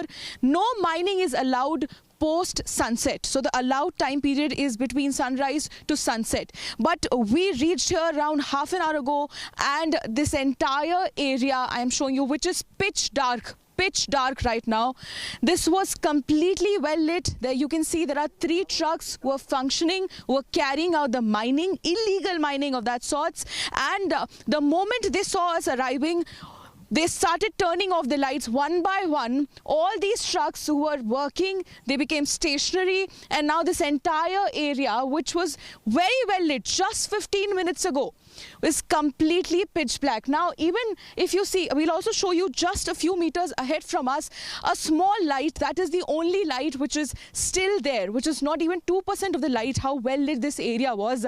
And that is where this entire area, there was mining going on against the law, against the order. And after being reminded n number of times, they still continue to do this. And this has been a common practice in all the villages that we have covered till now. And the locals have told us that this remains to be similar all throughout the Aravalli Hills, and this is before the Supreme Court has accepted the new definition of Aravalli Hills.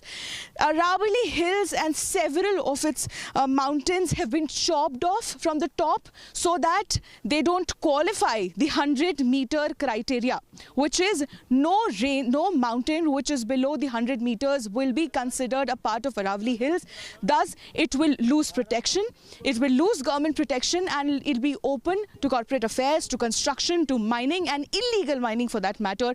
Once again, I'm going to show you this entire area, this mining zone that you see, which spans around 2 villages at Pawana Ahir village.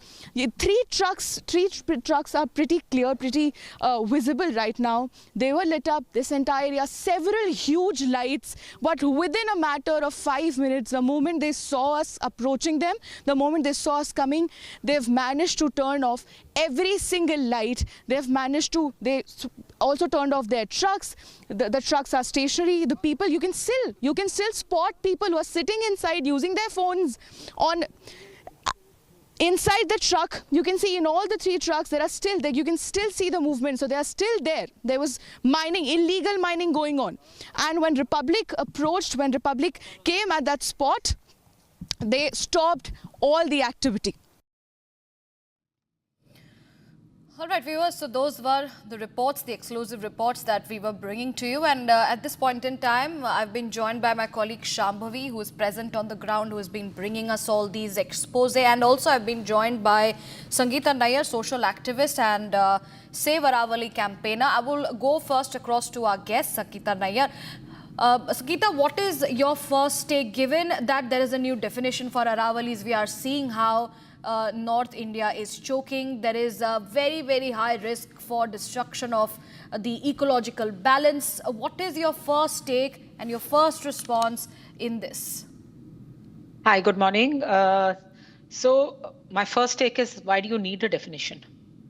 They are natural formations. You don't need to define it. They are, our nature has created for our survival. Why are you defining? That means you have an ulterior motive. You want to do it because you want to change the meaning so that it is then applicable to use where you want to do it illegally. It's as simple as that. That's right.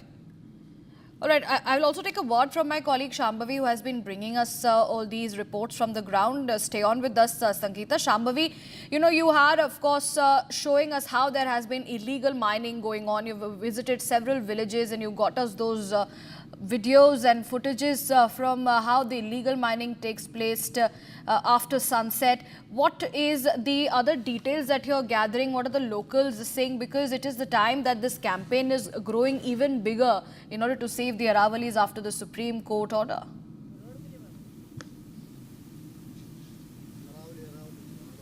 Well, we have seen several things which is common all throughout Rajasthan, at least in the places that Republic has been.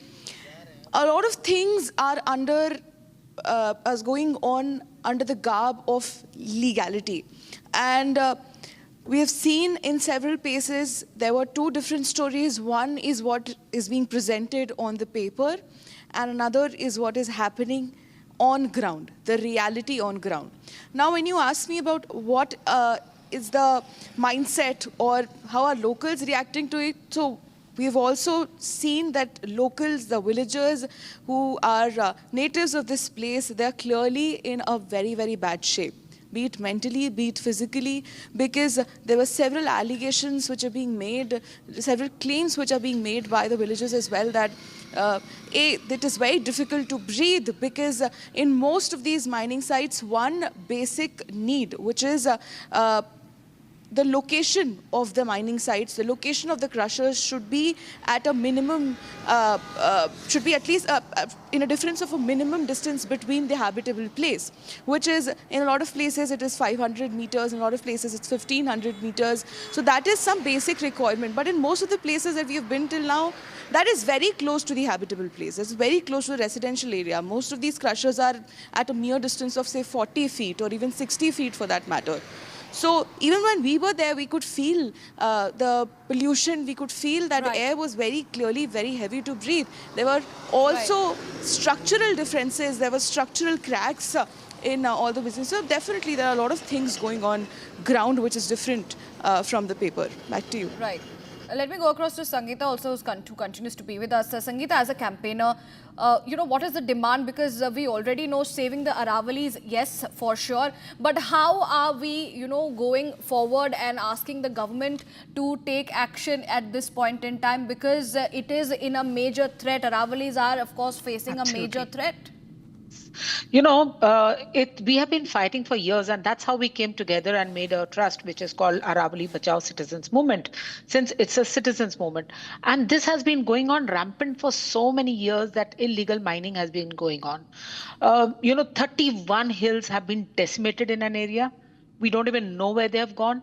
You can imagine the kind of damage we have done to a natural, treasure that we have. It's like a wall of 700 kilometers, which is running from Gujarat to Rajasthan to Haryana to Delhi. We all know that, right? It is preventing the Thar desert from causing desertification to the north area. If there is a desertification, you think there'll be water recharging? Will there be any trees? Will there be any oxygen? I mean, you'll have such a problem. We're already facing AQI issues. Then why are we damaging this present, whatever little balance that we have left?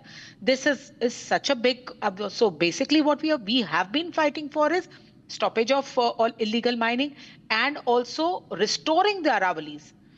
This judgment is totally opposite of what we have been asking.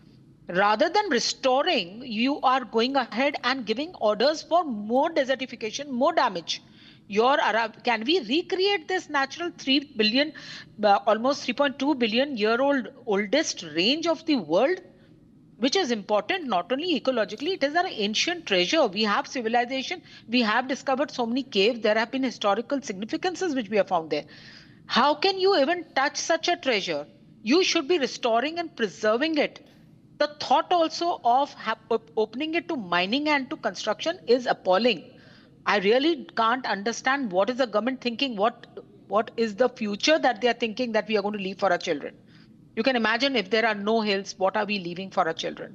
You think we can breathe? You think we will have anything left to survive in the northern region? You are killing this place totally. I mean, I really just don't understand what is the thought behind this judgment. Absolutely.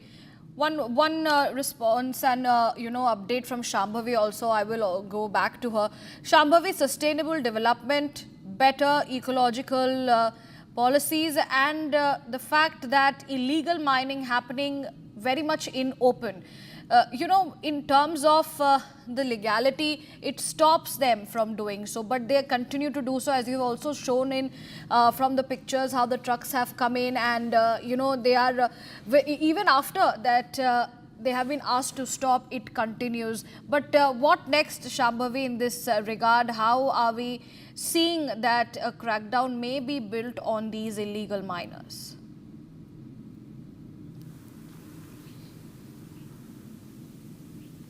Definitely, when we talk about the ecological balance, we know that Aravalli range is the lungs of the Delhi NCR region.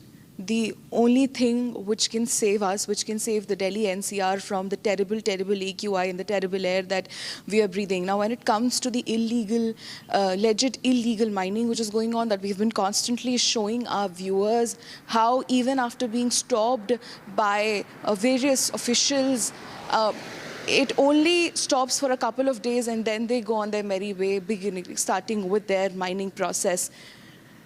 What Republic is trying to bring to our viewers is to continue showing you on record, catch them red-handed when their reality is completely different from what is being portrayed. There are several things that we will bring for our viewers. We'll show our viewers that how what is being portrayed as legal might not be the same as what is happening on the ground. Absolutely. My last question to our guest, Sangeeta. Sangeeta, you know, in the name of development, compromising on the nature is absolutely non-negotiable. We have seen how it has paid back. We have seen how nature is giving it back in terms of when destruction has been done. Are we calling for more? Absolutely. We are calling for a disaster. We are inviting disaster. First and foremost, I mean, where is the governance? Why are we not concentrating on more important issues? Where are our roads? They're full of potholes. Do we have last mile connectivity? Even below the metro centers, we don't have proper buses to connect us to different places for last mile connectivity. Obviously, you are encouraging more and more motor vehicles on the road. You are not having any traffic regulations. They may be on paper, but tell me where does it apply? Traffic is going haywire. So obviously your pollution is rising. And then to add to the woes, you're adding to these minings, which are the green lungs. Trees are being chopped, roads are being widened. Why roads are being widened? Why can't the traffic first be regulated? Why can't the roads be made proper? Why are there potholes? Why can't people get last mile connectivity? That most of the major people who are using the public transport, they get a last mile connectivity. They don't have to use autos, they don't have to use cars. And even the people who have cars, they would like to use these public transports. Those are the issues that they should concentrate on, not on denuding more and more of the nature that we have. You go out and you see trees. Trust me, there is not a single leaf which does not have a coating of mud on it. Today, the sand has already started reaching us because the hills are disappearing. You know, we're having gaps in our range. But you can see that the desertification has started. You leave this, I mean, it's beyond my thoughts. How can you even think of it? That means you're selling the country or you're selling your natural resources and you don't care what is happening to the public. This is literally, you know, you're selling us. And the citizens have to wake up. This is not my issue. This is not your issue. Absolutely. This is everybody's issue. People need to come down and demand that they cannot take us for a ransom. They cannot sell us. You have to demand for your rights. And we need, if we are paying taxes, we need good roads, we need last mile connectivity, we need good traffic governance. Absolutely. If you get that, half your AQI problem is solved.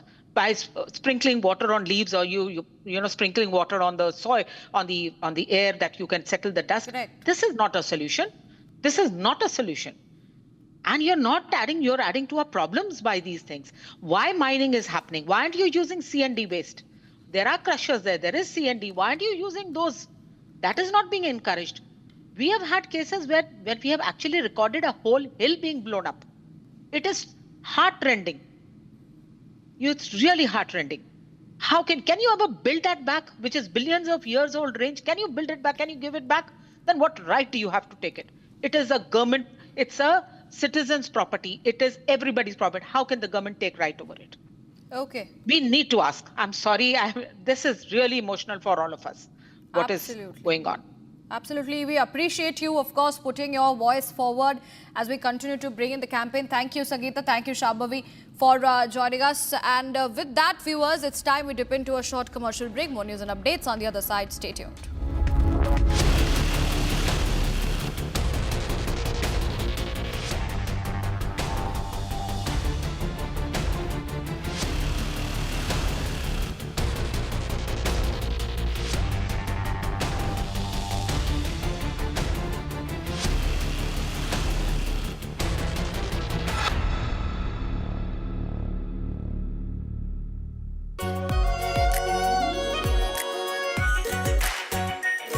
Pure shahi paneer masala, delicious, healthy, everyday.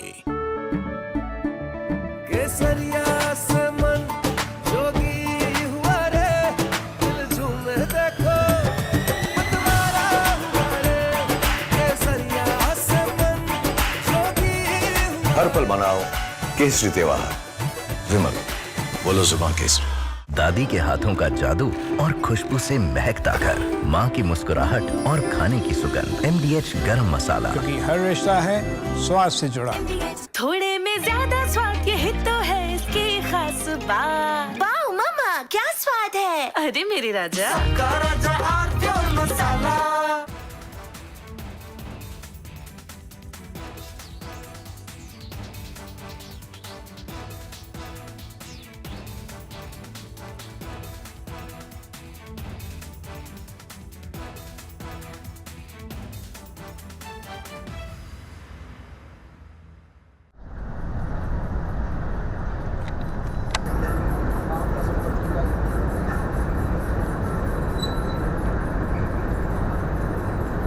We just now felt this entire mountain shiver.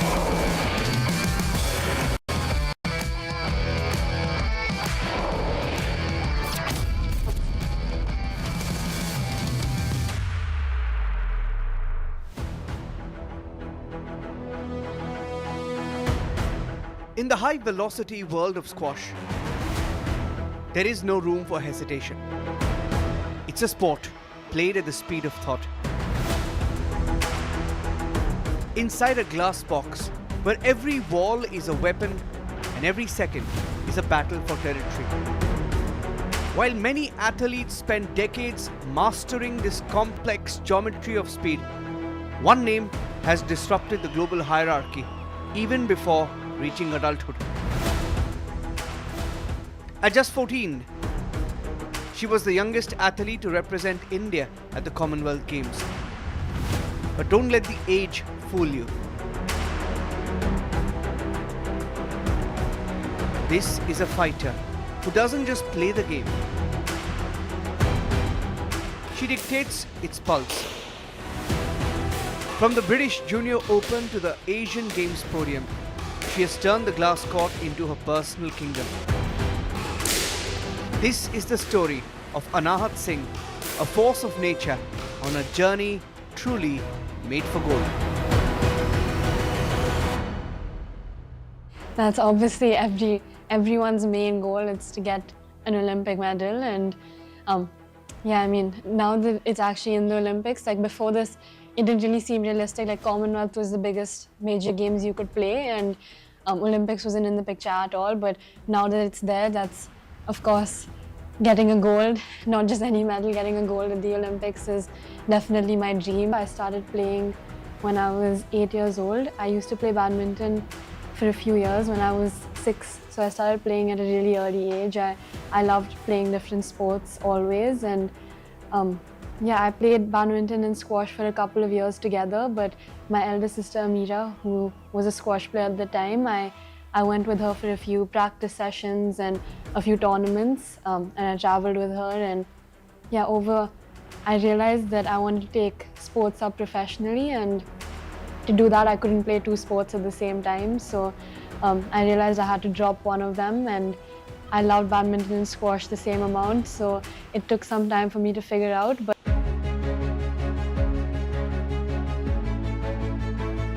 every masterpiece has a surprising first sketch. For Anahhat, the dream didn't start with a squash racket. It started with a shuttlecock. Inspired by the legendary P.V. Sindhu, she began as a badminton prodigy. But destiny had other plans. It was the rhythmic echo of her sister Amira's squash practice that pulled her towards the glass walls. The transition was serendipitous. Initially, it was a matter of convenience for her parents, Gursharan and Tani, to have both daughters in the same spot. But Anahhat brought something unique from the badminton court. An uncanny hand-eye coordination and lethal volleys that left opponents stranded. She soon realized that while she enjoyed the shuttle, she owned the court. By age 8, the shift was complete. A badminton fan became India's greatest squash hope.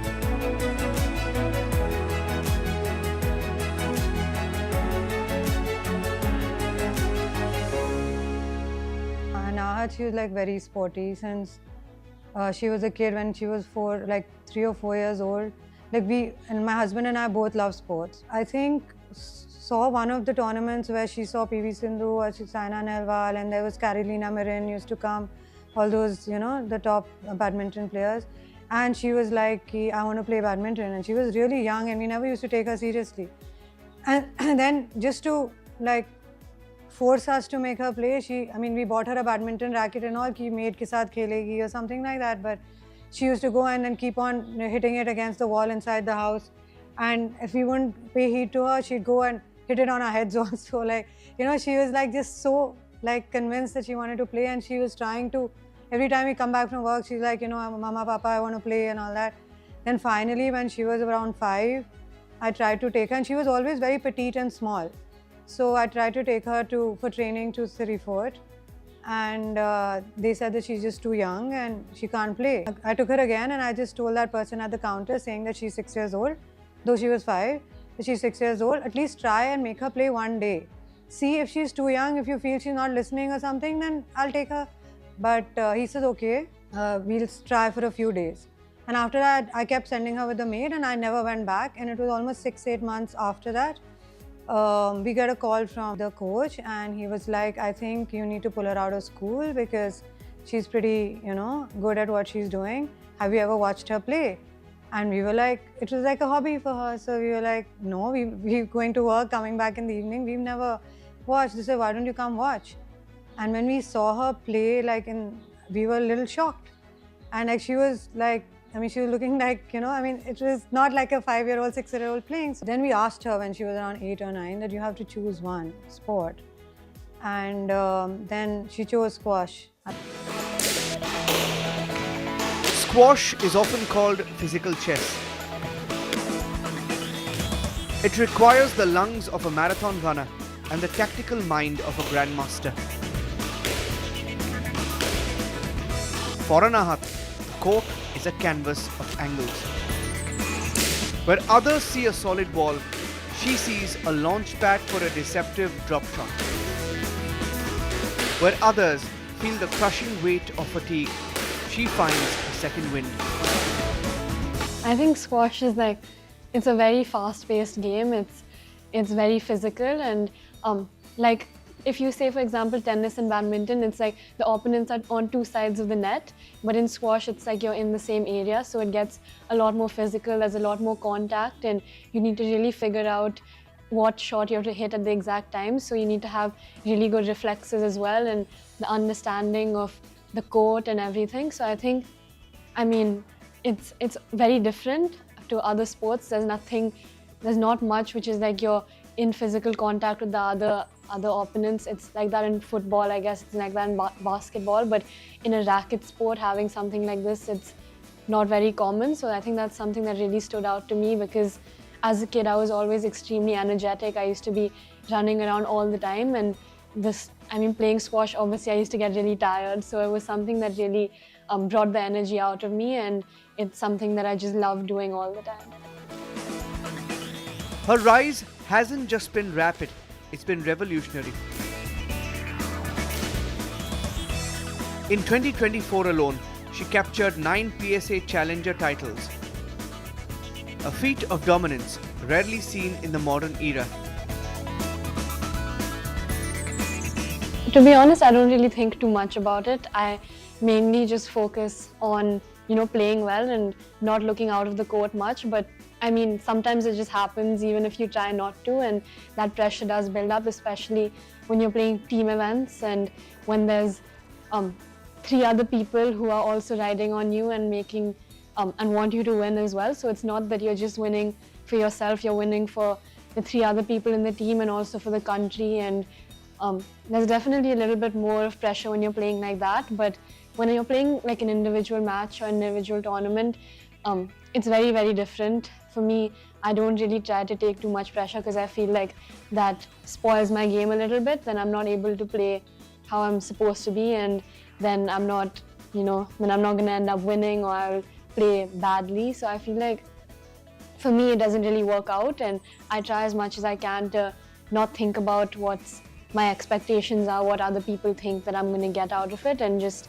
focus on taking it one step at a time and making sure that I can at least win the match. And I think the fact that I don't really like to give up, even if I'm like 2-0 down and I have barely any chance of winning, and I still try my best. Like, I don't just let the match go, and even if I'm still able to get a few points, you never know what can happen in the match, and I just try to give my 100% in every single point that I play.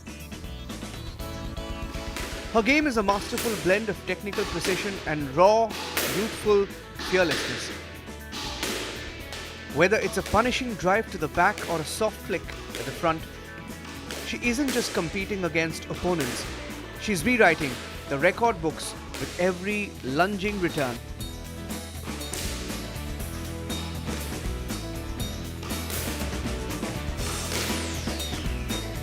Match khatam ho gaya, jeete ya haare. Let's get back. What does she need to eat? How does she need to recover for the next day? If there's a next day, if it's the finals, then there's not that worry. But otherwise, haar ya jeeto, because the tournaments are ongoing, training is ongoing. Is first, my thing honestly is that once she gets out of court, let's get home or to the hotel. Let's recover what she needs to eat. If there's a physio needed, and all that stuff. That's my first thing. So my first thing is not, oh my God, jeet gayi ya haar gayi. And then once that is sorted out, it's like, okay, great, you won.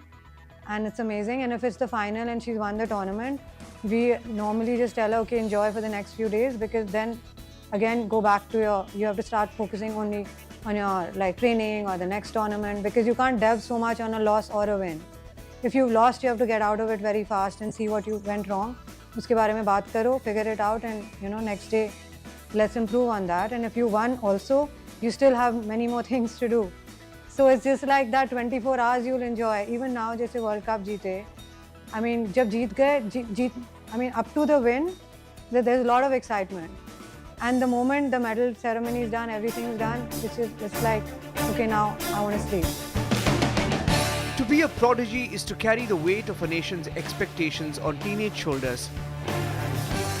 Watch her step into the tee, the center of the court.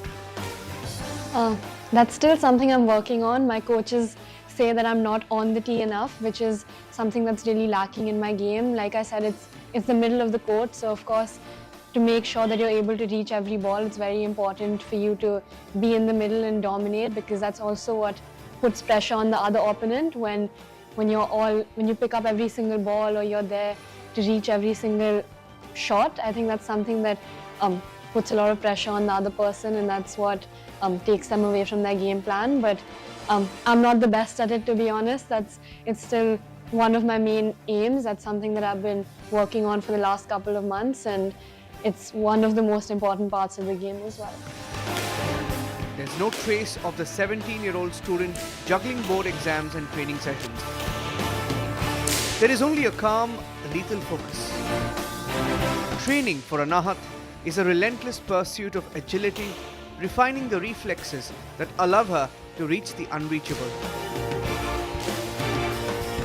I mean, if I have school and I'm not able to spend too much time on court, then I just play for like 2 hours in a day, 1 hour squash and then 1 hour's gym or like movement work. And if I have like the weekend or holidays, or I'm out training with my coach, then I spend a little bit more time playing on court, because I prioritize that a little bit more, because I focus a little bit more on my shots rather than my physicality. But yeah, as the years are going on, because the last couple of years I couldn't really work too much in the gym, because they said it's not really recommended when you're quite young. So yeah, I mean, now that I'm getting slightly older and I'm playing more of the senior events as well, that's something I'm focusing more on, working in the gym, improving my movement, and like you said, also dominating the tee and being there. And behind the trophies lies a grueling routine of discipline and sacrifice, while her peers were discovering leisure.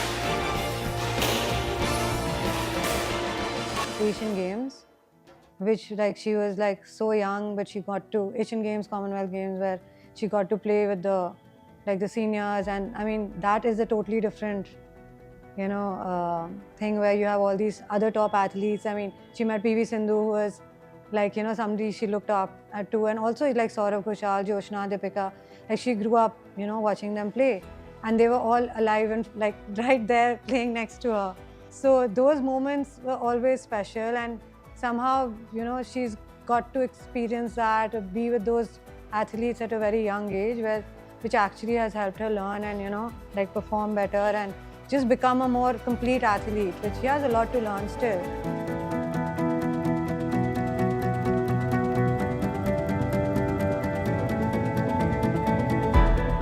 Every tactical boast and every scream of victory is a step towards a singular destination. As squash prepares for its grand debut on the Olympic stage in Los Angeles 2028. Anahhat Singh stands at the threshold of history. She's no longer just a rising star. She's the sun around which the future of Indian squash revolves. Because you won. Gold is you won, right? And it's like you've got into the final and you made all that effort. So a loss in the final is like quite a big blow. If you win in the earlier rounds, you still know, okay, fine, you know, next time I'll work harder and do it. But you've reached the finals, you read that, you know, made all that effort, you worked really hard. So winning a gold is obviously, you know, that much more important for your confidence, for like just the effort that you made. So when the national anthem plays and you won and you played for the team, and even now in the World Cup they won and the national anthem was playing, I mean, it's, you know, it's like a different high. It's like the feeling is, you can't describe that feeling. She carries the fire of a champion and the humility of a lifelong student.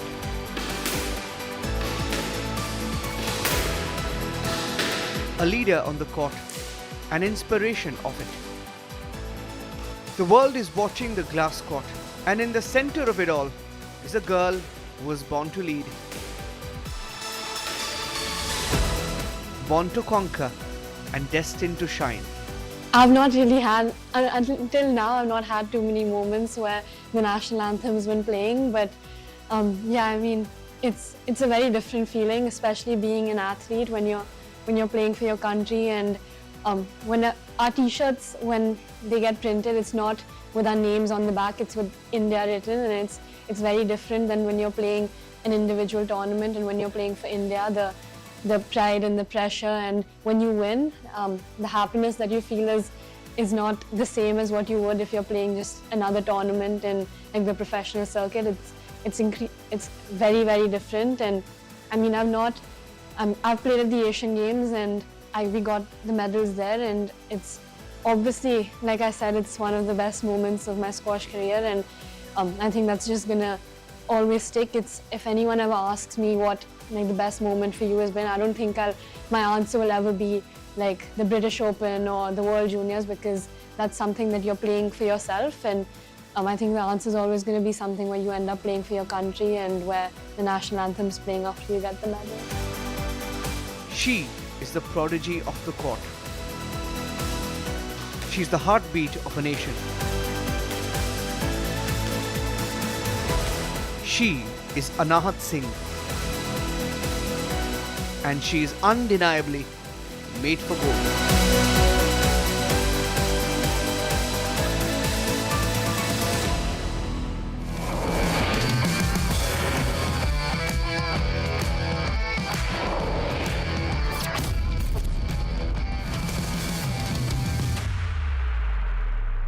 MDH की हल्दी मिर्ची धनिया करे कमाल, ये रंग दे, ये खुशबू दे, ये तीखा, ये कम पड़े, क्या निराला MDH मसाला।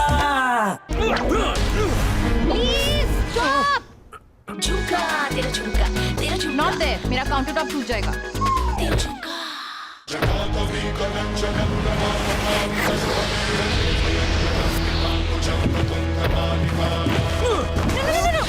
मेरी चिमनी टूट जाएगी। What are you doing? रानी, इस घर में कुछ है जो टूटता नहीं। ये पिलर कभी नहीं टूटेगा। रुंगटा स्टील TMT से बना। रुंगटा नहीं तो घर स्ट्रॉन्ग नहीं। रुंगटा स्टील TMT बार एकदम सॉलिड। आर प्योर सूजी पास्ता उबालो मिलाओ और खाओ 8 मिनट में तैयार। क्या टेस्ट है सबका राजा आर प्योर मसाला। अब छोलिया हो या लोबिया, सफेद चने या काले चने, सब कुछ मजेदार बने। We are willing to put an end to this conflict via peaceful means based on the principles that I outlined in July last year when I spoke at the Foreign Ministry of Russia.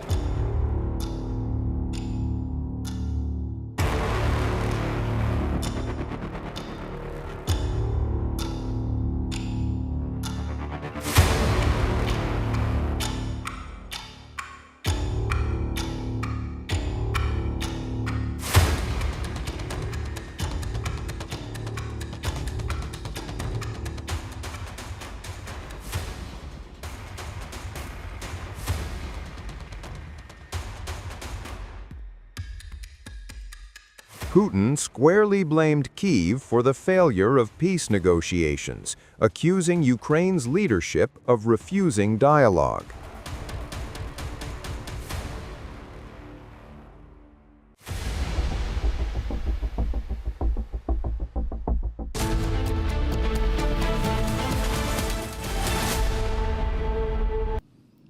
Viewers, the Epstein Files Transparency Act's December 19 deadline prompted the recent release of the Jeffrey Epstein Files, which disclosed a vast amount of information that connects the financer's personal life to his connections to the most influential people in the world. The House Oversight Committee collected over 95,000 photos and documents from Epstein's estate, which served as the foundation of the recent revelations. Watch this detailed report for more. The recent release of the Jeffrey Epstein files, triggered by the December 19, 2025 deadline of the Epstein Files Transparency Act, has unveiled a massive trove of data that bridges the gap between the financier's private life and his proximity to the world's most powerful figures. What was once whispered in deposition transcripts is now being visualized through tens of thousands of images and documents.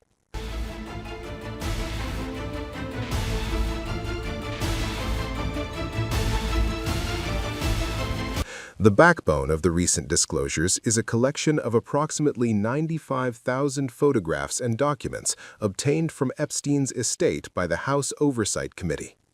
While the Department of Justice, DOJ, began its mandated release on December 19th, House Democrats had already begun a drip feed of these materials. The files include estate photos, high-resolution images of Epstein's properties, including his Manhattan townhouse and his private island, Little St. James. Photos of a dentist's office in his Caribbean home, BDSM equipment, and peculiar office decor, such as a chalkboard with words written on it. A commemorative book given to Epstein for his 50th birthday, containing notes and signatures from various elites.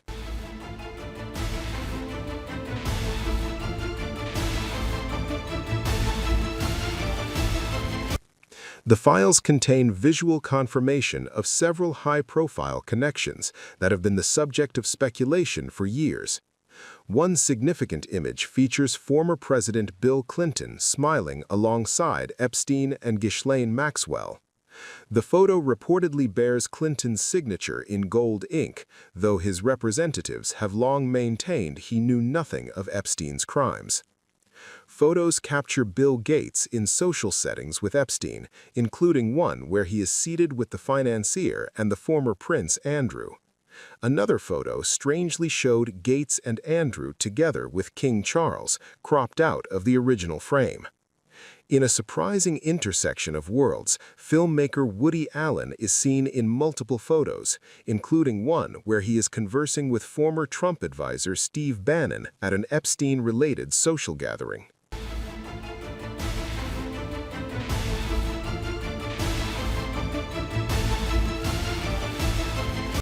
The files offer a nuanced examination of the relationship between Jeffrey Epstein and Donald Trump, which spanned approximately 15 years before a falling out in 2004.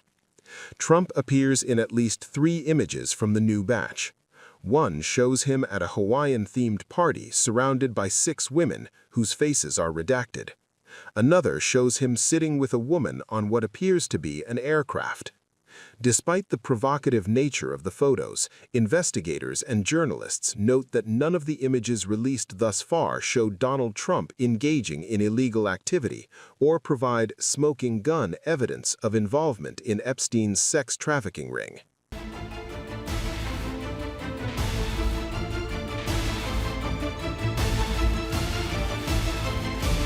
Despite the December 19th deadline, the release has been criticized for being incomplete. Huge swaths of the 95,000 photos remain unreleased to the public. The House Oversight Committee has stated it is redacting the faces of potential victims to protect their privacy. The Department of Justice released a partial batch on the deadline day, announcing that the remainder of the files would be released over several weeks. This has led to accusations of a cover-up from some lawmakers who argue the DOJ is violating the transparency law.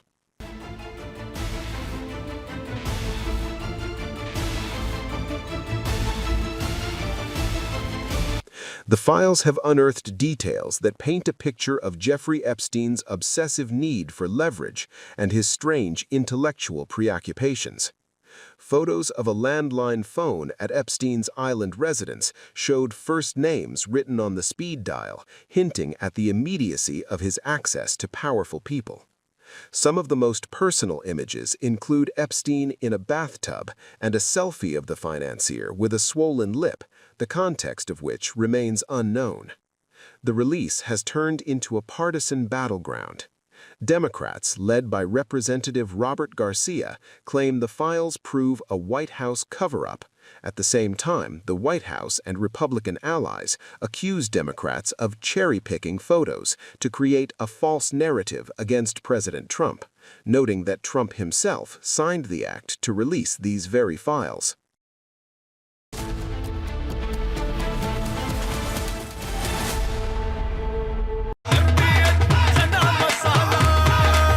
अब छोलिया हो या लोबिया, सफेद चने या काले चने, सब कुछ मजेदार बने।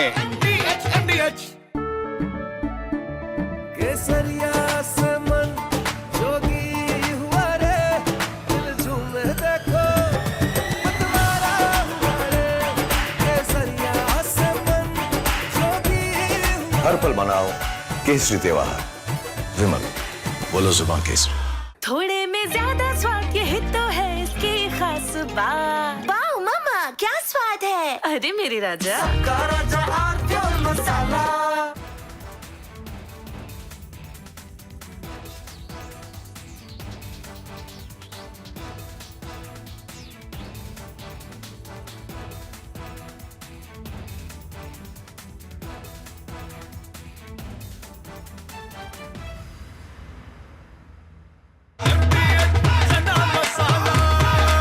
अब छोलिया हो या लोबिया, सफेद चने या काले चने, सब कुछ मजेदार बने।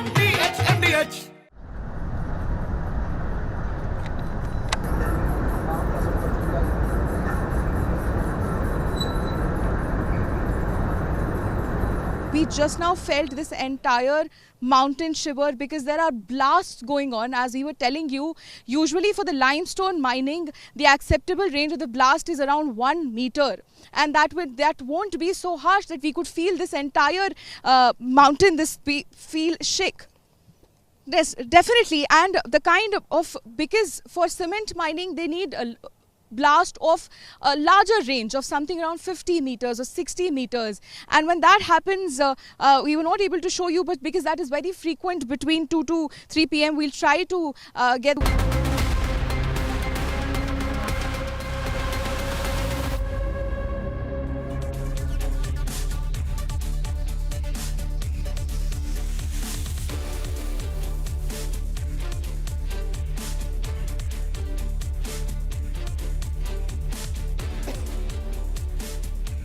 Thank you for joining us on the long form story. I'm Niranjan, and this Saturday night we have 5 stories on the show. Ladies and gentlemen, first up, a story we've been leading with: the quiet destruction of the Aravallis. Not with explosives, with a pen, with an order. A definition change that could wipe out legal protection for most of India's oldest mountain range. That's our first story on the show tonight. clearing the way for mining, real estate, and irreversible damage. Second story on the show. Tonight we have from Dhaka a familiar script. Unknown men who shot at the face of the July revolution in Bangladesh. And there are questions about who's pulling the strings and why instability is being engineered in Dhaka and how the radicals are taking over. Back home, Kerala's political uncertainty as the BJP breaches the left bastion wins Thiruvananthapuram, signaling a shift that could reshape state politics and alter national equations. A verdict, next up, a verdict that has shocked the conscience. A murder judgment in Bahraich, citing Manusmriti and sending out a very, very strong message on why there is no place for violence in India. And inside Parliament, a line long avoided is finally being crossed, a bill to address men's rights, reopening the debate on misuse of laws, selective justice, and whether equality can survive without balance. Let's get started.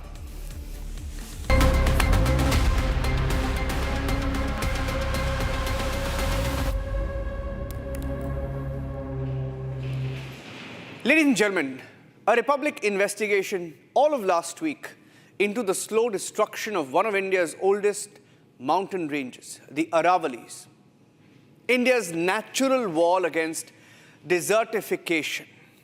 They're being blasted, they're being mined, they're being hollowed out for several decades now. And despite court orders, despite environmental laws, and despite repeated warnings, from Rajasthan's Kotputli to Mohanpura to Alwar, locals, activists, independent environmental defenders are now on the streets.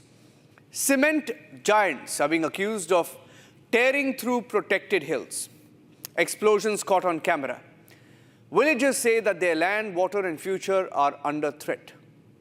And as we speak about the illegal mining in Aravallis, there has been a double blow with a recent court order that redefines Aravallis, which ensures that 90% of Aravallis will not even be counted as Aravallis anymore, which means it will further open up the Aravalli range for rampant mining.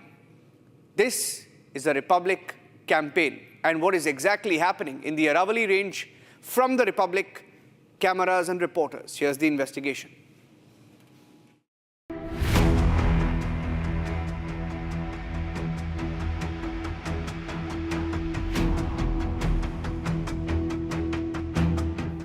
Delhi did not choke overnight. It was a systematic breakdown.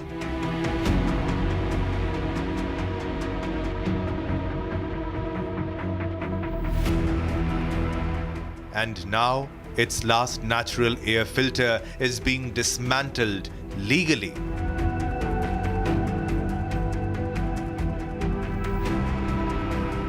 A recent order by the Supreme Court of India has narrowed what qualifies as the Aravallis, ruling that only land rising 100 meters or more will be recognized as Aravalli Hills.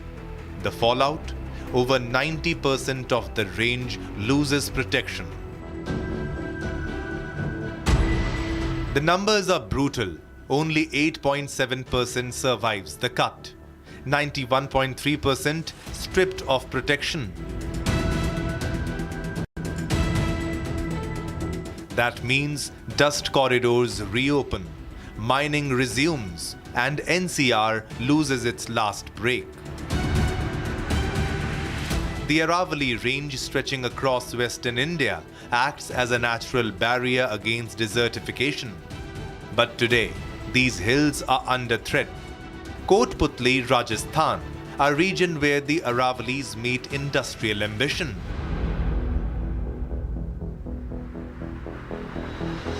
Republic accessed visuals pointing to large-scale cement mining operations dangerously close to the Aravalli range.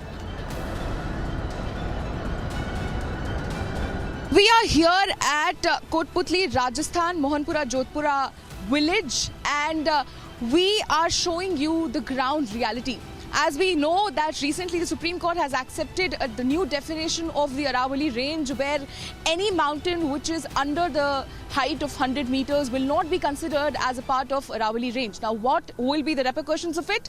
Any mountain which is not considered a part of Aravalli range will be open to construction, will be open to mining, and this Aravalli range, which is more than 2.5 billion years old, also the lungs of the Delhi NCR, protects Delhi NCR from heat wave, from dust, and from letting the situation get even worse, which already is in Delhi NCR with the pollution. Now, as for the villagers, the company here has a lease for a different kind of construction material, which is chuna patti in Hindi, and these are the ranges which are usually used for it. These are the ranges which are normally used for the mining of chuna patti, which is a kind of construction material. But these companies with the lease of chuna patti are actually using this location for mining of cement. That grey material that you see all around, that is actually cement. That blue water, they have dug so deep beyond the permissible limit which they are allowed to dig, that they have reached the underwater level, and that blue, that animated blue color that you see of the water, that is because of the explosion, that is because of the chemicals that they use for blasting the site. Our team brings you the ground visuals that allegedly show cement mining activity by Ultratech Cement in the Aravalli region.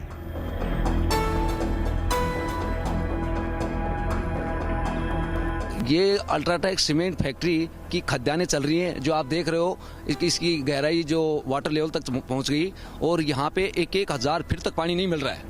और जिस पहाड़ी पे खनन चल रहा है, यह अरावली श्रृंखला में आती है, जो इसके जस्ट बगल में कुजेता गांव है, वो उससे भी ज़्यादा ऊंची थी। परंतु इन्होंने कानून को ठेंगा दिखाते हुए, यानी कानून से बचने के लिए सरकार को वो क्या राजस्व नहीं देने की वजह से, तो इन्होंने पहले ही क्या इसको ऊपर से कटाई की गई है। सुप्रीम कोर्ट ने जो अभी नई परिभाषा इनकी एक्सेप्ट कर ली है कि 100 मीटर से कोई भी जो छोटा ये होगा, पहाड़ी होगी, वो अब अरावली में नहीं मानी जाएगी। तो अब उससे ये होगा कि जो बाहर की कंपनियां हैं माइनिंग के लिए, कंस्ट्रक्शन के लिए, वो आ जाएंगी। लेकिन ये तो उससे भी पहले से चल रहा है। जी मैडम, ये अवैध खनन करते हैं, ये हमारे को इतना जानकारी तो है नहीं। हमारे पक्ष में फैसला है, हमारे गांव में परेशानी हुई तो हमने कोर्ट का सहारा लिया तो हमारे पक्ष में फैसला है 3 तारीख को, और उसमें इनको अवैध माना गया।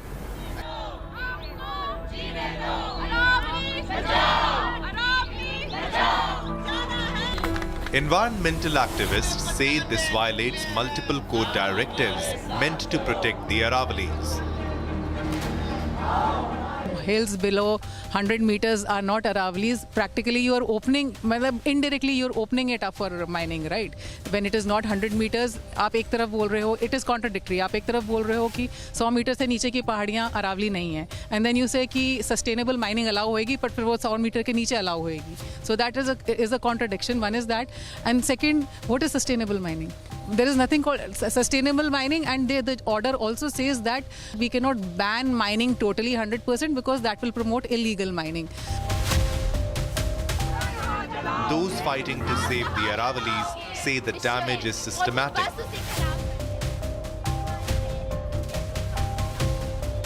It is our one of our biggest water recharging zones.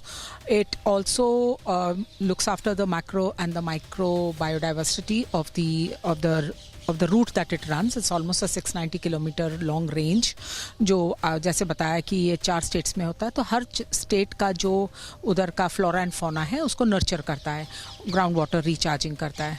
So it is like a wall also for us, which prevents the Thar desert to come into our states. ये हटने से हमारा, जैसे डेजर्ट बहुत जल्दी ग्रो करता है, ये डेजर्ट हमारे घरों तक पहुंच जाएगा. They warn that mining is not just destroying hills, but groundwater, forests, and livelihoods. You know, in the last 40 years around, The official figure that stands of the hills that have been mined in Rajasthan stands at around 32.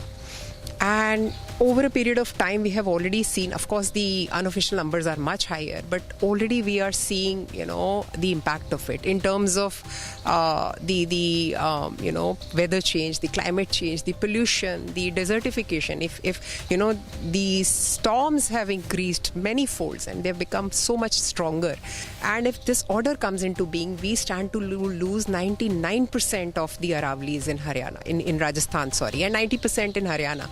So you can well imagine how badly it is going to impact.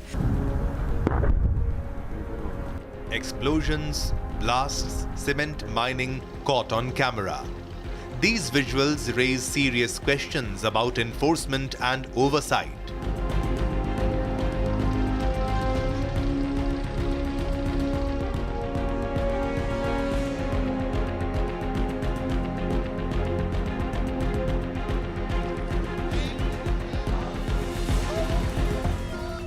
In Mohanpura, Jodhpura village, anger spills onto the streets.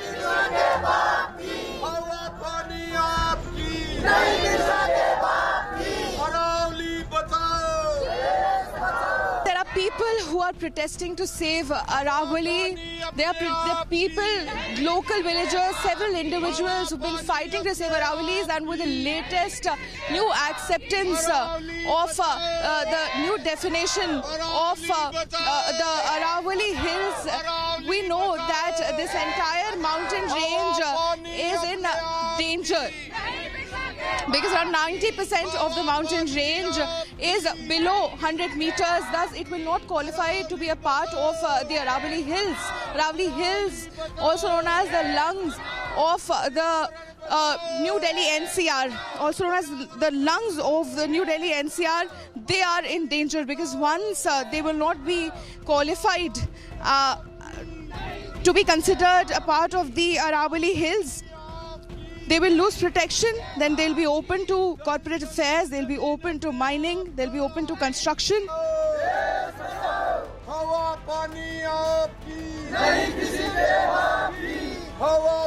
These protests are not political, they are survival driven. Madam, supreme court से जो criteria है कि 100 metre से ऊपर की नीचे की जो पहाड़ियां हैं वो अरावली में नहीं मानी जाएंगी, इस अनुसार हमारे राजस्थान में तो एक भी पहाड़ी नहीं बचेगी, जबकि हमारे राजस्थान में पानी की वैसे ही कमी है, ये हमारे जल स्रोत है, पहाड़ हैं वो, ये ऐसा सुप्रीम कोर्ट का फैसला गलत है। जो भी अरावली श्रृंखला में आते हैं उनको अवैध लीज करवा करके पहले जो 100 मीटर से ऊपर का भी एरिया तोड़ते हैं, जब तक रिपोर्ट पे एक्शन होता है तब तक पहाड़ को अरावली श्रृंखला से बाहर कर देते हैं, ये तोड़ करके 100 मीटर से नीचे कर लेते हैं उसको। Alongside villagers, independent environmental defenders have joined the protest. They say the Aravallis are being sacrificed for profit. The Aravallis are not just hills, they are India's environmental shield. Republic will continue to ask who benefits from their destruction and who will be held accountable. This is Republic, exposing, questioning, holding power to account.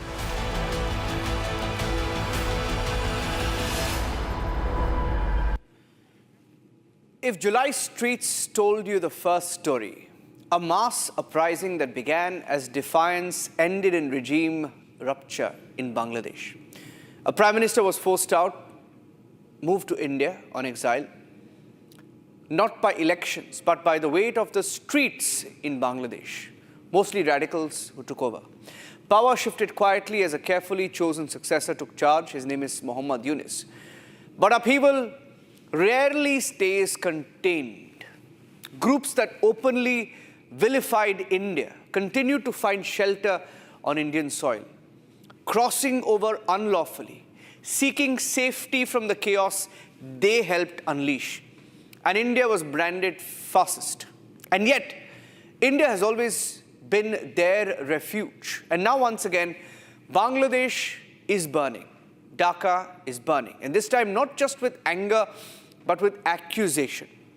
Newspaper offices vandalized, institutions attacked, streets flooded with rage, And the direction of that rage has changed. Tonight it's no longer aimed at only inward. They're trying to target India. They're trying to turn towards India. Outside the Indian High Commission all of last week in Dhaka, suspicion gave way to outright blame and protest. And at the center of it all was one name, Sharif Osman Hadi. His killing by unknown men has reignited the streets and redrawn the fault lines in Dhaka.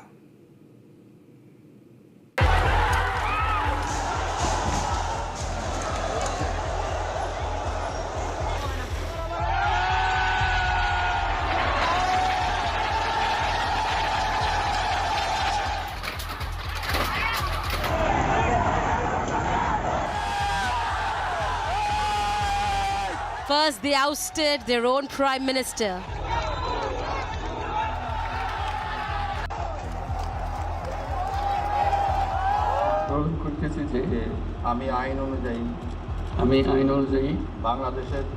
Then they installed the man of their choosing as the head of state.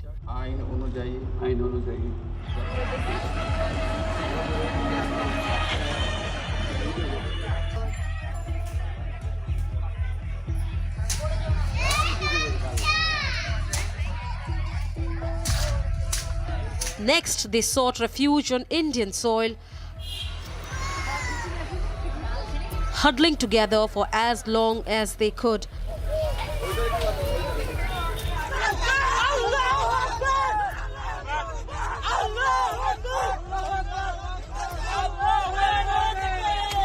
Until the situation in West Bengal escalated.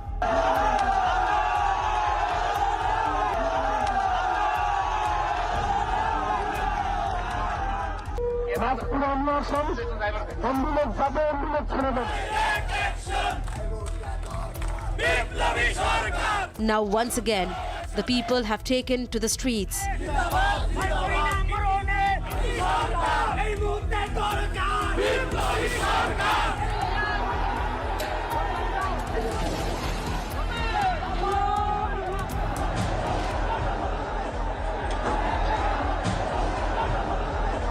Burning their own newspaper offices.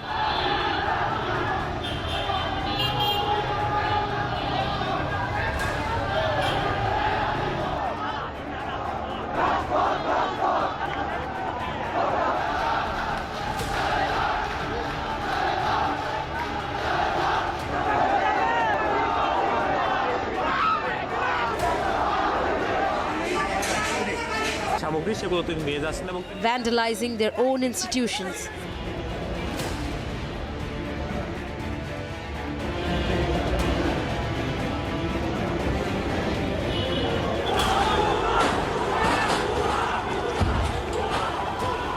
But this time, it is different. The anger is not just directed at their own government.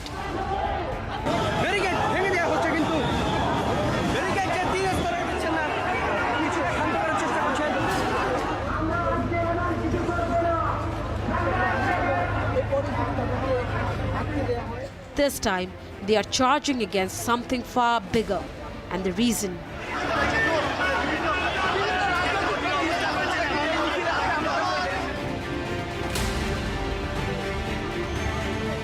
The radicals are now blaming Government of India for killing of this man you see on your screen.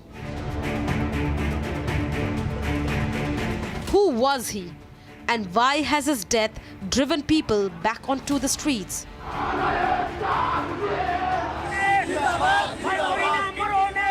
In broad daylight, Osman Hadi, who had his rise after the revolution that happened in Bangladesh, which ousted Sheikh Hasina, floated his own political platform called Inqilab Manch. Now, while he was also a potential candidate of this Inqilab Manch for the upcoming elections, national elections in Bangladesh, he was continuously spreading radical information and preaching radicalism in Bangladesh, most of which was anti-Indian rhetoric. An ordinary day turns violent. CCTV footage shows two unidentified bike-borne men closely tracking an auto rickshaw.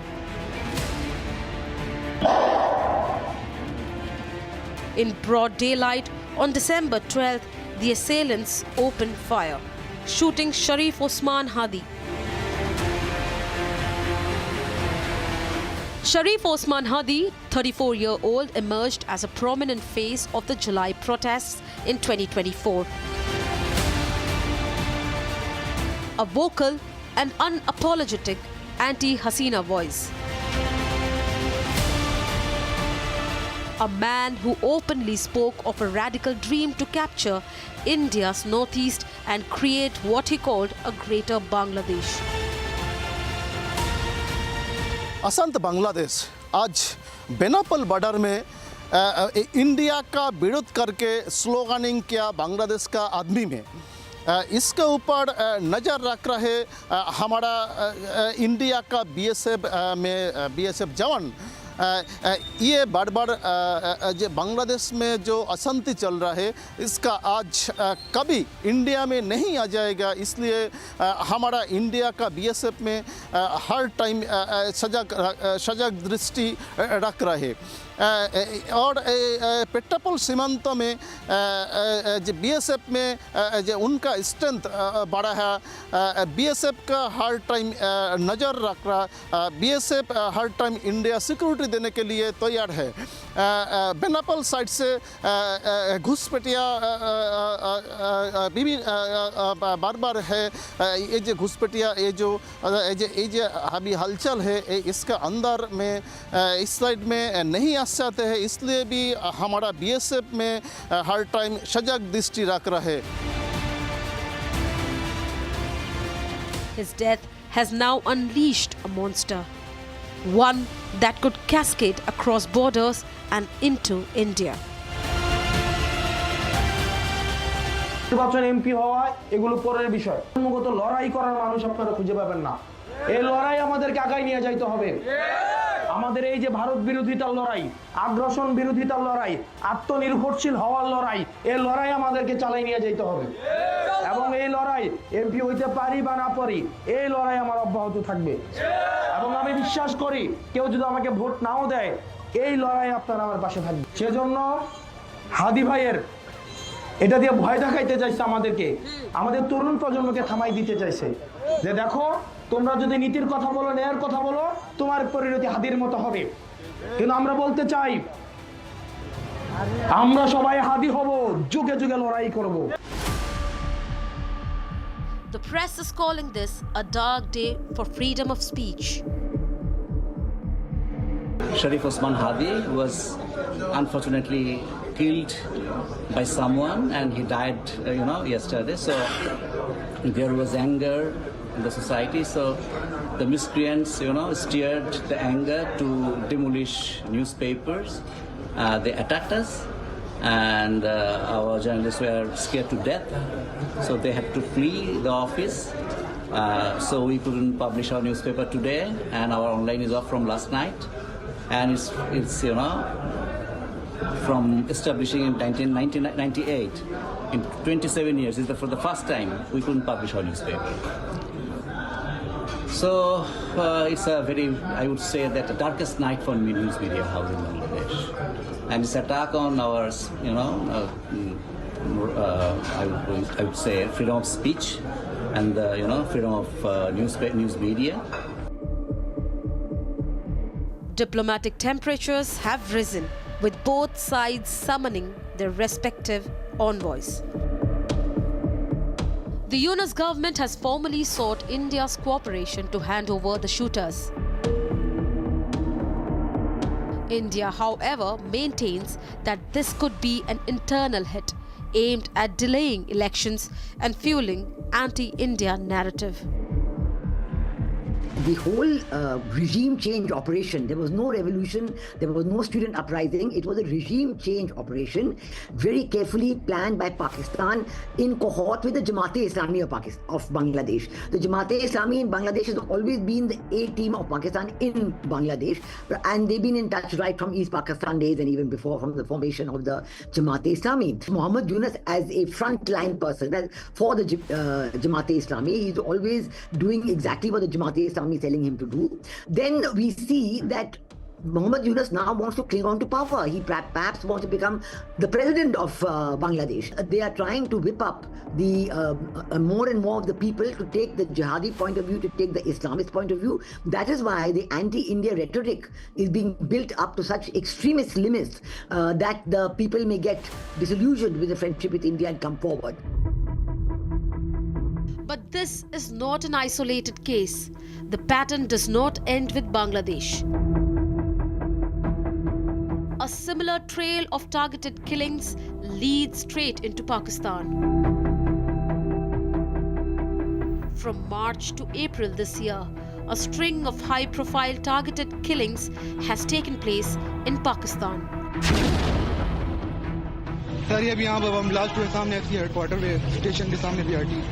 From Peshawar to Quetta. From Karachi to Gilgit-Baltistan.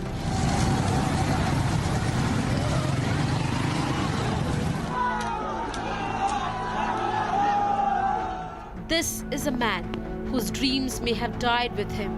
Back home, claims that he was murdered have been flatly rejected.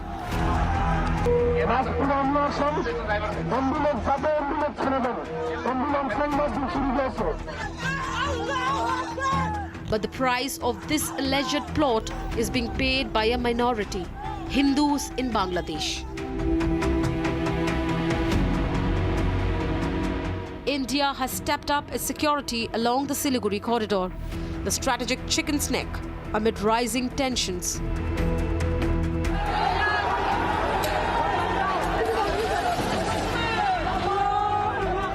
As protests intensify and diplomacy strains, the region now stands at a fragile crossroads where every move carries consequences far beyond the border.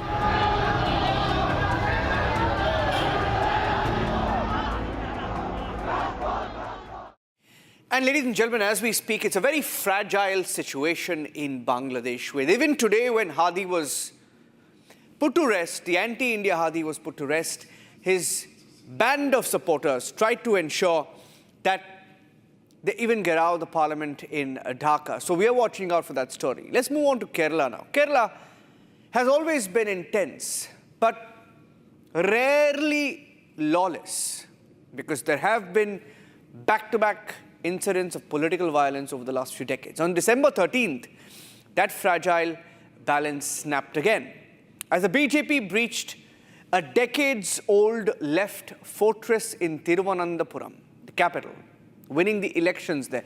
And the victory didn't just rewrite the political narrative, but triggered a wave of violence that spilled onto the streets of Kerala. Celebrations gave way to clashes, offices were vandalized, homes attacked, and ordinary citizens caught in the crossfire.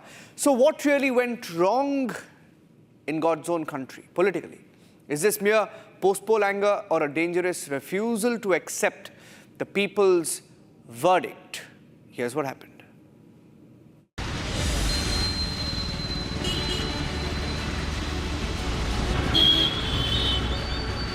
Thiruvananthapuram Corporation, a city long governed by the left. For decades, this capital symbolized CPIM's ideological grip on Kerala.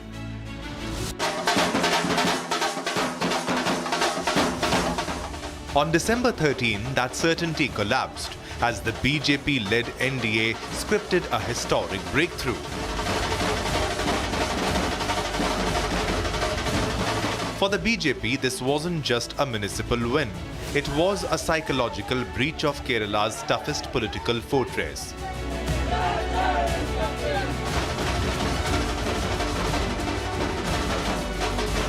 Thiruvananthapuram Municipal Corporation holds a unique place in the political landscape of Kerala, as for the first time BJP came to power in a municipal corporation in the state. In addition to the victory in the municipal corporation, the victory of UDF and the exemplary performance of the NDA in the local body polls clearly indicates the trend that is going to happen in the upcoming assembly polls. In 2010 and 2015, the ruling parties could not win local body polls, and in the assembly elections followed, the opposition parties came to power. But the celebration was short-lived. Within hours of the results, Kerala's streets began to resemble a battlefield.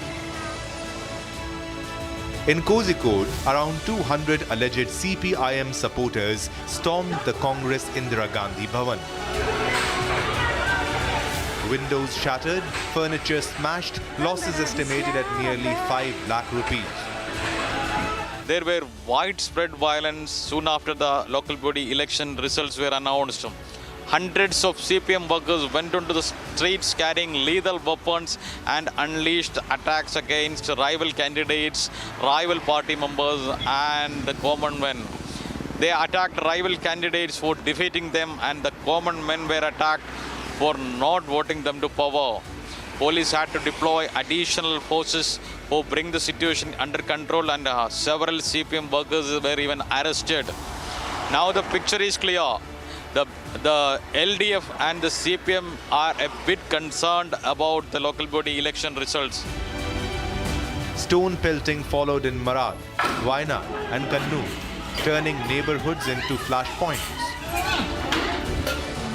Several people were injured as political rivalry spilled violently onto public streets. The political violence, unstoppable in Kerala, where visuals of armed groups roaming freely are no commonplace. Men wielding sticks and iron rods, chasing rivals, attacking properties and terrorizing common citizens. Stones weren't just thrown at party offices, they were hurled at homes. This violence has reopened a deeper question.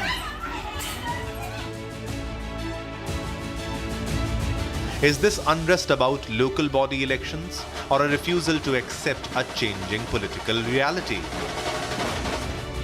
For decades, Kerala's politics ran on a stable axis. The CPIM-led LDF versus the Congress-led UDF. But the BJP's rise as a serious third force has disrupted that balance. नहीं, ये बहुत बड़ी बात है केरला में 50 सीटें जीतना नगर निगम के चुनाव में भारतीय जनता पार्टी की जो लहर है वो सारी सीमाओं को तोड़कर सारे देश में दिन प्रतिदिन आगे बढ़ती जा रही है। ये जो चुनाव का नतीजा है ये बताता है। The immediate fallout, a sharpening of hostilities between CPIM and the UDF. The Congress has hit back sharply, accusing the CPIM of not accepting the public verdict and allowing political frustration to spill into violence. How can they be happy? Why they are unhappy? Because of the anti-people policy, the people have rejected them. But the CPM party, which is the major party in the LDF, they are not agreeing to accept the verdict of the people. They don't accept this verdict. But the CPI says a counter version. So that there is difference of opinion within the LDF.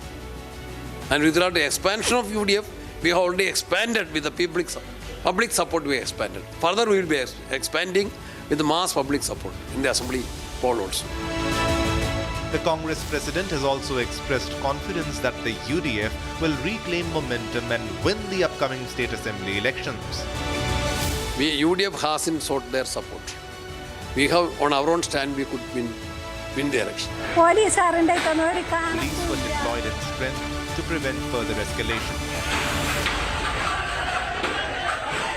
Ladies and gentlemen, on an October evening last year, 2024, celebration turned into chaos in Bahraich.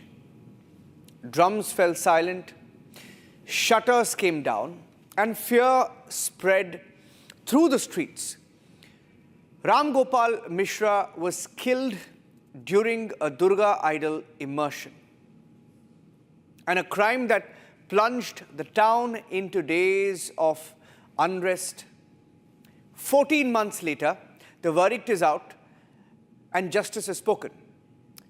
Here is a ground report from Bahraich, a town remembering, reckoning, and responding to a verdict that now defines its past. And what the verdict said in letter and spirit is also in the headline, saying that there is no space for peace in our society. But take a look at this story and why it should be a reminder that there is no space for communal violence in a country like India.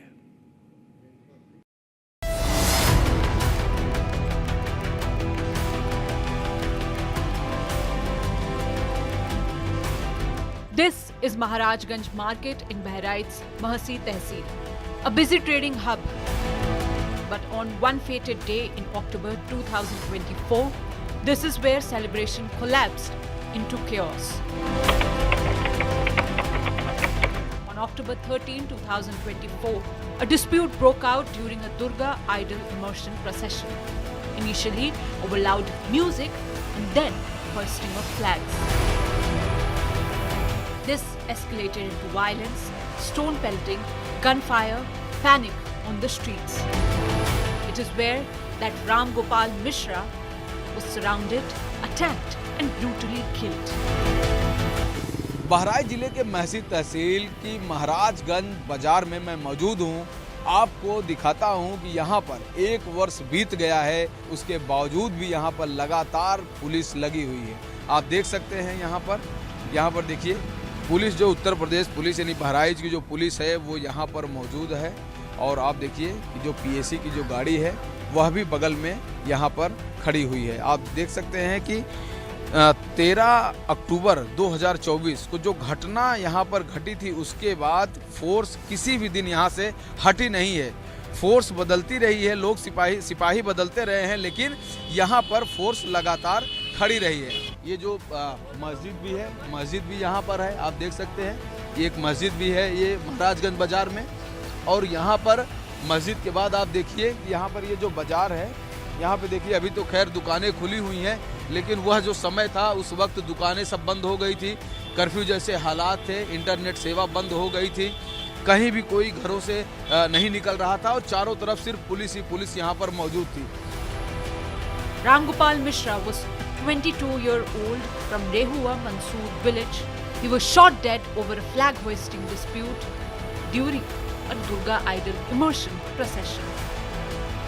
He was rushed to the hospital but succumbed to the gunshot wounds. As the night fell, the town changed rapidly.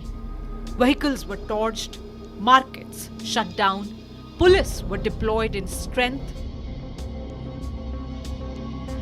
Internet services were suspended to prevent rumors and escalation. A curfew-like atmosphere gripped Bahraich. In aftermath, police identified and arrested 13 accused, and the investigation led to this house belonging to Sarfaraz, the man accused. A charred car still stands in the courtyard. 14 months later, a frozen reminder of the night that changed Bahraich. Sarfaraz has now been sentenced to death. Maharajganj बाजार में मुख्य आरोपी सरफराज के घर और दुकान पर आप देख सकते हैं कि ये वही मकान है सरफराज का जिसको फांसी दी गई है, जहां पर राम गोपाल मिश्रा की हत्या की गई थी, निर्मम हत्या की गई थी। लेकिन देखिए कुछ चीजें आज भी पड़ी हैं, कुछ सबूत आज भी यहाँ दिखाई दे रहे हैं। देखिए ये वो कार है जो उस वक्त से देखिए खड़ी है। ये कार जो है दंगे की भेंट चढ़ गई थी, ये कार जो है दंगे की भेंट चढ़ गई। देखिए कितनी बुरी तरह से जली हुई है और आज भी ये कार सबूत के तौर पे खड़ी है कि क्या हालात रहे होंगे उस वक्त। देखिए चारों तरफ इस गाड़ी में आग लगी हुई है। ये सरफराज के घर की गाड़ी है, आप देख सकते हैं। चारों तरफ देखिए क्या स्थिति है, शीशे टूट गए हैं, गाड़ी पूरी तरह से जल गई है, डैमेज हो गई है, पूरी तरह से तबाह हो गई है। और देखिए कि तब की जो स्थिति थी आज भी वह सारी चीज़ें नज़र आ रही हैं कि आखिर क्या हालात रहे होंगे उस वक्त। और सिर्फ ये तो एक गाड़ी है जो दिखाई दे रही है, क्योंकि सरफराज का जो पूरा परिवार है वो कहीं न कहीं इस पूरे मुकदमे में लगा रहा, तो उसके पास समय नहीं था कि इस गाड़ी को ले जाए और इसको कहीं से यहाँ से हटाने के लिए वो आगे बढ़े। Few kilometers away is the Hardi police outpost. This became a key control point during the riots. Police recall, long hours, constant deployment, and a town on edge. People stayed indoors, shutters remained closed. The streets belonged to the fear.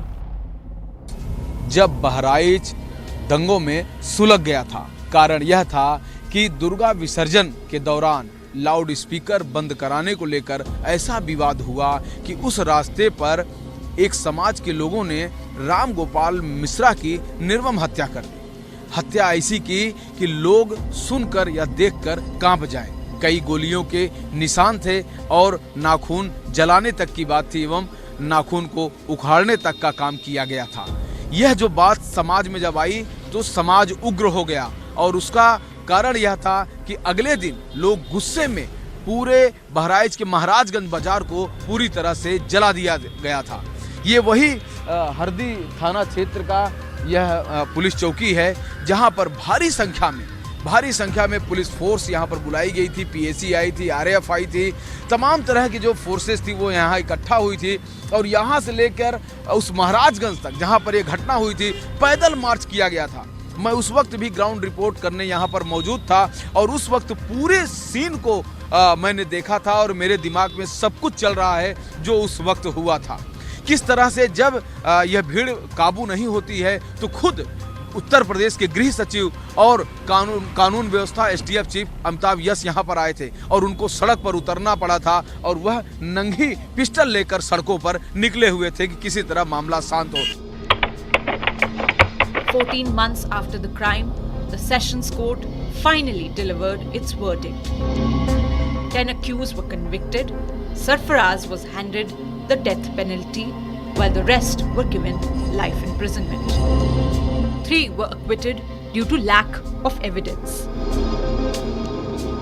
The court called the murder cruel, sadistic, and shocking to the conscience of the society. The court further quoted a shlok from the Manusmriti to underline the philosophical basis of the punishment. Explaining the reference, the court stated that punishment is essential for maintaining social order and ensuring adherence to Raj Dharma, the duties of the state. Lawyers and the public alike hailed the verdict, calling it balanced. देखिए, जो collective evidence होता है, जो main व्यक्ति होता है जिसके खिलाफ पर्याप्त साक्ष्य होते हैं, उसी को न्यायालय द्वारा दिया गया है। जिसके द्वारा क्वालिटी दिखाई निकली है, एविडेंस में पाया गया उसको, और जिनके खिलाफ नहीं पाया गया उनको कैसे साबित करके दिया गया है। तो सही हुआ क्योंकि बीएनएस एक्ट में जो लागू हुआ है उसके अनुसार 90 दिन से मैक्सिमम है टाइम और 2 साल का टाइम पीरियड होता है कि ट्रायल कंप्लीट करने के लिए। तो सरकार के जो मंशा है क्विक ट्रायल कराया जाए तो उसके अनुसार सही किया गया है कि 13 महीने के अंदर निर्णय आ गया। ये सराहनीय निर्णय आया है और इसके लिए जितनी ही भूर प्रशंसा की जाए न्यायाधीश की वो अति वो है। और जो घटना हुई ये समाज के अंदर एक दूसरे समाज को मिलाकर के विसंगत पैदा करने के लिए भी कार्रवाई की गई है और इसमें 13 महीने का ये ऐतिहासिक निर्णय है कि जो बहराइच की न्यायालय ने सुनाया है। हम जहाँ तक मैं जानता हूँ ये न्यायपालिका पे लोगों का विश्वास और ज़्यादा सुदृढ़ हुआ है और विश्वास जगा है। जज साहब ने जो निर्णय दिया एकदम सही है। इस तरह वो ये तो होना ही चाहिए, सज़ा ऐसी होनी चाहिए कि जो आपराधिक प्रवृत्ति के लोग हैं उनके मन में एक थोड़ा सा डर तो बने ही संविधान के प्रति, न्याय के प्रति कि हाँ अगर हम करेंगे तो हमें इसका परिणाम भुगतना पड़ेगा। police noted their satisfaction with the speedy trial, saying the police had presented the charge sheet with thoroughness and caution. माननीय न्यायालय ने सभी पक्षों को सुनने के बाद में उसमें जो मुख्य अभियुक्त सरफराज है उसको आज मृत्युदंड का आदेश दिया है और बाकी उसमें से 9 लोगों को आजीवन कारावास का आदेश हुआ है और 3 लोगों को संदेह का लाभ देते हुए बरी किया गया है। तो फिलहाल ये पुलिस विभाग और जो है अभियोजन और न्यायालय ये जो एक क्रिमिनल जस्टिस सिस्टम है उसके सभी जो विभाग हैं उन्होंने बहुत ही सतर्कता के साथ, बहुत मेहनत के साथ, बहुत प्रभावी ढंग से इसमें विवेचना की गई, पैरवी की गई और शीघ्रता के साथ इसमें कार्रवाई की गई, जिसका नतीजा है। While Bahraich struggled to regain control after the violence, one family was left shattered. The family of the victim, 22-year-old Ram Gopal Mishra. मैं इस वक्त राम गोपाल मिश्रा के आवास पर हूँ। राम गोपाल मिश्रा की पिछले वर्ष 13 अक्टूबर 2024 में निर्मम हत्या कर दी गई थी, जब वह दुर्गा विसर्जन करके अपने घर की ओर आ रहे थे। लेकिन दुर्गा विसर्जन के दौरान वहां पर भीड़ काफ़ी आक्रोशित होती है, क्योंकि गाजे बाजे के साथ जो दुर्गा विसर्जन की जो प्रतिमा आ रही थी वहां पर लाउड स्पीकर बंद कराने की कोशिश की गई थी और उस समय उन्माद बढ़ा हुआ था और वह भी घर पे एक समुदाय के घर पे चढ़ गए थे, झंडा बदल रहे थे। उसी दौरान उनकी निर्मम हत्या गोली मार के की गई थी। उसके बाद समाज का आक्रोश इस तरह बढ़ा था कि वहां पर महाराजगंज बाजार में कई दुकानों को, मकानों को आग के हवाले कर दिया गया था। कई दिनों तक कर्फ्यू लगे रहे, 2-3 दिनों तक इंटरनेट सेवा बंद रही, पुलिस फोर्स उतर आई थी, बहुत कुछ हुआ था। लेकिन एक लंबी लड़ाई हुई, लेकिन कहा जा रहा है कि सिर्फ 15 महीनों में वो जो घटना घटी थी 13 अक्टूबर को और आज दिसंबर का महीना यानी 11 दिसंबर को जो फैसला आया, 9 लोगों को उम्र कैद, एक जो अशरफ है मुख्य आरोपी उसको फांसी की सजा और 3 लोग बरी हो गए सबूतों के अभाव में। फैसला तो ठीक है, लेकिन उनका फांसी दी जाए तब ठीक है। फांसी उनको दी जाए, सिर्फ फैसले से नहीं। हाँ, फैसले से नहीं है, उनका फांसी दी जाए। हाँ, तब शांति है हमका। तब शांति हाँ। है। ये जो 9 लोगों को जो उम्र कैद है उस पर क्या कहेंगी? उन्होंने यहाँ जो भवायु फांसी यहाँ इनको भी मिलना चाहिए। आप लोगों का मामला कोई देख रहा है? हाँ। कोई देख रहा है आपका मामला? हाँ। वकील है आपकी तरफ से जो आपके मामले को देख रहा है? हमारा देखना रहा तो ऐसा मकाम होता है और होए, मतलब उनका फांसी होए, जो तरफ से हमारा राम गोपाल ना हुई तरफ से उन्होंने रहा। Ram Gopal Mishra's mother says the state avenged her son's death, but her grief is resolute. She says hanging one man is not enough. Every person involved in the brutal murder of her son must be given the death penalty. हाँ, तब हमका शांति मिली। तब शांति। हाँ, अभी कोई ना है शांति। फांसी दी जाए। फांसी दी जाए और कैद है जिंदगी भर के जाए, उनका छुट्टी न मिले। माताजी का भी कहना है कि जितने भी लोग शामिल थे सबको फांसी दी जाए। जैसे हमारा लड़का मर गया है, कच्चे प्राण लेने, वैसे हुई जाए तब हमका शांति मिली। वो शांति नहीं हुआ था शादी को, नहीं शांति। For the family of Ram Gopal Mishra, the court's words and sentences carry both grief and resolution. And now, as the evening returns to Bahraich, the streets are calmer now. But the memory of that night lingers. Celebration turning into violence, a town holding its breath. Even as the scars of October remain, the verdict draws a clear line. Violence will not be tolerated in Bahraich. Justice will not be delayed.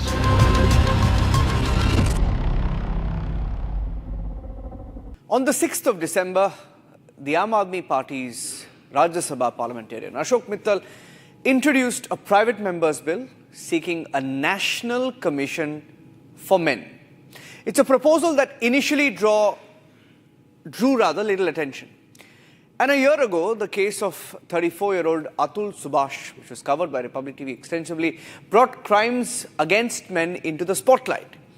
Now, Atul Subhash had left behind a note and video describing legal stress, marital conflict, mounting psychological pressure.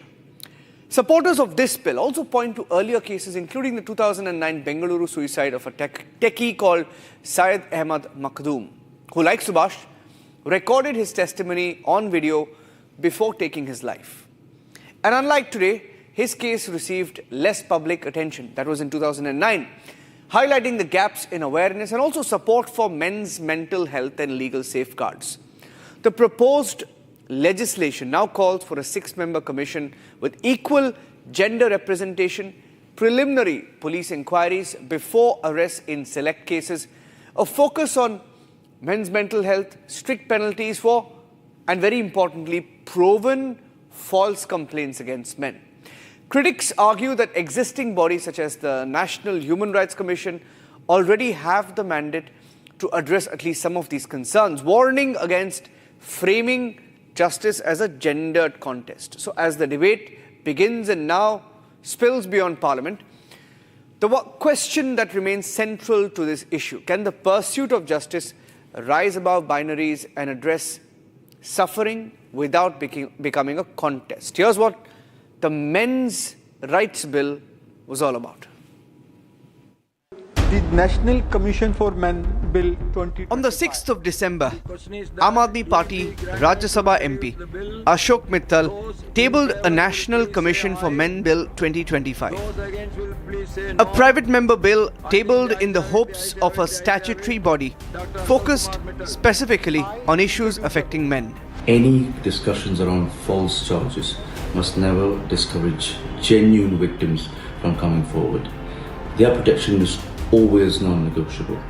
At the same time, we cannot ignore that false or malicious charges, when they occur, can cause severe and lasting damage. For many men, a false accusation means years of legal battles, years of lost reputation, loss of livelihood, and most importantly, mental distress. On the night of December 9th, 2024, a 34-year-old Indian man killed himself. And next to his body was a placard that read, "Justice is due." मेरे मरे हुए शरीर के आसपास मेरी पत्नी या उसका परिवार की तरफ से कोई नहीं आना चाहिए. Atul Subhash left a 24-page suicide note and an 81-minute-long detailed video. मेरा अस्थि विसर्जन तब तक नहीं होना चाहिए जब तक मेरे हरासर्स को पनिशमेंट नहीं मिलता. Expressing his angst against the laws, his marital dispute with his wife, and pressure of survival mounting on him. मैं नहीं जी पाऊंगी, मैं दूसरा अतुल जानना चाहती हूँ. दूसरा अतुल मेरे को मिल जाएगा तो मैं जी लूंगी उसके सहारे. While last year's cases of violence against men may have drawn widespread attention,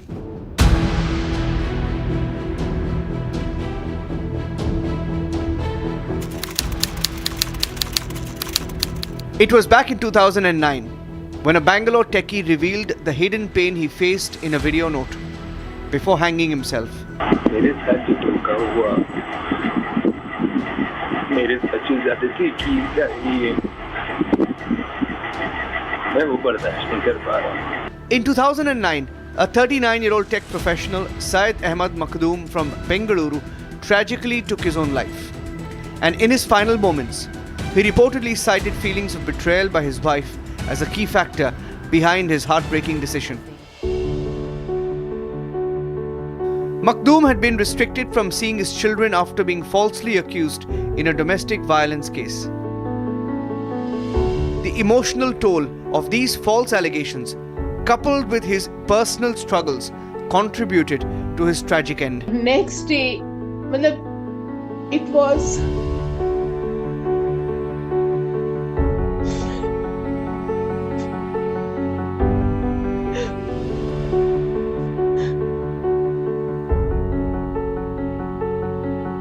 शादी के वक्त तक हमें नहीं पता था, ना मखदूम को पता था. मेरे भाई का नाम सैयद अहमद मखदूम था, ना उसको पता था कि वो साहिबा की हिस्ट्री या बैकग्राउंड कुछ दिन के बाद मखदूम ने वो जी कि एनआरआई है, ये बाहर चले जाएंगे तो मेरा पास पता नहीं चलेगा। लेकिन कुछ दिन बाद पता चला कि कि वो मखदूम उनके 4th हस्बैंड है। इस बच्चे के साथ ये हुआ और वो बेचारा एक शटर्ड होके रह गया। और वो जब यहाँ घर छोड़ के गई तो उसके बाद पता चला। तो जिस तरह वो 4 शादियों में से हर जगह से 3 शादियों में से भागती रही कुछ महीने बाद, ऐसे ही वो मखदूम की से शादी होने के बाद, बच्चा होने के बाद, और वो प्रेग्नेंट थी, अगेन शी वेंट ऑफ, छोटी सी बात पे कुछ गई और घर से छोड़ के गई और जाके उन्होंने 498A का केस उन पे डाल दिया। But why the need for a special commission for men when Commission of Human Rights already exists? So much of all these things are going on, and out of nowhere he comes and tables this bill, which is never needed in future ever. Why? I'll tell you. We have Human Rights Commission for any human rights related issues. We have policing. We have Home Department. So I think they are dealing with all this, what he wants to kind of put. I don't know who's his advisor. It is very unfortunate. We have seen, because of certain laws being so much in favor of women, the men have started suffering now. Their rights are being affected, their welfare is being affected. There is no institutional mechanism to save them from the grievances or the agonies they suffer. The bill aims to construct a 6-member panel which will include 3 men and 3 women, a 30-day police investigation, and focus on men's mental health. Review of laws hitting men disproportionately. Proven false complaints will be punishable with up to 5 years of jail and 25 lakhs in fine. This bill aims to protect men from legal misuse while addressing mental health and suicide risks. Is that there have been a long-standing demand of gender-neutral laws. I think this commission will be able to enable research and studies which can bring out the instances where men are victims of domestic violence, stalking, sexual abuse, rape, cruelty, extreme forms of cruelty within their marriage, which can form the basis of gender-neutral laws. And that's what Dr. Mittal has also mentioned in the draft that he has presented, that the commission would work towards having gender-neutral laws in the country, because we are now in 21st century. And bang in the middle of this polarized gender conflict, it's children who tragically bear the consequences of crimes they never committed. An unjust burden, far too heavy for their tender years. At the end of the day, a crime is a crime. Whether committed against a man, a woman, or a child, the truth is indiscriminate. That after the introduction of the bill, the people who approached me were women. I still remember there was one Deepika who approached me with some of his colleagues, friends, and her father. And when I asked her, "You are a woman, why are you approaching and supporting this National Commission for Men?" She said, "My brother was suffering." What we need now is a space that transcends polarization, where power politics takes a backseat and genuine justice can prevail for all. That's all the time we had on long form story today. Thanks for watching, ladies and gentlemen. Our coverage on the Aravalli order, the Aravalli illegal mining, and the investigation into what's really happening along the Aravalli range will continue here on Republic all of next week. Stay tuned.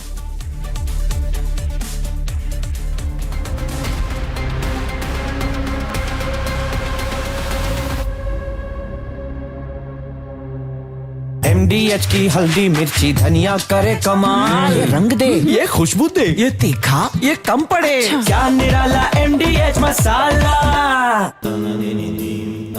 Amity has been ranked among the top universities globally for producing the most employable graduates by the Times Higher Education UK. Yet another testimony to Amity's excellent placement record.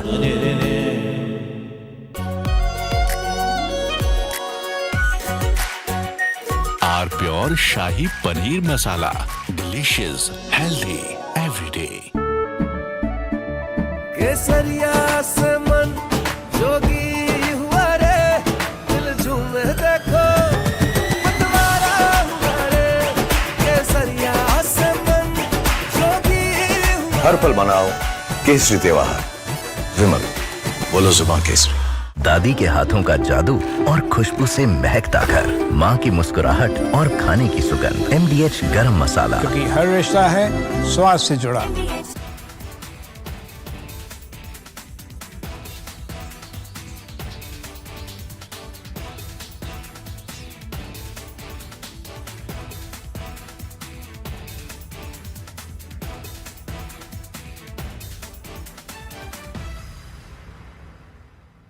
थोड़े में ज्यादा स्वाद, यही तो है इसकी खास बात। वाओ मामा, क्या स्वाद है। अरे मेरे राजा, We are willing to put an end to this conflict via peaceful means based on the principles that I outlined in July last year when I spoke at the Foreign Ministry of Russia.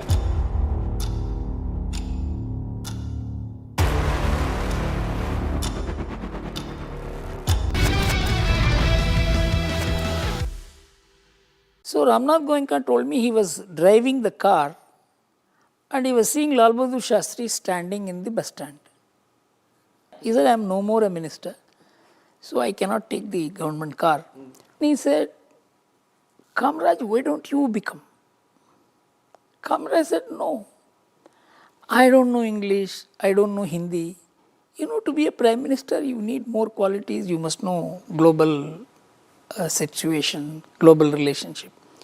And Ramdari Singh Dinkar died on the lap of Jayaprakash Narayan, right from 1969. He decided that this lady will turn out to be a dictator. I've been meaning to do a few conversations that will last a longer length of time than most. And it has been my deep aspiration to bring to all the viewers of Republic on Digital a compendium of the lived experience of one of the greatest public intellectuals ever in the history of our country, Mr. S. Gurumurthy. Now, all of you know him as in different capacities. He's a warrior. He's been a warrior journalist. He's gone to jail fighting for the truth. He's never changed. He's a deeply spiritual individual, blessed in many ways that cannot be described in words. He's a lawyer. He is a corporate strategist, but most importantly than anything else, his life is a complete dedication to the nation. How does one look at the country through the eyes of a person like this?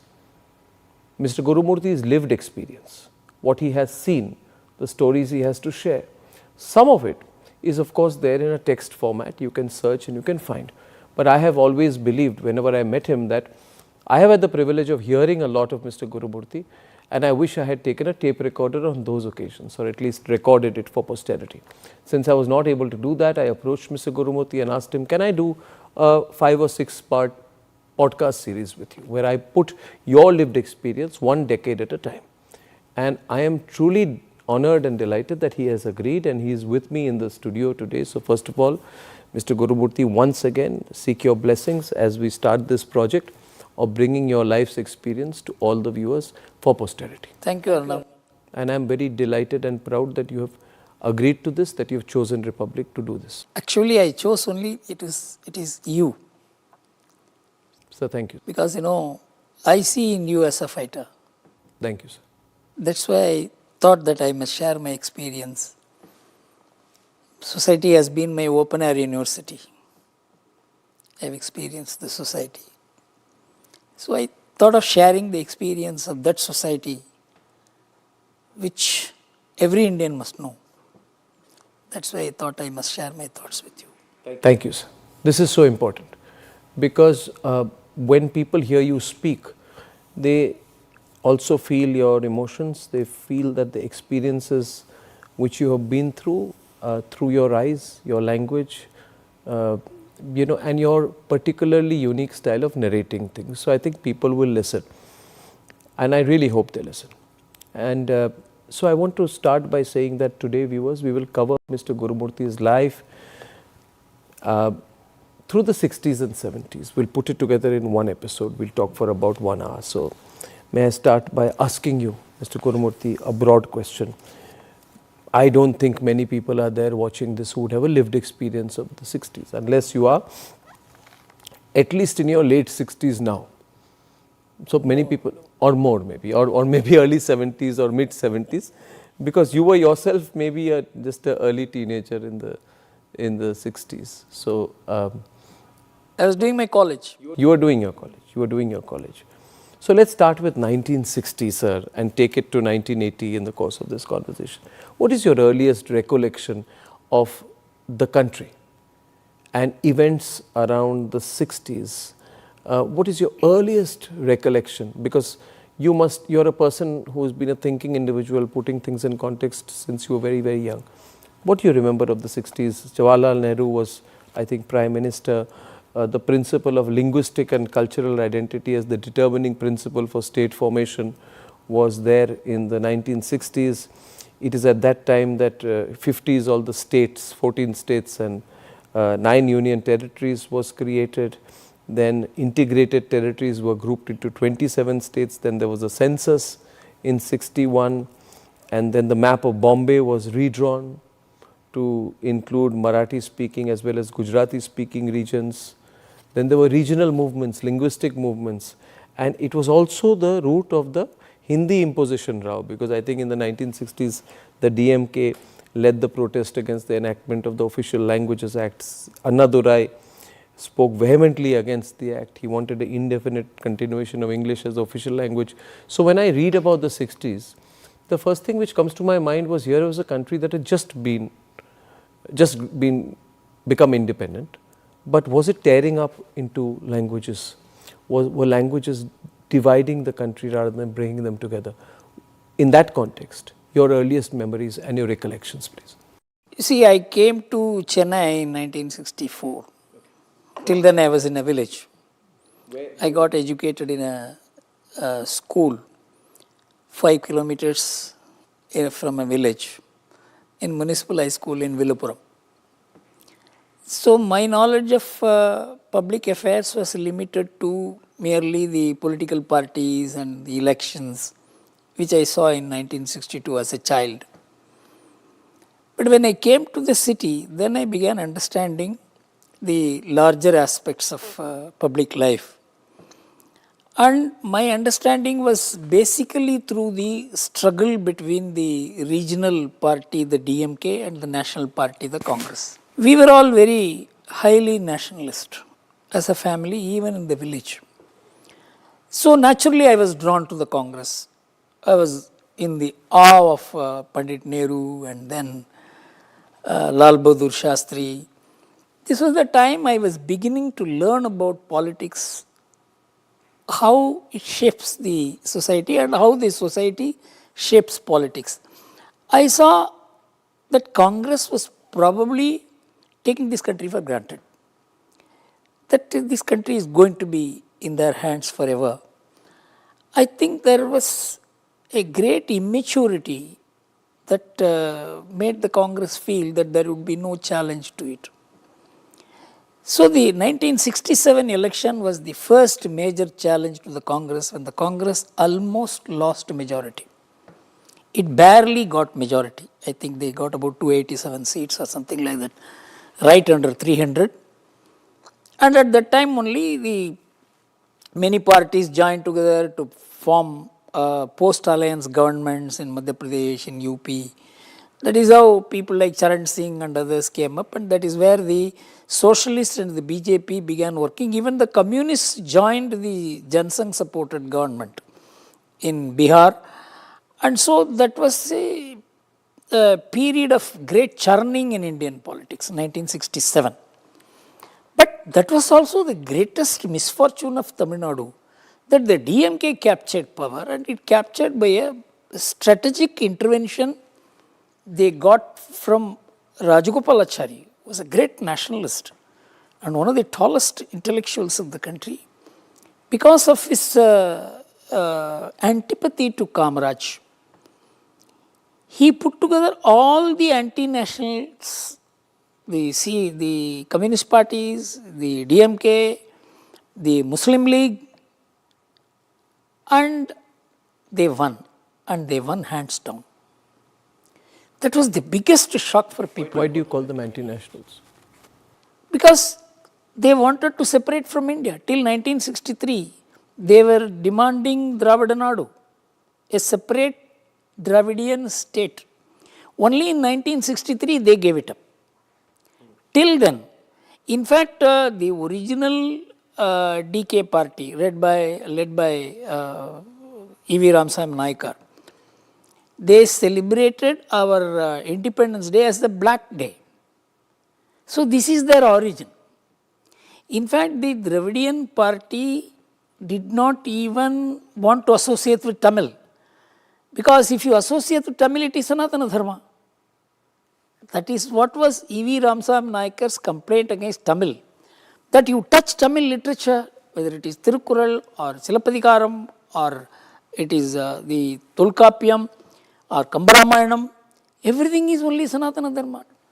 The Sangam Tamil literature is Sanatana Dharma. So he said, Tamil is a barbaric language. Tamil literature should be burnt. This was the origin of the DMK.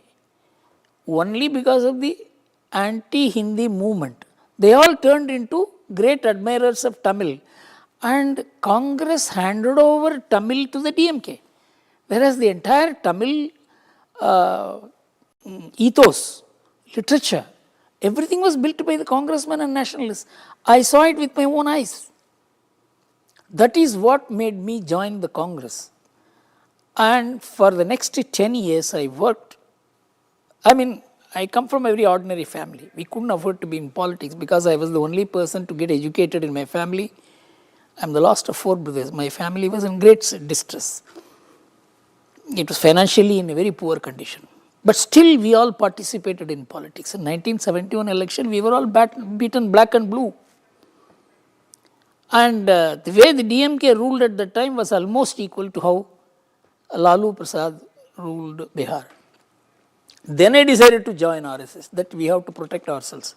It is only because of the DMK's atrocities. Though I was in the Congress, I also joined the RSS. This happened in 1971. Then I began understanding the all India politics, then JP movement. Once I joined the RSS, then that expanded my vision from Tamil Nadu to the whole country.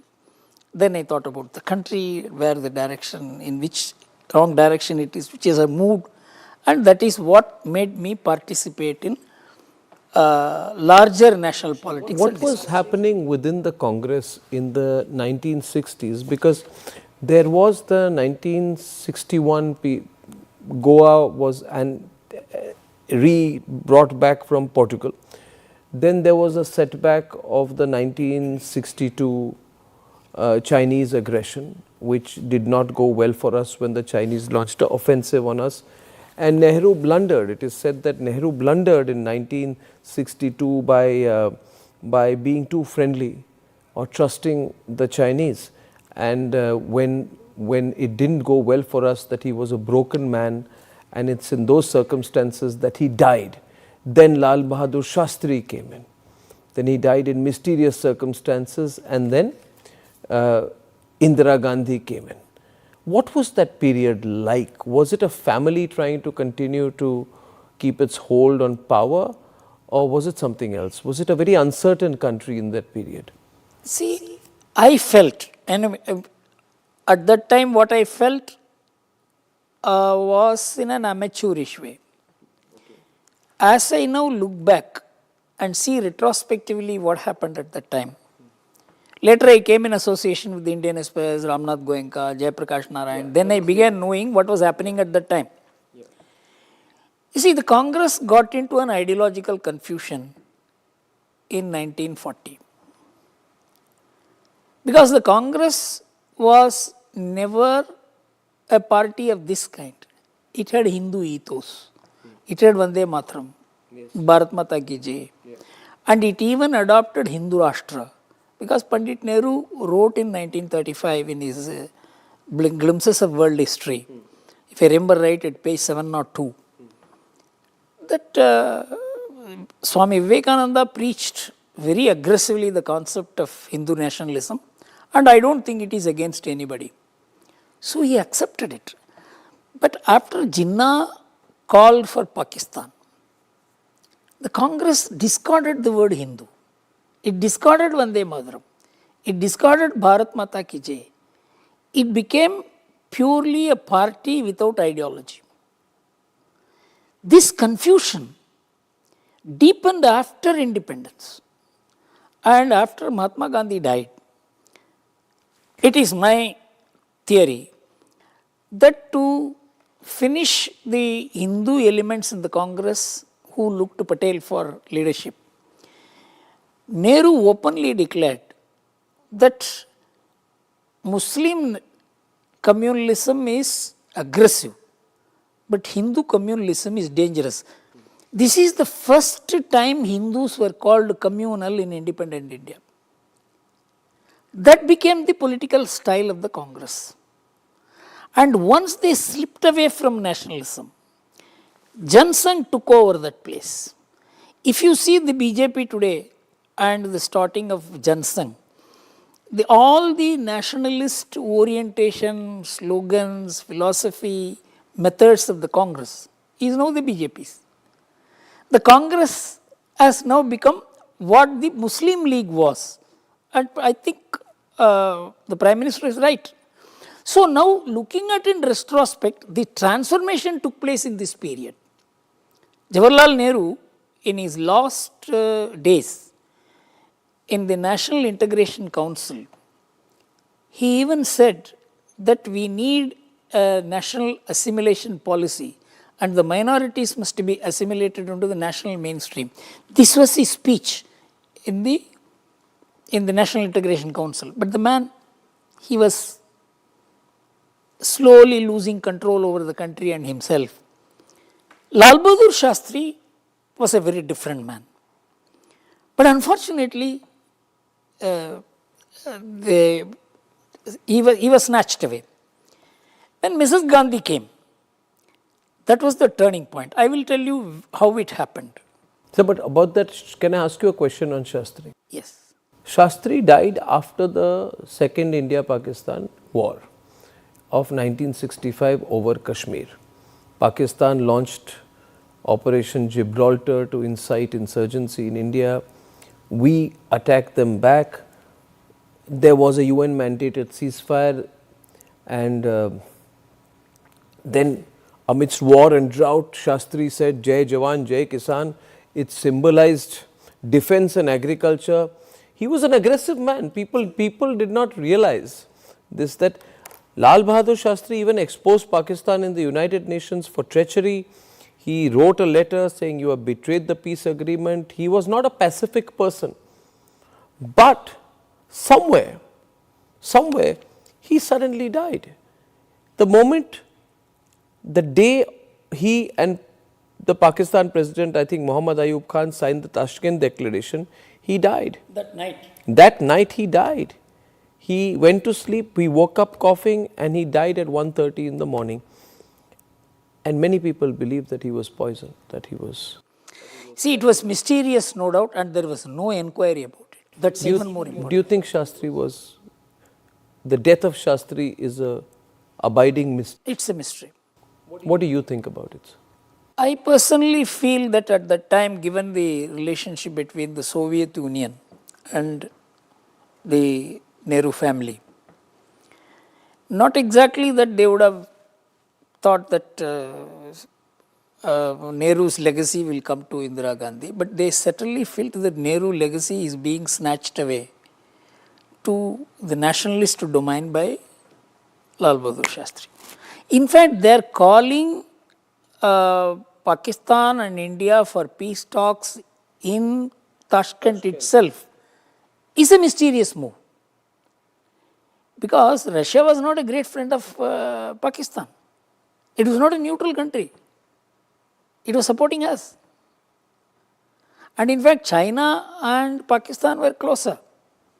And China and Russia were drifting apart. In 1968, they were about to have a war.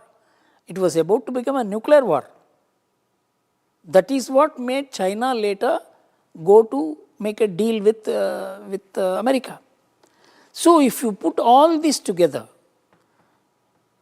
this whole thing looks very mysterious and suspicious. Viewers, I want to give you a little backdrop. We can run pictures over this. We don't know much about Lal Bahadur Shastri, but I can tell you this, that Lal Bahadur Shastri was a fighter, and he was not a person who would compromise. In fact, many people still believe he was one of the greatest and most short-lived prime ministers of the country. He fought Pakistan. He signed a peace deal, but he told off Pakistan, and the Russians, Soviet Union, Americans realized here is a man who is a nationalist. So as Dr. Gurumurthy says, the nationalist side of the Congress was coming up. Nehru had died. If Shastri had continued, maybe Indira Gandhi would have never become prime minister. And when he died, surprisingly, by the time his body was brought back from Tashkent, the body had turned blue. There was a bluish tint his body had taken, which makes his death one of the biggest mysteries. Films have been made about this. A post-mortem was never carried out. Till now, we don't know how and why Shastri died. So do you believe that Shastri had become an obstacle to the Vadra Nehru Gandhi family? I would say this much, that they did not want the Congress to become nationalist. Who is they? The leftists. After all, the left thinkers in India, even some of the socialists were left thinkers. They dominated the public discourse. They gave direction to the country. The anti-Hindu direction mainly came from the left thinkers in the 50s and 60s and 70s. So, I will tell you an interesting anecdote in the life of Lal Bahadur Shastri. Please. Lal Bahadur Shastri resigned as railway minister after the accident which happened in Ariyalur in Tamil Nadu. So, Ramnath Goenka told me he was driving the car and he was seeing Lal Bahadur Shastri standing in the bus stand. He said, at that time Ramnathji did not know he had resigned actually, because he had resigned in the parliament, announced the retirement in parliament, resignation in the parliament, and then gave the car back to the government and came and stood in the. He went to Lal Bahadur, why are you standing here? He said, I am no more a minister, so I cannot take the government car. So Ramnath Goenka put him in his car and took him home. He said, my only problem, Ramnath, is, you see, depending upon my salary, I have taken a loan of 10,000 rupees. I do not know how I am going to repay that loan. Can you imagine that, viewers? This was public morality in the 60s. It was Lal Bahadur Shastri morality. I would not say it is the same with all Congress people. It's not public morality. It is the kind of person that he was. And then Ramnathji said, I will give you that money. Whenever you can, you give it to me. Ramnathji used to say that when he told Ramnathji this, Ramnathji cried. Because Lal Bahadur Shastri had 9 children. And all children were married in the house in which he was staying. Behind, there was a tree. Under the tree only the children got married. He didn't even invite people. He didn't have the money. That was the man. Wow. This anecdote tells us about the Prime Minister this country had, who we know very little about, Lal Bahadur Shastri, who died mysteriously. And had he not died, Indira Gandhi would never have come up, because the moment he died, the power struggle happened. And in that power struggle also, there were different factions, ladies and gentlemen. There was Gulzari Lal Nanda became the Prime Minister. There was a person called Gulzari Lal Nanda, by the way, in history books, the shortest serving Prime Minister of India. Then there was the Morarji Desai factor. He was a very powerful leader. He was finance minister in Nehru's government. And then there was Kamraj, what is called the syndicate, led by famous Atulya Ghosh. And Kamraj, they say, was like a person who held all the clout. So there was Kamraj on the one side and there was Morarji Desai on the other. And then there was a syndicate fighting with Morarji Desai. And in the middle of that, comes up Indira Gandhi. What is your recollection of that period? Because if we have to understand the emergency, to understand the politics of the 70s, we must understand the politics of the 60s. What was the Congress like from 65 to 70 in that period between all these different groups? Can you explain it to a lay audience? Actually, at that time there was very little information available in the public domain except the fact that Indira Gandhi became shockingly the Prime Minister. Shockingly. Nobody expected it. And Morarji Desai was made to accept Deputy Prime Ministership under her. Because they all felt... Deputy Prime Minister. So, everybody thought that the Congress has to be united. If the Congress has to be united, then we will have to make compromises. But I will tell you a personal anecdote. When Lal Bahadur Shastri had died, that morning at 3 o'clock, Goenka, Kamraj called Goenka and told him, Goenka, I have to go to Delhi, you have to arrange an aircraft for me. So Ramnath Goenka arranged a small aircraft which the Hindu paper had, and Goenka also went in the aircraft with Kamraj. And Kamraj was breathing so heavily, he was so restless, as if a death had taken place in his own house. So for 15-20 minutes Goenka waited and asked him, Kamraj, what do you feel? I don't know. I don't know what to do. I don't know what to do. Then he said, Kamraj, why don't you become? Kamraj said, no. I don't know English, I don't know Hindi. To be a Prime Minister, you need more qualities. You must know global situation, global relationship. I am not fit for that.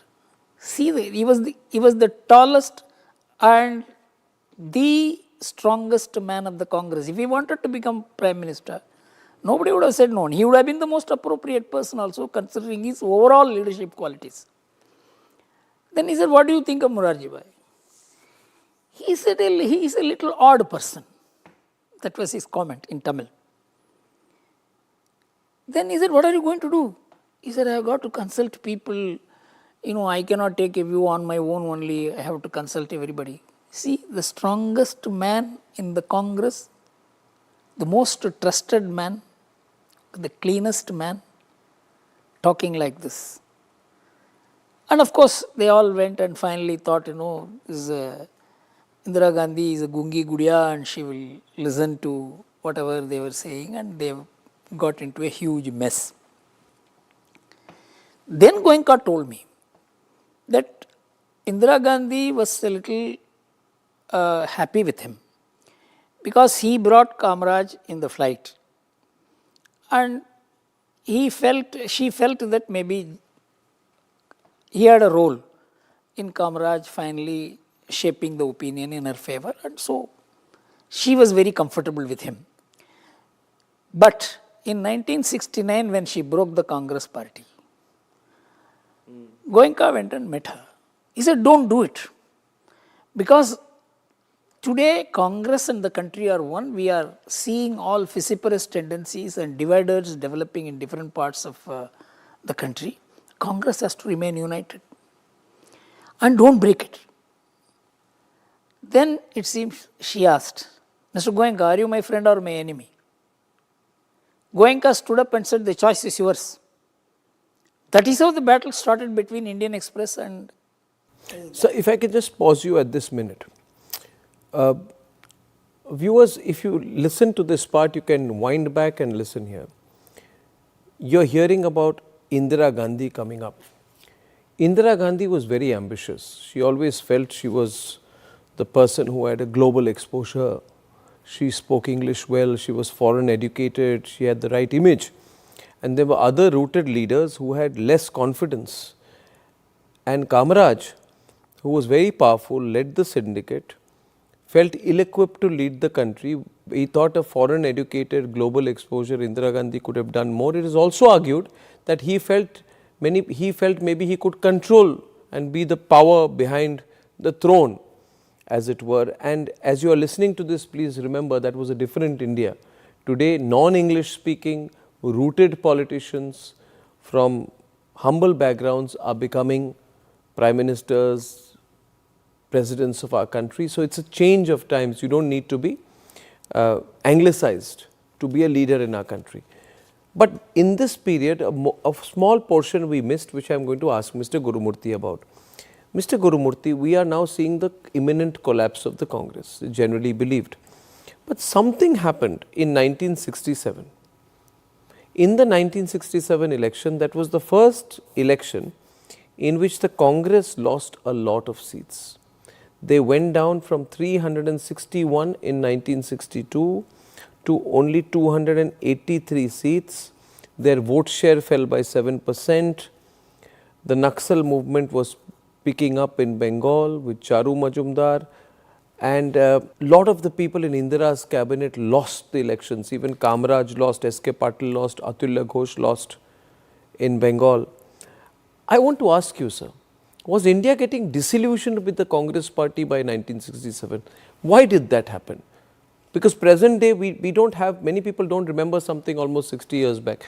Was something changing? Was the country changing? Were expectations rising? Why did the Congress appear to be beginning to go down in 67? You see, actually, as I told you, the Congress lost its roots.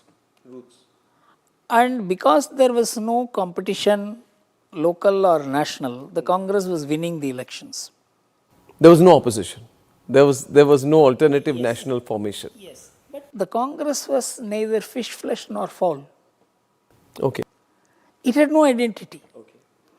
So others were developing their identities. The socialists were developing their identities. Jansang was developing its identities. Regional parties were developing its identities. And the Congress dissenters had formed the Swatantra party. Yes. So these are all the factors, because after all, those who formed the Swatantra party were also the Congress people. So the Congress at the grassroots level began to split away from the Congress. That was the reason for the defeat in 1967. But once the Congress moved away from the nationalist orientation, it could not come back to that orientation.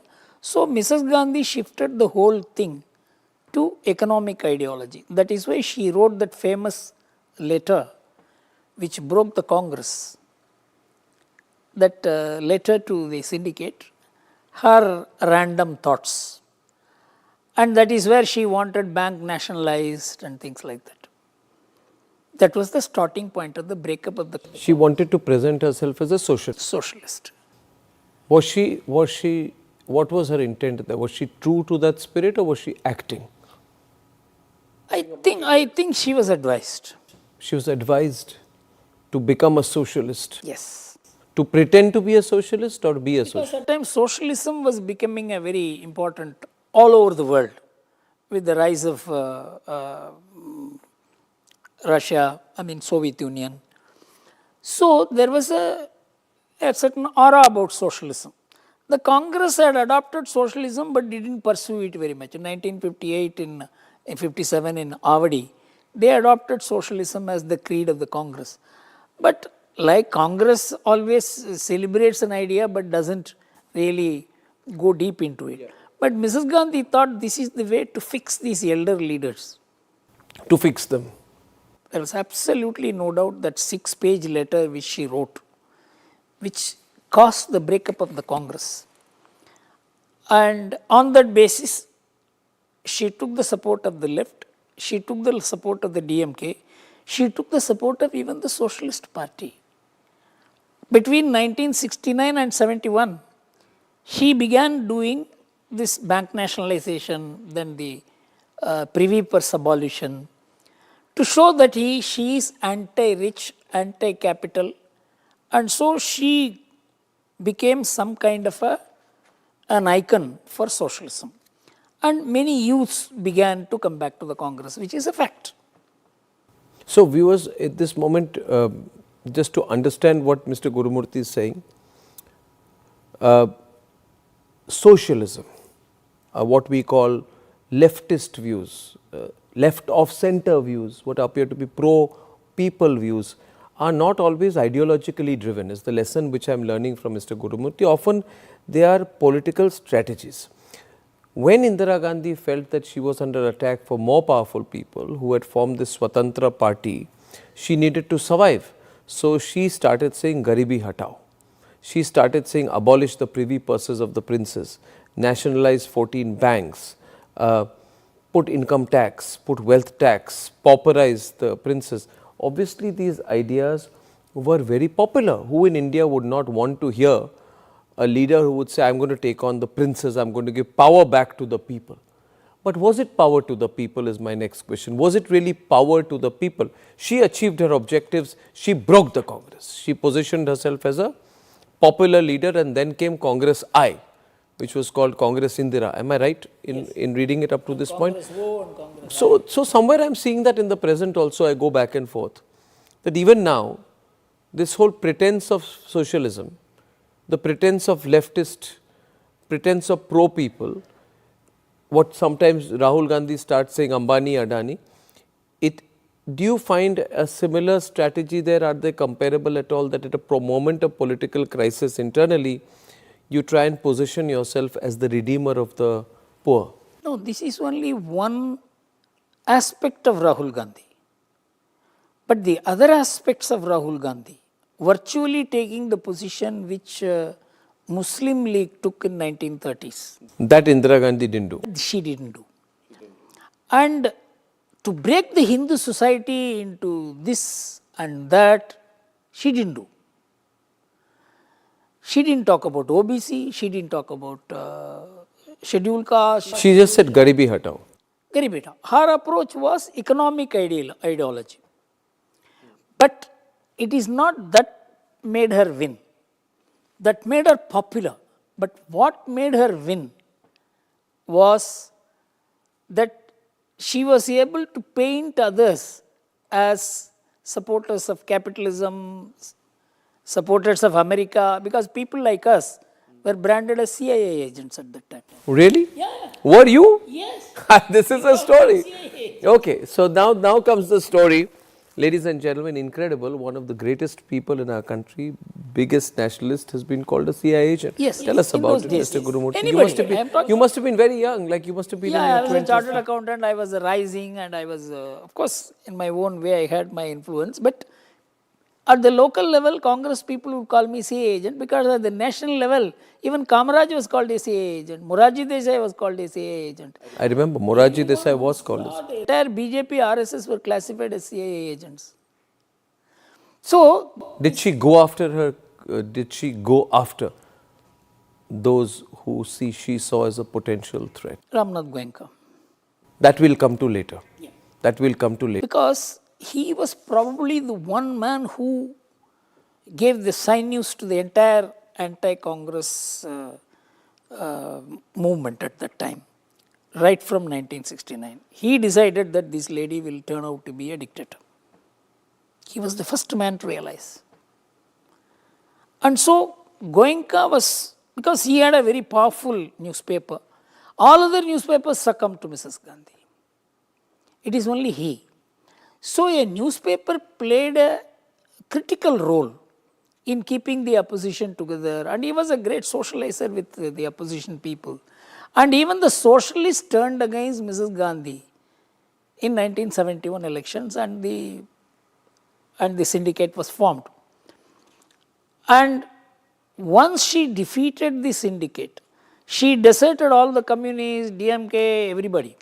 All the people who supported her between 1967 and 1971, she began discarding one by one by one.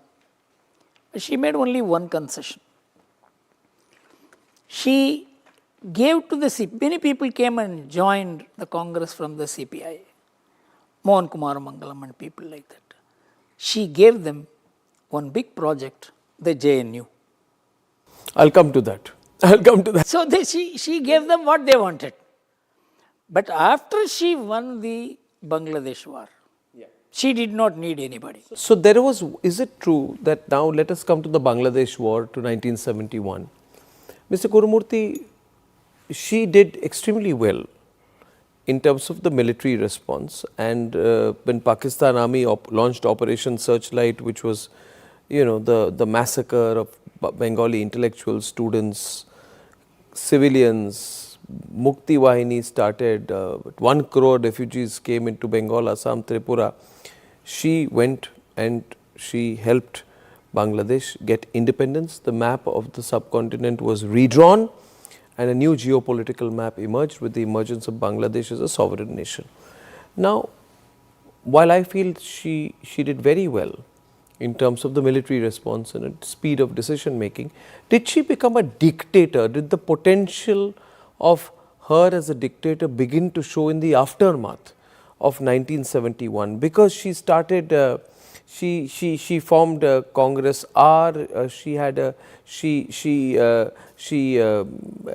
had, you know, if you look back into history, you would see that she has imposed president's rule in several states. She imposed president's rule in Gujarat. I think, if I am not mistaken, she imposed president's rule in even Tamil Nadu. In Tamil Nadu, at that later, much later, but there were about 15 states in the country which operated under central administration through the governors. So, did Indira Gandhi turn into a dictator before the imposition of emergency between 71 and 75? What are your recollections of that period and reading of the political mood at the time? In the early 1970s, after she won, even before she won, she began talking about the socialists and the CIA agents, American supporters. So she was dividing the nation into two. All the nationalists were classified as anti-nationals. This happened even before the 1971 election. Okay. Once she won the 1971 election and got 2/3 majority. After the war. The first thing she did was to amend the constitution, 24th and 25th amendment to the constitution, which was advised by Mohan Kumar Mangalam. Okay, tell us about Mohan Kumar Mangalam for people who don't know. Tell us about him. Mohan Kumar Mangalam was the person who drafted the partition resolution of Jinnah. You can Google and get this information. Communists and Muslim League were one. And they found that in the Muslim League, there is more merit than in the Congress. So he had that orientation. This anti-national orientation was very much in the communist movement. And they were even very hesitant about participating in democracy. They carried on a long debate. And those who wanted to participate in democracy, they contested elections and others became militants. That is how this division took place in Andhra, in what is known as Telangana now. In all the Madhya Pradesh and other areas, the Naxalite movement developed later. Afterwards, the Naxalite movement as an ideological movement developed in Bengal. But before that, as an anarchic movement, it was always there in Andhra and other places who did not accept the communist line. Now, once Mrs. Gandhi took this line, she began to get the communists into the Congress and sideline the communist party itself. By the time the emergency came, she had marginalized the communist party. In fact, they put so much faith in her, she discarded them. She had taken, but there were some very good advisors, P.N. Huxer and others, very good advisors. And so the best advice Mrs. Gandhi got to deal with both the public narrative, the Bangladesh, and they were the ones who got the Indo-Asian Defense Pact, which was the only reason how we could win the Bangladesh war, divide. So Russia and India worked together and it was in India's interest at that time. But what went to her head was the popularity and power. She thought she was invincible. and she amended the constitution. And afterwards that constitution went for a test in the Supreme Court. In the Keshavananda Bharati case, they overruled the amendment. And the day the judges overruled the amendment, 3 of them she superseded. The first major attack on the judiciary. And the 4th person was, A.N. Ray was made the Chief Justice. All this, then she began talking about committed judiciary, committed bureaucracy, committed press. All committed to what? Committed to socialism. That is herself. By that time, committed to her. Committed to the ruling government, committed to the ruling party, which means her. Because she had become, after 1971, the unchallenged power in the Congress. Unchallenged. Yes. So, this is where the Bihar movement developed. Because all the corrupt people began to work under her umbrella. And Congress had become a corrupt party. That is where the students began agitating in Bihar. And Jayaprakash Narayan led that movement. That is where I became more and more aware of what was happening at that level, within the Congress, outside, and what a national movement can be. What was the RSS at that time? You write in your recollections, the experiences bestowed by Kanchi Mahaswami, part 15, Violence or Satyagraha. You say, since 1970, Indira Gandhi was conducting massive campaigns against the RSS. We thought then that the organization must be a good one. We had participated in one of the meetings of Narayana Rao, Jan Sangh leader, and inquired about RSS. He replied how RSS helps in the character building of youth and imbibe with noble qualities like patriotism, body strength, mental stamina. Hence we were attracted by the RSS and went to his office. That is how my relationship with the RSS blossomed. And before I come to the emergency, I want to just ask you, I am finding a contradiction here. Someone who was so deeply with the Congress or supportive of the Congress's nationalism gets disillusioned with it and later comes under the influence of the RSS. What was the RSS in 1971-72?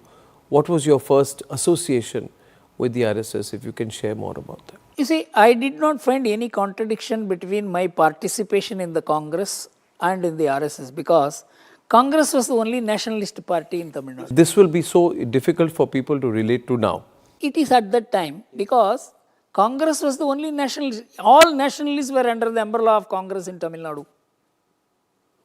So, I was in the nationalist umbrella of the Congress. At the same time, I found RSS an important ingredient of nationalism. So, there were many who were like that. The hatred that Mrs. Gandhi was generating against the RSS was not being shared by all congressmen.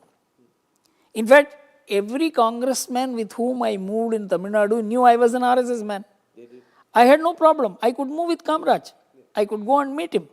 My professor who introduced me to the Congress and made my bond with the Congress deep, and even with Kamraj, people like C. Subramaniam, Ramaya, who was the president of the Congress, at a very young age I could move with all these people, and every one of them knew I was an RSS man. So far as Tamil Nadu is concerned, I don't know about... It's not only Tamil Nadu, you are not the only one. There are several people who did not find a contradiction between being RSS members and being with the Congress in the 60s. Which is why, when one hears Rahul Gandhi abuse, attack and call the RSS a fascist organization now, he is unaware of the fact that his Congress, the extreme left Congress, which represents the interests of the Muslim radicals today very effectively, is not the Congress that existed in his great-grandfather's time. Of course, sir, Rahul doesn't know many things. He doesn't know much history. And so he will not know this also. Now let me ask you about the emergency. Mr. Gurumurthy, the immediate legal trigger for the emergency declared on June 25, 1975 was the landmark verdict of the Allahabad High Court delivered on June 12, 1975 by Justice Jagmohan Sinha. The unanimous verdict found Indira Gandhi guilty of electoral malpractices for a 1971 Raebareli election. Now, the case was brought by the person who lost to her, Raj Narayan, who said that her election agent was actually working for the government and his presence vitiated the level playing field for political campaigning, and then she was disqualified for holding elected office for 6 years. Mr. Gurumurthy, a serving Prime Minister at that time was told that you cannot be a member of Parliament. And then she had no option but to quit constitutionally, and that's when she responded. We can go into that. Do you believe that a group came together against Indira Gandhi for her growing authoritarian tendencies? Or do you believe this was purely by legal process? Or do you believe it was a response to what many felt was her anyway growing authoritarianism between 71 to 75? There was a group which felt that now she must be stopped. Or do you believe this was really only a legal process which was the trigger? See, I am 100% sure that so far as the Allahabad High Court judgment is concerned, it is a legal process. It's a legal process. But what triggered the emergency is the Bihar movement, which had become a massive movement. What was the Bihar movement? Bihar movement was a movement started by students against the then Bihar Chief Minister, who was corrupt. But you know, Mrs. Gandhi has a tendency, once she identifies herself with a person, if that person is attacked and she has to remove him, then she feels that it is actually an attack on her and her stature is coming down. That is, I think his name was Gafur. And the same thing happened with Antule also. So, it is her personality that if you attack my man, it is an attack on me. And that is how the Bihar movement welled up into a huge movement. And at that time, that railway minister was also killed. I forget his name. Yes. And that became a huge thing because that assassination was somewhat linked to the Prime Minister's office. You know, in the CBI investigation, when it was coming out, DSEN was sent to turn the investigation. Arun Shourie had extensively reported on this. And then the actors were changed to fix the Ananda Margis in that, many wrong things were happening at that time. So when JP decided to lead the Bihar movement, that completely shook Mrs. Gandhi. I knew how it happened at that time. If you want, I can relate I was the audit manager of the Indian Express in 1974. When I was in the Indian Express guest house staying there for their audit, and then the guest house keeper came and told me, see, all these big people are coming. I will remove your baggage and keep it outside. Maybe they will be here for 3-4 hours. Afterwards they will go. Then you can come and be in the guest house. So my baggage was kept outside and I was in the veranda. Then all these great people came. Jayaprakash Narayan, Achyut Patwardhan, Nanaji Deshmukh, Ramdhari Singh Dinkar and Goenka, all the 5 people came. They were persuading Jayaprakash Narayan to lead the Bihar movement. This was, I think, December 1974. JP was he said, my health is not good, my prostate issues are there, I get up 10 times a night to go to the toilet. And if I start the movement and if I die and it becomes anarchic, it will be bad for the country. At that time, Ramdhari Singh Dinkar was the one who was telling him, I know more about Mrs. Gandhi than any of you. He was very, very close to the Nehru family. He was the Rashtra Kavi appointed by Pandit Nehru. Pandit Nehru had a lot of love for him. And Mrs. Gandhi also had a lot of intimacy with him. So he said, she is a dictator. And if she is not stopped, it will be great harm to the country. I am saying this because of my personal knowledge of her. I was in the hearing distance. So then everybody was pressurizing him, and Ramnathji said, I will have you treated in Vellore hospital, you don't worry, you will be spick and span, you will be 20 years younger, the way Ramnathji generally encourages a person. They all could not decide, and then Goenka said, let all of us go to Tirupati. Then these gentlemen went to Tirupati. I didn't know what happened afterwards. Months later, I became the advisor of Ramnath Goenka. Then Ramnathji told me that when they went to Tirupati, in Tirupati, Ramdari Singh Dinkar prayed to Balaji, give the remaining years of my life to Jayaprakash Narayan.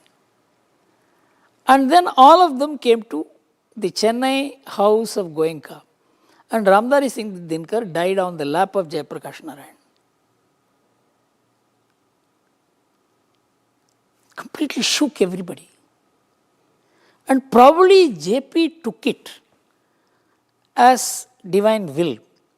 And then only he agreed to lead the Bihar movement. And the first he announced, he was in, I think in February he went to Gujarat.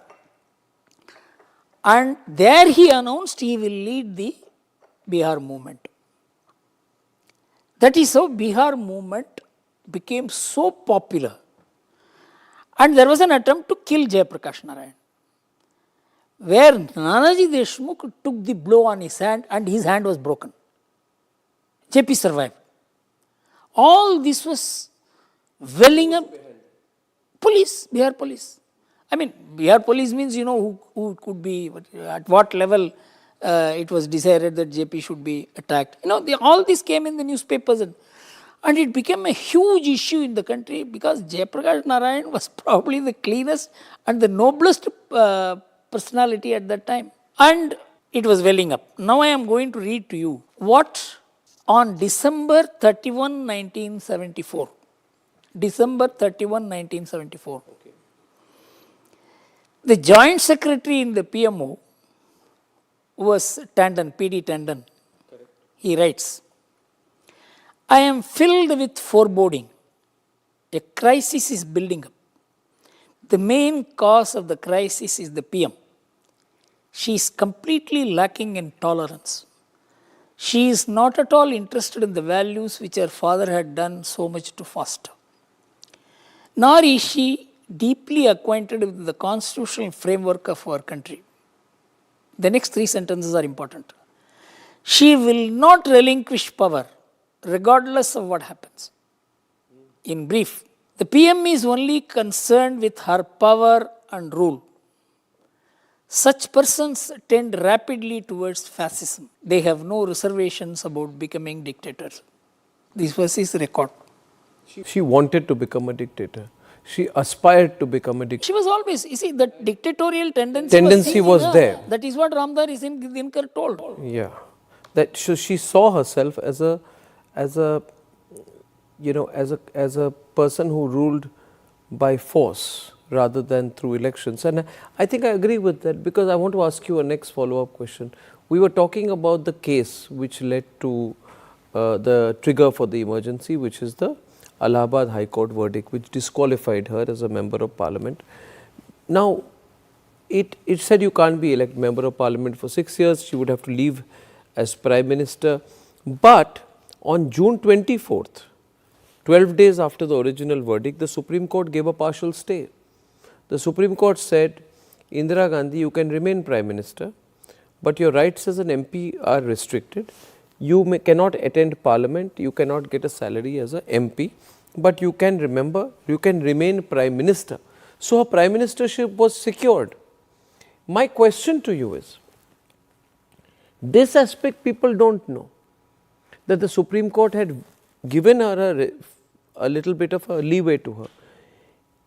If she could continue to be prime minister, then why did she, one day after the Supreme Court gave her a stay, allowing her to remain prime minister, why did she invoke 352 of the constitution to declare the emergency, suspending, becoming a complete dictator of India?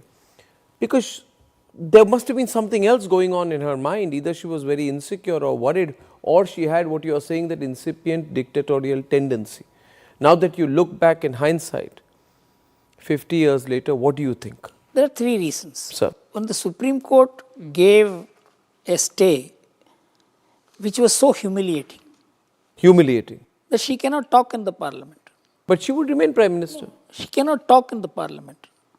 That the Prime Minister who cannot talk in the parliament, what is she? This is one. Number two, he cannot vote in the parliament. Three, she cannot draw salaries, and except that you are statistically a member of parliament, you are nobody. But she would remain Prime Minister.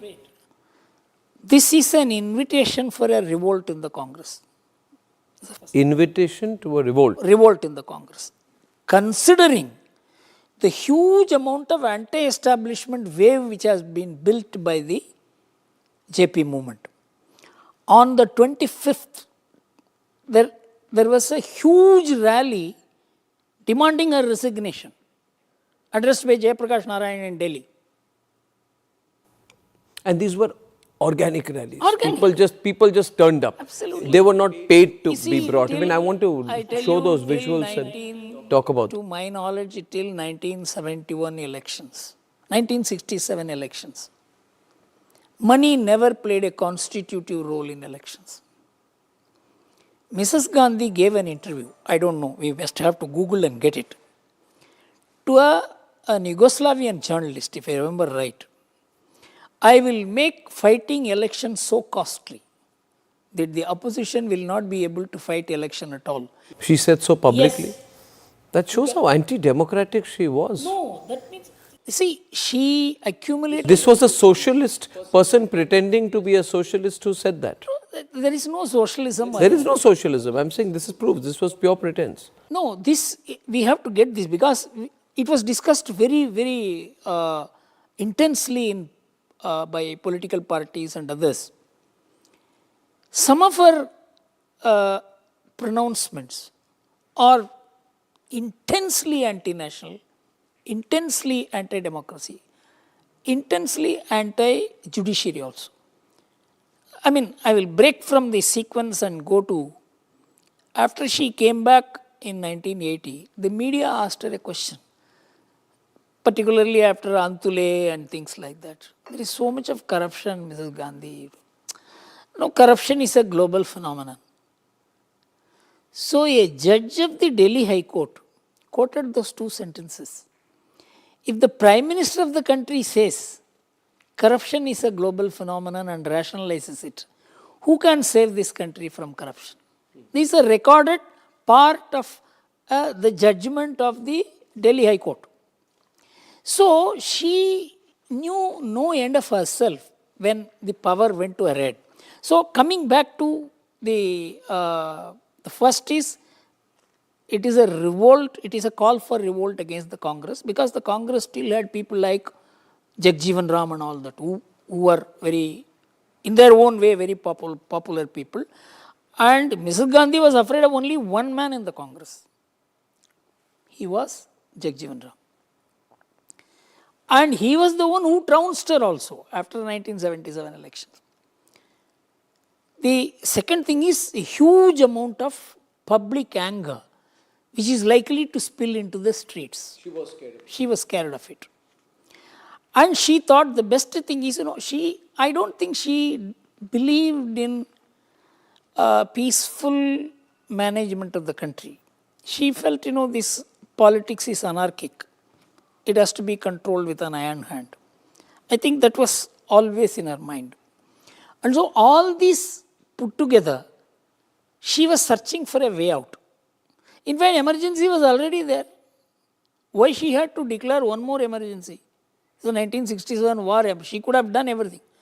But she wanted to declare an emergency, saying that there is an internal rebellion to overthrow the government. And to tell the system, the administration, that she is imposing emergency. Emergency didn't happen immediately except in Delhi. In Delhi only the emergency became instant because they closed down the media, stopped the electricity, and the Delhi people did not even know what happened. All the opposition leaders were arrested. Delhi people do not know. People outside may have known. In those days the communication was very poor. It was only through STD calls you can tell people. So for 2 days the Delhi public did not know there was an emergency. So she began to take over the administration in those 2, 3, 4 days. And then in a paper I have traced how it happened, how she began to take over the country. In just 3 months, the emergency cabal began administering the country. In the first month, the media was completely gagged. Yes. And in the second month, the entire administration was brought under the control. Correct. The third month, the emergency gang took over. In the 6th month, she subordinated the judiciary. I will tell you what happened with the judiciary. In the case which 13 high courts had decided that a person's right to life cannot be suspended during the emergency. The ADM Jabalpur case that came to the Supreme Court. In the Supreme Court, the question that was primarily asked, what was being argued was, does a person, you may lose all your rights, but do you also lose your right to life? That was the question. But no judge had the guts to ask this question except one judge. I am going to read out to you what exactly happened in the court.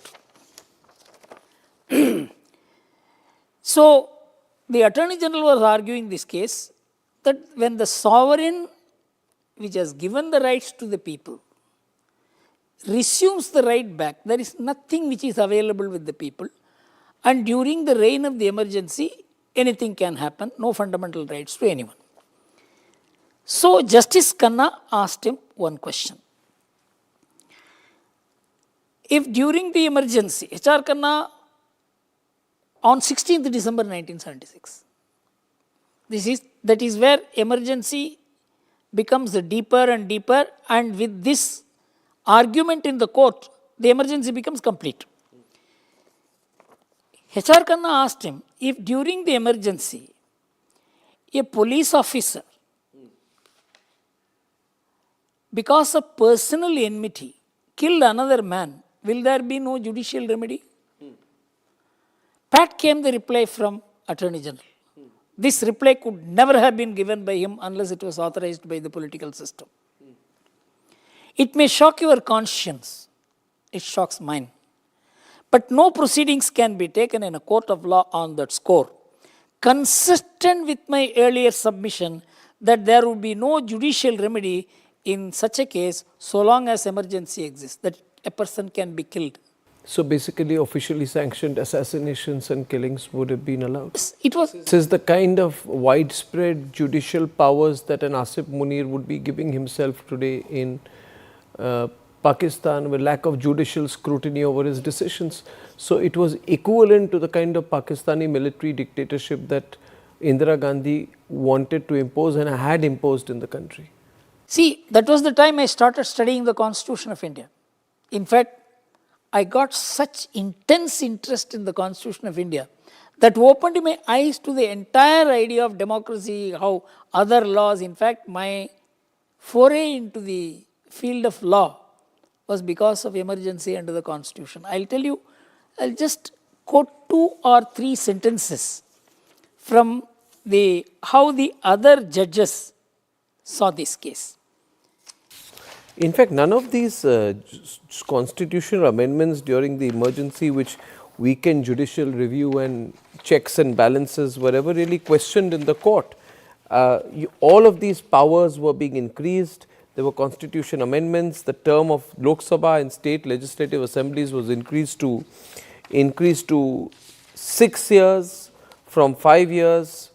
The courts were barred from questioning the president's decision, that is Indira Gandhi's decision to declare the emergency, and there was forced sterilization going on. So while Mr. Gurumurthy moves on to the next subject, let me tell you viewers, at that point of time, Sanjay Gandhi, Indira Gandhi's son, would drag people out of their homes and carry out sterilization. Men were being sterilized.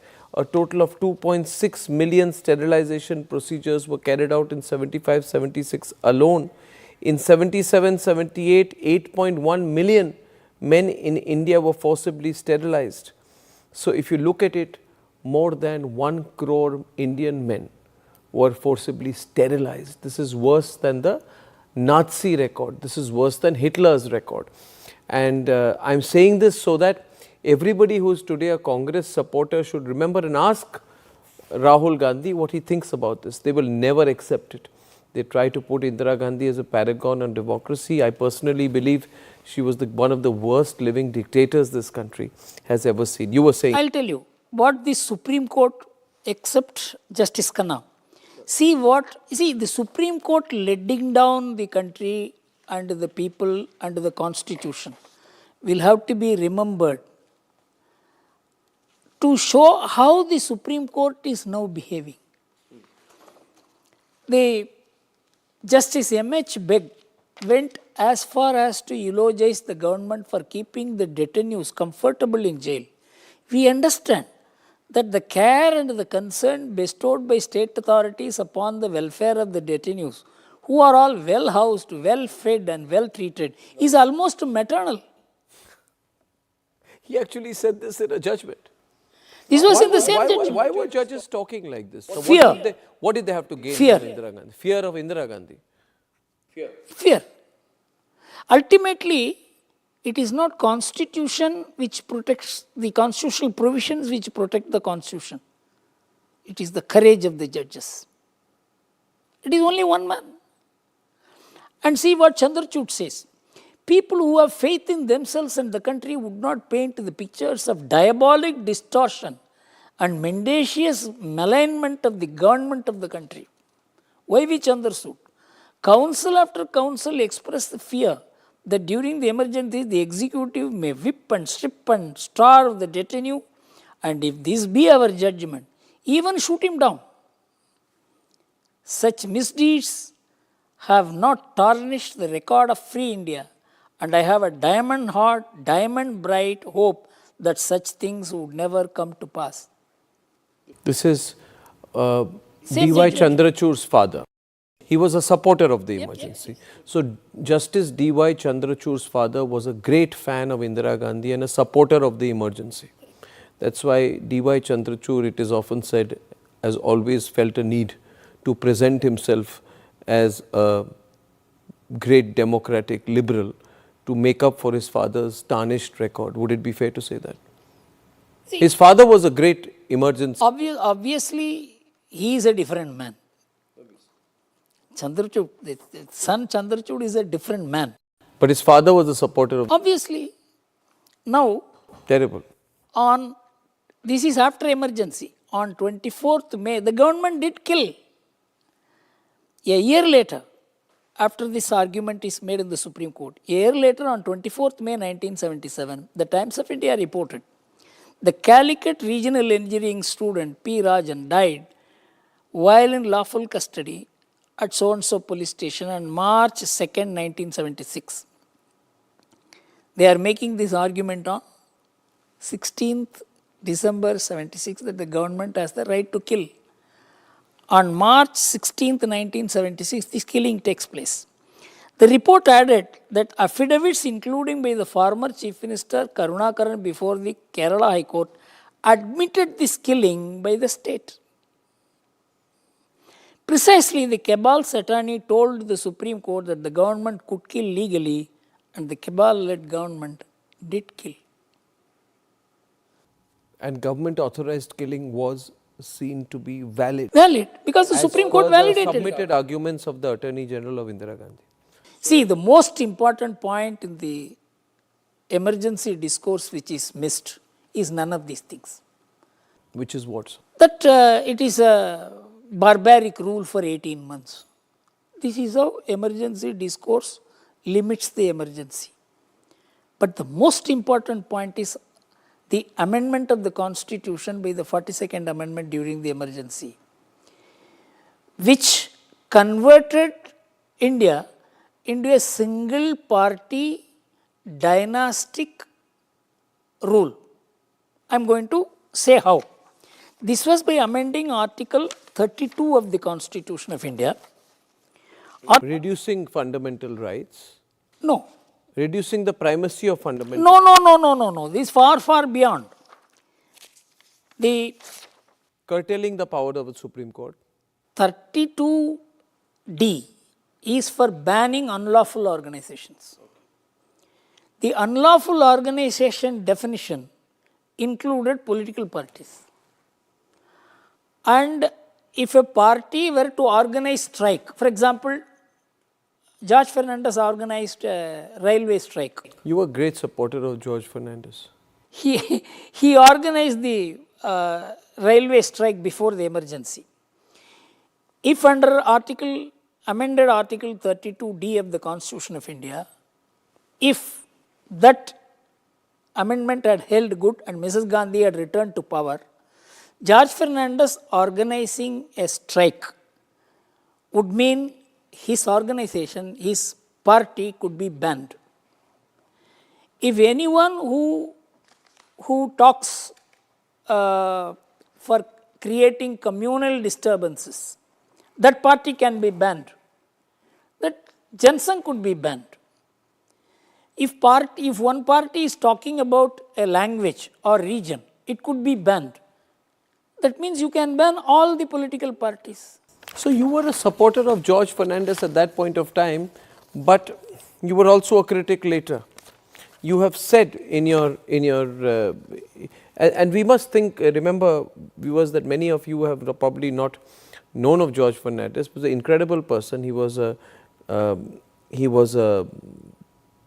great speaker, and he was a great union leader. Indefatigable worker. Indefatigable union leader. I of course got to know him only in his many advanced years. But the RSS did not like him. The RSS did not like his strategy.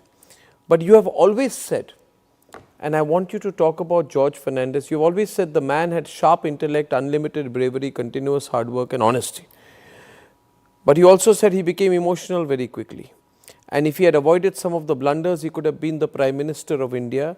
I don't know what would have happened to me if I had continued my contact with George Fernandez's group. And you went on to say there is no doubt that George Fernandez was a daring one, but he was not able to generate revolutionaries. Even revolutionary communists could not bring in revolution for the last 40 to 50 years. Tell us about George Fernandez. Who is George Fernandez? What was he trying to do? What was his ideological association? And what did the RSS think of him? These were a group of people who were obviously frustrated with the emergency, with Indira Gandhi, and they were trying to fight. Were they underground? Were they avoiding arrest? Were they in jail? What was going on then? You see, you have to go a little back in history when the Samyukta Socialist Party was formed by the socialists. And Ram Manohar Lohia was the principal driving force. He was the socialist chief. And he was totally opposed to the Gandhi-Nehru family. So he created a set of socialists who were at any cost opposed this family. And George Fernandez came in that tradition. And when she imposed emergency, George Fernandez thought that he could create a revolution in the country. Against him. In fact, it was at that time I met George Fernandez, because the RSS told me, George Fernandez had called a meeting. There was a manager of Matrubhumi newspaper in Chennai, in whose house 3 meetings were held. So when I went and participated in that meeting, nobody knew, there were 20-30 people, nobody knew anybody, and they began talking about how to make bombs and things. We were surprised that we did not know anybody who were present, and they did not know who we were. And then we came and told the RSS leaders He said, don't speak in that meeting, just keep observing what is happening. Then George came to that meeting. He also began talking like that. Nobody got anybody introduced, and it was not a team, it was a crowd. Then we thought, no, this kind of a revolutionary approach will get exposed very soon. And that is what happened. But undoubtedly, he was a very, very courageous fighter against the emergency. There is no doubt about it. But he was an individual. He didn't have an organization. RSS had an organization. The RSS could face... Why could George Fernandez and RSS not come together against a common enemy, which was Indira Gandhi, the authoritarian Indira Gandhi? You see, in 1971, all of them came together as the Grand Alliance. But the socialists were always in split mind, because they liked the socialist policies of Indira Gandhi also. So they were confused. Now I will come to this 42nd amendment. When Rahul Gandhi is holding the constitution, which constitution he is holding? He must be asked to hold the constitution which was amended and passed by Mrs. Gandhi. On the 2nd of January, this constitution was approved, and on the 19th she declared the elections, because if she won the elections, she could ban all the political parties and make Congress the only party, which means the family as the only ruler of the country. So he must be told. I don't know why the BJP is not doing it. Print 1,000 copies of that constitution, which existed on 2nd January 1976, and give it to all the Congress people and say, you hold this constitution. Why are you holding that constitution of Ambedkar, which was completely amended by Indira Gandhi? Which constitution are you going to protect? This could have been the most telling political response to Rahul Gandhi holding the constitution. I don't know why the BJP is not doing it. So my question is that why did Indira Gandhi announce elections? You just said earlier that she had authoritarian tendencies. She wanted to be sort of dictator for life. Her son had turned into a terrible monster, sort of sterilizing people, making his own money, having a parallel government. But she suddenly dissolved the parliament after bringing in the 42nd Amendment in 1976, and then she announces the election in March 1977. If she was a dictator, why did she announce the election? Did she think she would win? How could she think she could win after she had terrorized the people of India? What was her gambit? Very simple. There was no opposition worth the name. There were 4 political parties, all splintered, and none of them have... Jayaprakash Narayan? No, Jayaprakash Narayan was apolitical. He was leading a movement. Bharatiya Janata, Lok Dal, Charan Singh was there. BLD was there, socialists were there. Jan Sangh was there. Jan Sangh was there. But they were not united. Congress were there. All 4 different parties, and they are all in jail. I'll tell you what happened. On the 19th, Advani ji was released. And on the 20th, we all met him in Madras railway station. He had come from Bangalore and he was to go to Delhi. And so we had a small meeting. When I tell you what Advani told at that time. Where was this meeting? This was in Chennai, and we had gone to a nearby place in one of the houses, and where we had a discussion. So we asked Advani ji, what are we going to do? He said, I am confused. Okay.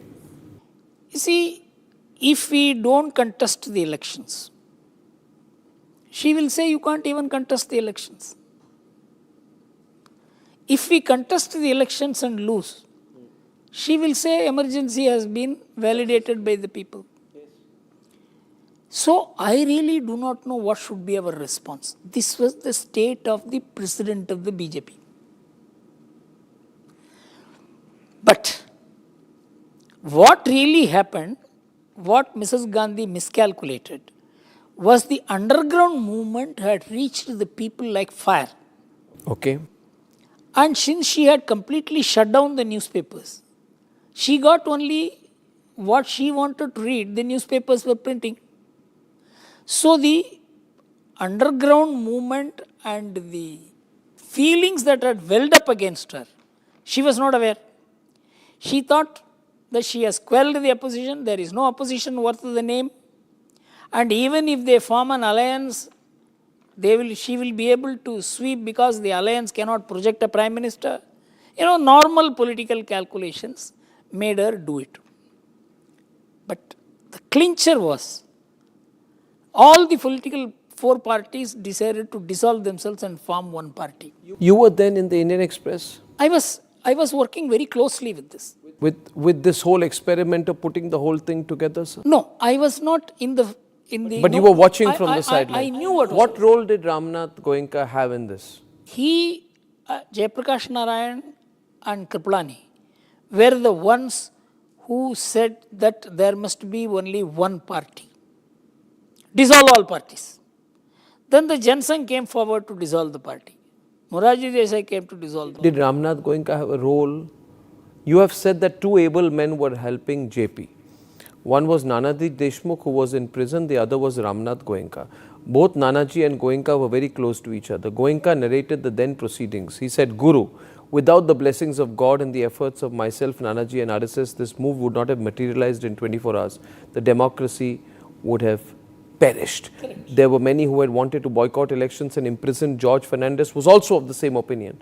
But then the Janata Party was formed, and the Janata Party included Jan Sangh, which was backed by RSS. And then Babu Jagjeevan Ram also left the Congress and joined the Janata Party, creating a perception of unity in the opposition. So this is not something that Indira Gandhi had planned, which means Ramnath Goenka played a great role along with Nanaji Deshmukh and the others in politically checkmating Indira Gandhi. Ramnath Goenka was then the owner and proprietor of the Indian Express. Can I ask you a question here, sir? Now here's a question, sir. Was it appropriate for a media house and the owner of a media house to play a central role in the political game? See, you have to go back in history as to how Ramnath Goenka became a media baron. He was asked to start a newspaper by Mahatma Gandhi to support the freedom movement. Three newspapers were started actually to support the freedom movement. One was the Hindu, second was the Hindustan Times, the third was the Indian Express. And Ramnath Goenka was the only activist media baron. He was a Congress party worker also. And in 1942, when the Quit India movement was on, and all the leaders were arrested, and the media was asked to submit itself to the government regulations, Mahatma Gandhi asked the media to close down. Ramnath Goenka closed down and got elected as the Suspended Newspapers Editors Conference. So he was intensely associated with the process, and he was one of the Constituent Assembly members. And then he contested election in 1952 on behalf of the Congress party in Tamil Nadu. Of course, he lost. And in 1971, because Mrs. Gandhi began harassing him and persecuting him, he contested election on the Jan Sangh ticket in 1971. This is the way he fought. He was a fighter. So he's a complete activist. Absolutely. And the nationalist political blood was in him. So that is why and I tell you two instances, I must tell you, two anecdotes. What is the strategy? Even another thing, Ramnathji told me on the 4th of January 1975. I said, Ramnathji, we cannot run the paper for more than another 1 month. Guru, don't worry, something will happen by this month end. Afterwards, I didn't meet him. I met him only after the elections were over. I asked Ramnathji, is it the election decision that you said that it will happen before the month end? He said, yes. I said, how did you know this, Ramnathji? He said, my astrologer and Mrs. Gandhi's astrologer were one and the same. But what a moment that was, you see, a media baron playing a big role in the political atmosphere at that time, bringing political parties together. JP was at the center. But I hear this story, and you've also written that when all these leaders came together, today political parties don't come together. You had this India alliance, it is already broken up now, and Rahul Gandhi says, I don't want an alliance. But at that time, there was anger among the people, but people needed to be brought in together. And then these door-to-door campaigns were being thought about. You write that Vajpayee did not root for that idea, saying it would be curtailed by the intervention of the central government. People were saying, how do we reach out to people? And there was a talk that now we need to have a big rally at Ramlila Maidan. So I am quoting you, you are saying on 7th February at Delhi, there was a debate on the first venue. They wanted to skip the sprawling Ram Maidan grounds and move to a smaller venue, Chandni Chowk. But this was rejected and the opposition had to stick to the original plan. Indira Gandhi took all measures to stop the rally. Transport was stopped. The movie Bobby was telecast on Doordarshan because Indira Gandhi thought people will watch Bobby and not go to the crowd. But what happened? Did that rally happen? What were the crowds at that rally? Do you remember any of that? Were you there? Did you read about it? No. What was your lived experience of that moment about that rally? And what was the reporting around it that happened? I was not in the rally. In fact, I was not in Delhi on that day. Because we had to manage the crisis of the Indian Express. It was a day-to-day survival, borrowing money, and even for paying air tickets, we had to borrow money, and that was the condition of the Indian Express. But when the discussion took place in the Janata Party, many people said we should have 5,000 meetings all over the country in every district headquarters. And everybody was saying we should do this, we should do this. Vajpayee said no, ye hoga nahi. Emergency hai abhi bhi. Police will never allow us to do this. So, बड़ी रैलियां होनी चाहिए, हवा बनेगी. This was Atalji's idea. And that will sweep the country. So Atalji clinched it ultimately. So the first rally was in Ramlila Maidan. So everybody was worried whether people will come or whatever. But the way people converged in one venue. In fact, through a helicopter, Mrs. Gandhi saw all this. How people are walking to the venue. Then she asked, I think there was one Shastri who was the election commissioner, whether the election could be stopped. He said no, once the election notification has been announced, you cannot stop it, even under the emergency powers, because electoral course will work on its own. So Mrs. Gandhi knew on that very rally how the Janata, now I will read out how that Janata tornado was described by the media. Addressed by the opposition leaders including Jagjivan Ram, who deserted the Congress party after the poll was announced, Morarji Desai, Atal Bihari Vajpayee, Charan Singh, Chandrasekhar, the rally was described by political commentators as epoch-making. Now Chandan Mitra, who covered the rally, he has written, it was an act of defense, something India had not seen before. Wrote he, the emergency was still in force, but the people's response to the call was overwhelming. The rally conveyed the mood of the nation. Suddenly, all knew that Indira regime was collapsing.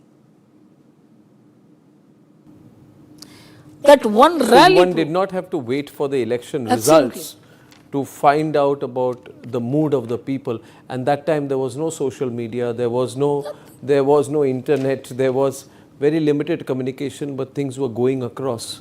And that rally had an impact across the country. I think not just, it was reported everywhere. Everywhere. Not only that, every rally was like that. Every rally was. Every rally, anywhere it happened. I participated. Where were you on the day the results came of the 1977? I was in Delhi. Tell me about that day. When the results came, you know, in the Indian Express, at that time the results were displayed on a board. People used to throw currencies on that,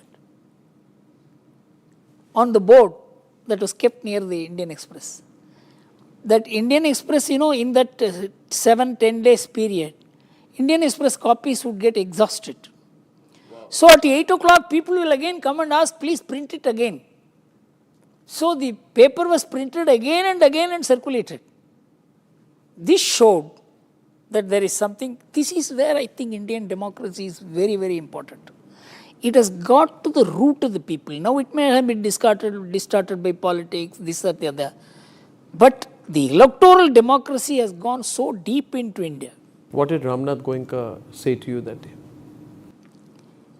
Were you with him? No, yeah, he always believed that his belief in God was unmatched.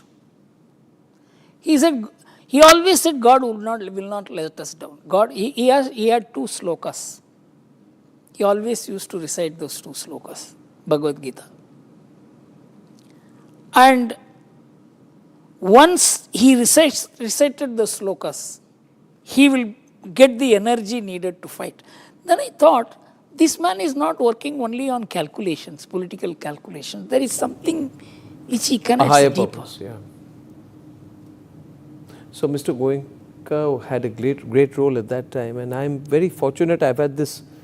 Do you know how much time has passed? We've already been speaking for 1 hour and 20 minutes. Ladies and gentlemen, what have we covered today? We have covered a period of India from roughly 1960 to 1977. So we are towards the end of the 70s. Because what you see in this is that many things which you know about Indian politics today, only the lived experience can give you the real picture. 3 takeaways from this conversation. The Congress then and the Congress now are unrecognizable. Congress, I mean 60s Congress.